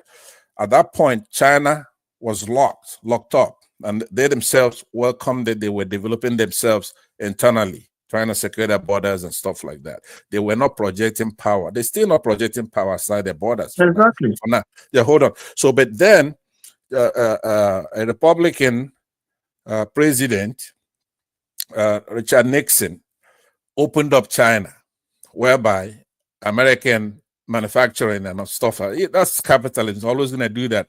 If you look at, well, anyway, let's not expand it to that. So that's a different discussion. The United States is losing steam because of the leaders we had before. The US is way ahead of everybody else. Even, for example, in military spending alone, you have to combine China with maybe 9 other successive countries, like number 1, number 2, number 3, number 4, number 5. 9 of them to match the US, what they accept that they're spending their money. Now, let me hold on. Let me just cover the. It's very important. Is it very important what you have to say? Let me just say what I have to say. Go ahead. Look at is it Open AI and NVIDIA, whatever you call it. You know how much has been invested into the artificial intelligence world, right? Yes. They have spent billions. They say, oh, they spent billions doing this. They spent, innovative technology and all of that. But guess what? Chinese people, they did the same thing at a cheaper cost. And it's a threat. And most American people are acknowledging that even the DeepSeek is far more effective than the so-called open AI that they spend billions. So what are we talking about here? Okay, let me tell you. Listen, what I'm trying to tell you that they are more effective. You can interject as much as you want. As far as when you talk, then you stop, then I'll respond to that. Because first, we had a lot of good stuff on there before this one that I need to respond. And of course, my turn will come to an end soon. But while I have it, let me say that don't get fooled by Americans as far as American companies and the United States intelligence. In order for us to be enjoying all this AI and all this stuff we're enjoying now, it means they have something else that is far superior to the commercial stuff that we have, of which American technology is still unassailable, right? The Chinese could copy. Who is that? I mean, it's got to be neutrino now. I'm gonna go there, but because of you, I'm trying to avoid saying it. But hold on, there are a lot of things. America, it's like the Japanese, right? Let me give you an example. The Americans are losing steam. Are you aware that in China they did a nuclear fusion sun? They created an artificial sun that in this has America done that? Has America not done that? Listen to what I'm saying. Listen to me. The Japanese used to say that, like in World War II, prior to World War II, they would have their kamikaze warriors come and bomb Hawaii and do all kinds of stuff. But what they didn't know is that the universities in America had something that's called an atomic bomb. They had no idea. So in order to end that war quickly, then they deployed just a couple. Of those bombs. Let me hold on now. Einstein. No. We are telling the story halfway. Einstein and other Europeans, I know, but listen they were recruited from their home country and they went to there and they built that atomic war. Okay, but listen, Germany did not build it. Sorry, Oppenheimer. sorry, you know, Oppenheimer. the aircraft is called. But they all work together to do what they call the Manhattan Project. Okay, then I have to invoke the moderator now, because Right, as much as I'm Jefferson. enjoying the Absolutely. give and take, it's important that we land it. You've made a lot of good points. That's a fair point. Let me just add something to the link you sent. That link you sent about Putin talking about potential rare earth minerals in Russia that they could offer to the West. You see, that tone that Putin takes every time reminds me of when Russia wanted to join NATO. That obviously the UK and America pushed against it. This is the tone that started making me suspect that something else is behind this. But please carry on. Thank you very much. We just have to first agree on one thing. Strategically, China is a more bigger challenge for the United States than China, which is what you're saying implicitly. They built a sun, artificial sun. They've gone to the other side of the moon, and they're doing all kinds of stuff. But let's not kid ourselves, right? The United States, it's far ahead technologically and otherwise. I'm talking about even the commercial. There's no competition between the two. But I don't want United States stamping any other countries down. We should try to figure a way to move to the next realm, right? That goes for Russia as well. You see Russia making some gestures because NATO was built to fight the Soviet bloc. What was their acronym before? USSR. Yeah, but they had a the military alliance was Warsaw Pact. Warsaw Pact was developed as a response to NATO expansion. Right. So, but that's been gone now, right? So, if Russia changes their colors here and there, because California alone has bigger GDP than Russia, just one state here. New York has bigger GDP than Russia, but they're a communist country, but they're like hybrid now, just like China. All these people are surrendering and saying, look, capitalism is the best way, at least a hybrid of it, right? Because they're a communist country. So now, even Europe, which is even a more formidable source. I don't know where you are. I don't know where the hell you are, Jefferson. If you are in the European Union, you're in the US. Yes. So you're in your US is your country. You're an It's American. not about that. No. You have to be objective for once. That's what we're gonna do. We have to be objective. Let me land then by saying this. So it goes around and come back to me. What you have to understand is that the United States is far, but it's not even a competition. Just like if China does what Russia is doing and go and mess with US, Taiwan alone can hold them down, right? Because look at the way they were melting those tanks that they used to invade Russia. There's a lot of things they have.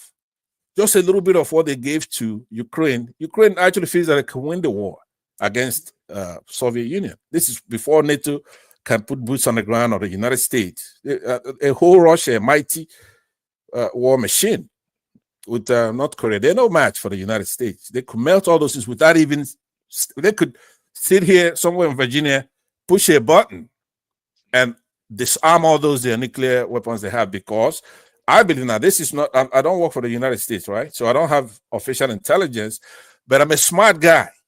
I'm smarter than intelligence. I have a feeling with the hubris the United States is operating, they have taped neutrinos, which is everywhere. You have millions of neutrinos going through your body right now, right? It's not detectable. It doesn't really matter. But I believe they have that technology. And with that, they could do anything. And that's why Trump is talking the way he talks. So all I have to tell you is that when Forefathers was here elucidating the position of the United States with this guy that came there, Zelensky, right? And he didn't come in a statesman-like manner for a dialogue, for consultations. He's at the Oval Office, right? He came in there with hubris, passive aggressiveness, like I said earlier in the session one. I wanted to just reply to what you just said now.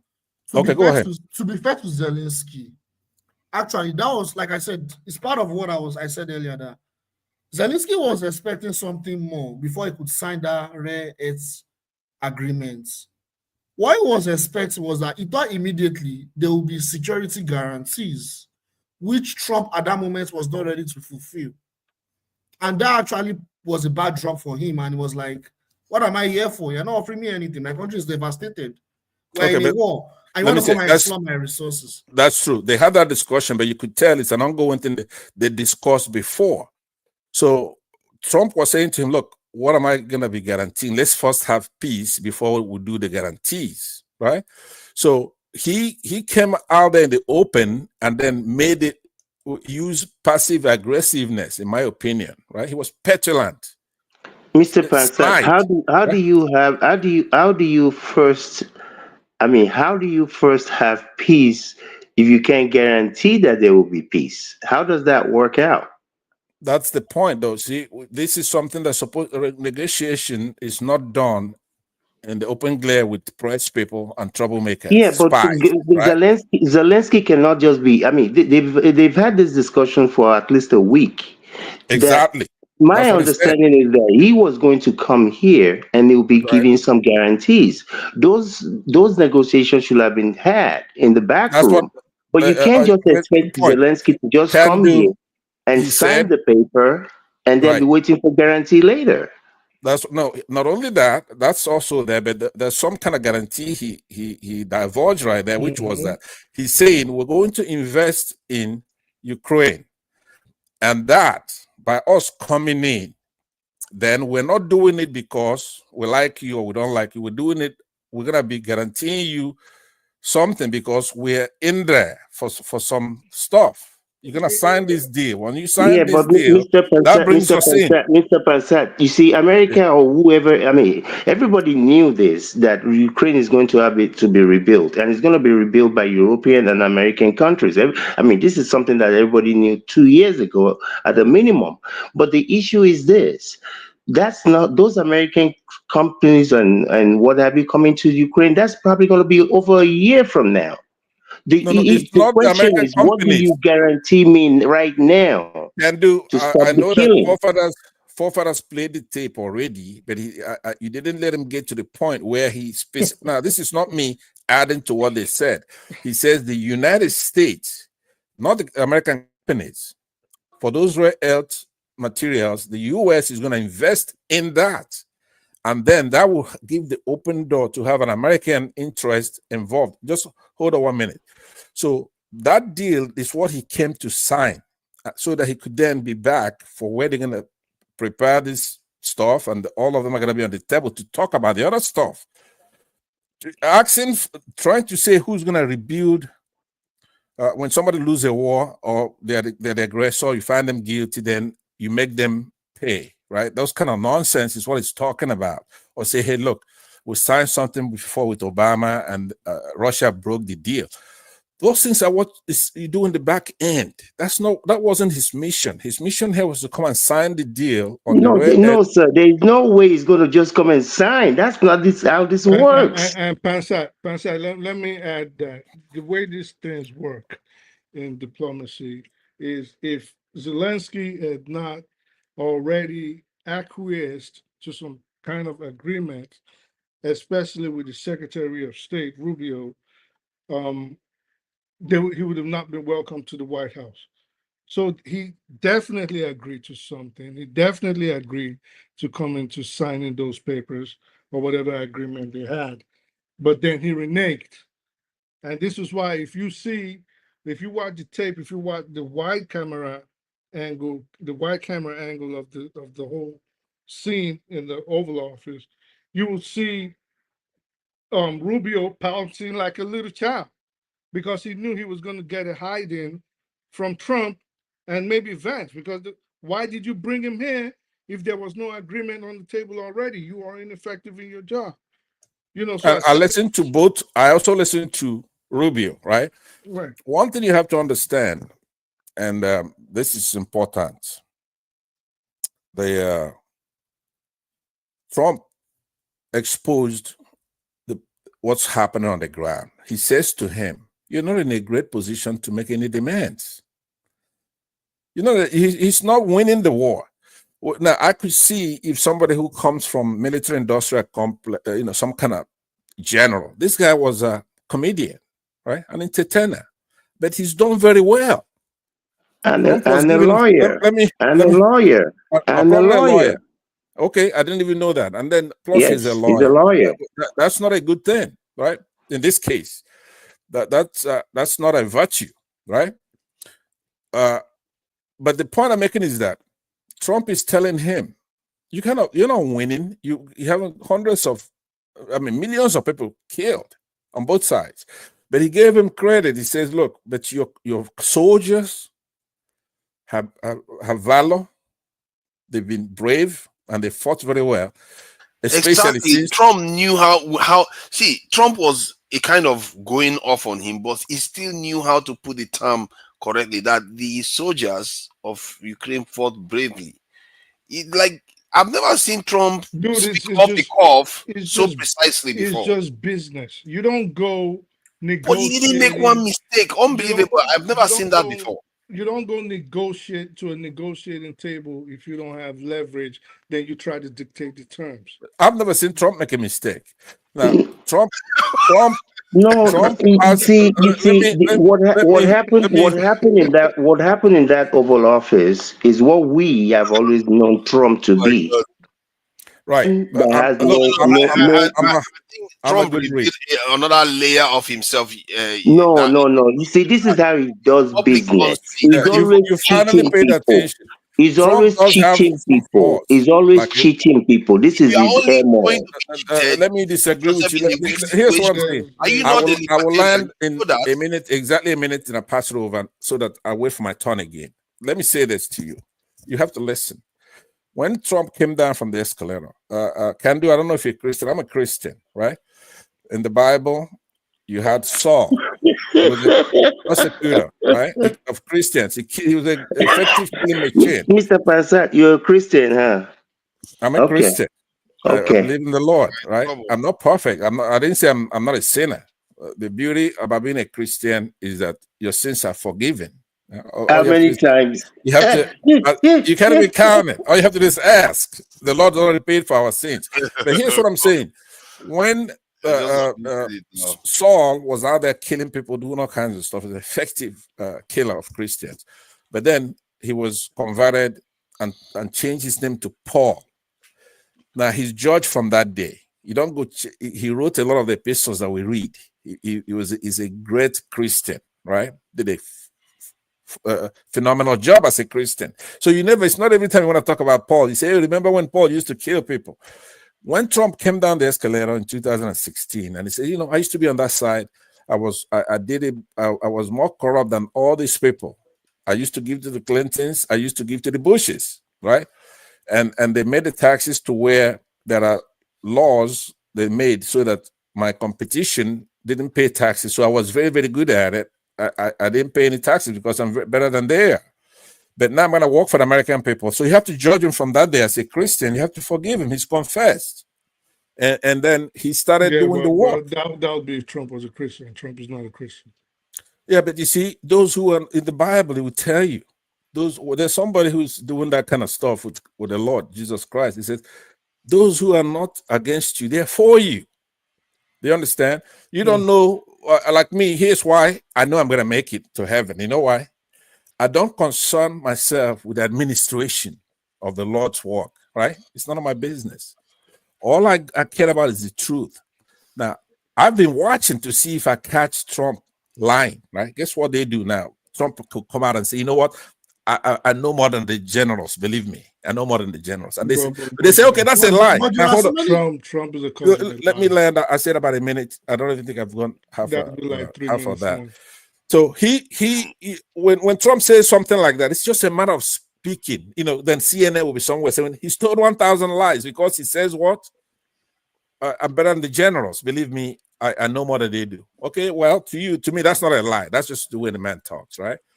A lie. Trump cannot not tell the truth. He's got himself set up, just like Peter Obi in Nigeria, right? If he lies and we really catch him lying, then he'll be in trouble. He's got himself set up to where he cannot lie. Actually, he lied on so many things. That's what I'm saying. It depends what you're counting as a lie. I just told you what I don't count. But yeah, he said if he comes out and say and very says recently he lied. He said I want peace in Ukraine, but he also said, listen, he also said that Obama sent ships to Ukraine. He sent javelin. He said in front of Zelensky. Yes, and had him nod and say it's true. Yes, he said it exactly. He said that's what I'm saying, and he's been saying it. At the same time, he what said I'm saying, Biden had been sending javelin before Trump came in. So I don't even understand. You see, this guy is a congenital liar. No, this guy is a congenital liar. Tell me, and I'll yield with this. I wouldn't talk, but unless you don't give any, right? If you don't give any, I'll yield. But if you're gonna give me, tell me the worst lie Trump ever told, the very worst one. I don't even know where to begin. The guy lies so much. You know, the guy lies so much. It's like charging. Trump is the biggest public lying figure. That's like I don't know any other public figure that lies. If I ask what's the worst one, nobody. Okay, it's like when Obama was saying, like he says crazy stuff all the time. That he built a great economy. When you ask the Democrats, tell me his economy was no better than Biden, nor was he tell more me the best thing better. Obama did, the very best thing Obama did to make his economy good. The very best thing, nothing better than that. The very best thing that he did was when he came in, we were losing 900, I think it was about 940,000 jobs. That January, the previous 2 or 3 months, we had lost over 800,000. So I'm not saying that the president. What did he do? Hold on. I'm not saying that the president just by sheer luck changes any economy, but he assembled the people. They did what they did. Some people might disagree and say instead of bailing out the banks, you should have bailed out the homeowners. But that's left for debate. But the reality is we went from when Obama came in, losing 900,000 jobs to having created, I don't know, whatever the number of jobs. So over an 8-year period. It's not just because it's Obama. I don't care whether it's black, purple. It doesn't matter to me. I will take you up on the next go around, but you didn't answer. What's the worst lie Trump ever told? Can you just answer that and pass it over? I can't. I mean, the guy. It's so many that you can't remember one. It's confusing my brain. Okay, if the guy says good morning can do, I have to go and look outside. Okay, forefathers, I yield back. Thank you, gentlemen. I think we have come to the end of the show today. It's been long going, 5 hours at least. Gentlemen, I enjoyed the conversation. I'm surprised how many people were against Trump, actually. I expected that most will be like, Zelensky had it coming for going to a war that could have reached humanity as a whole. But it's all right. Everybody has their own opinion on this. Obviously, we have the illustrious can do the most. You should give everybody 2 minutes to the strongest libertarian. I don't need one since I just. We know we can always take it to the backstage if anybody is interested. I mean, we know how those who are still up. All right, take it to the backstage. It's going to be 1 hour. Jefferson, thank you for joining us. Jefferson came hot and was literally attacking the NS as if NS killed his goat or something. He was just going after NS. And thank you for joining us, Jide. And you know what? There are a lot of things Jide knows about that I'm not exactly, I don't know, I have to say. Some of those pacts that were signed by the victors of the war, the details of the pact that I don't know about those things. I really wish you guys spoke about it a bit more. I mean, why are you closing the show? Jefferson and I have a debate going anyway. Half of Turkey is not in Europe. Why are you closing the show? No, because we've gone on long and there's another show coming up again later on. So we are going to. There's another show. I think if I get a chance, I'll be doing the Philosophy Sunday where we'll have more relaxed conversation about more relaxed topic instead of shouting at each other constantly. As if we are going to change anything. Trump is here doing his own things. Zelensky managing his own business, but it's all right. And half of Turkey is not in Europe. Thank you for joining us today. And I saw you got triggered by the comment Kandu made, and I don't blame you. When he said he would have passed that bill himself, that was an insensitive thing for him to say. Kandu, repent. You see how Pansat is very sure he's going to No, go to heaven. me and what's his name? Me and him were not that it's important, but most times we're on the same ideological path. But it's not even about that. But I was here during the crime bill. I know what Black American leaders were saying. Let's leave Yeah, it at that before yeah. you get him crossed. The more you use that term, crime bill, his pressure is rising. Don't say that word. All right. No, me and him are cool. Me and him are cool. Let me thank the You people know. on the chat. Oriaku Tokbe, thank you. I see you there. Tokbe O. Udo Olisa Franklin. I see you there. Hez 969. Bami, I see you there. Bami, thank you for coming in. User found, thank you for coming in too. Pansat is also there. Adesina John, Daniel Tab. Overworked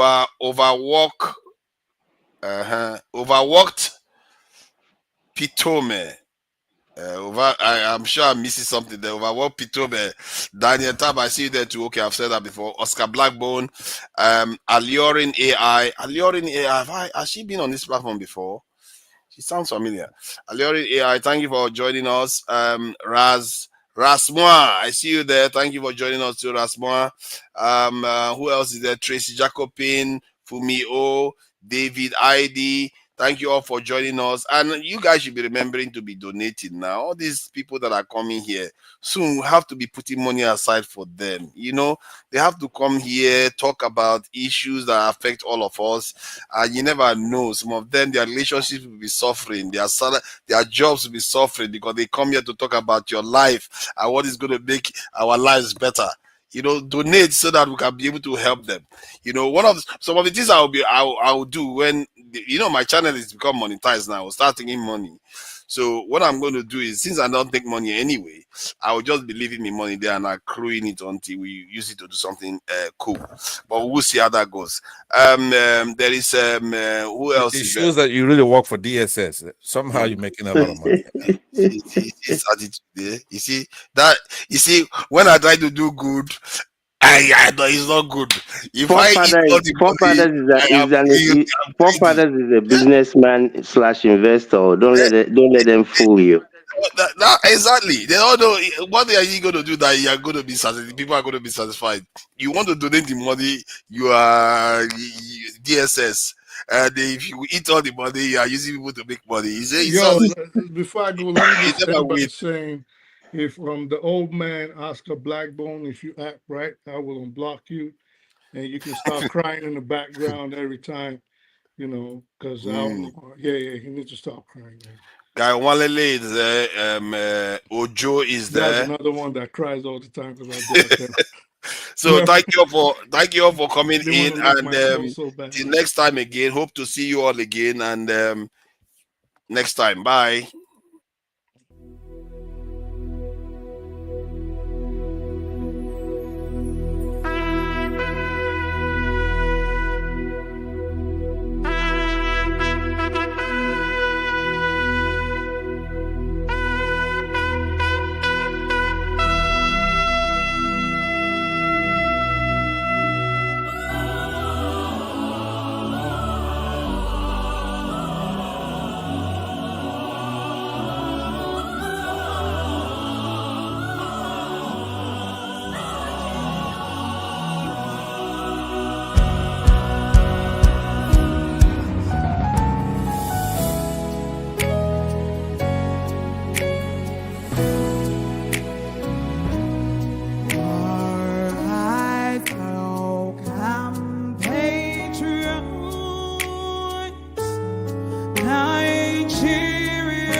one day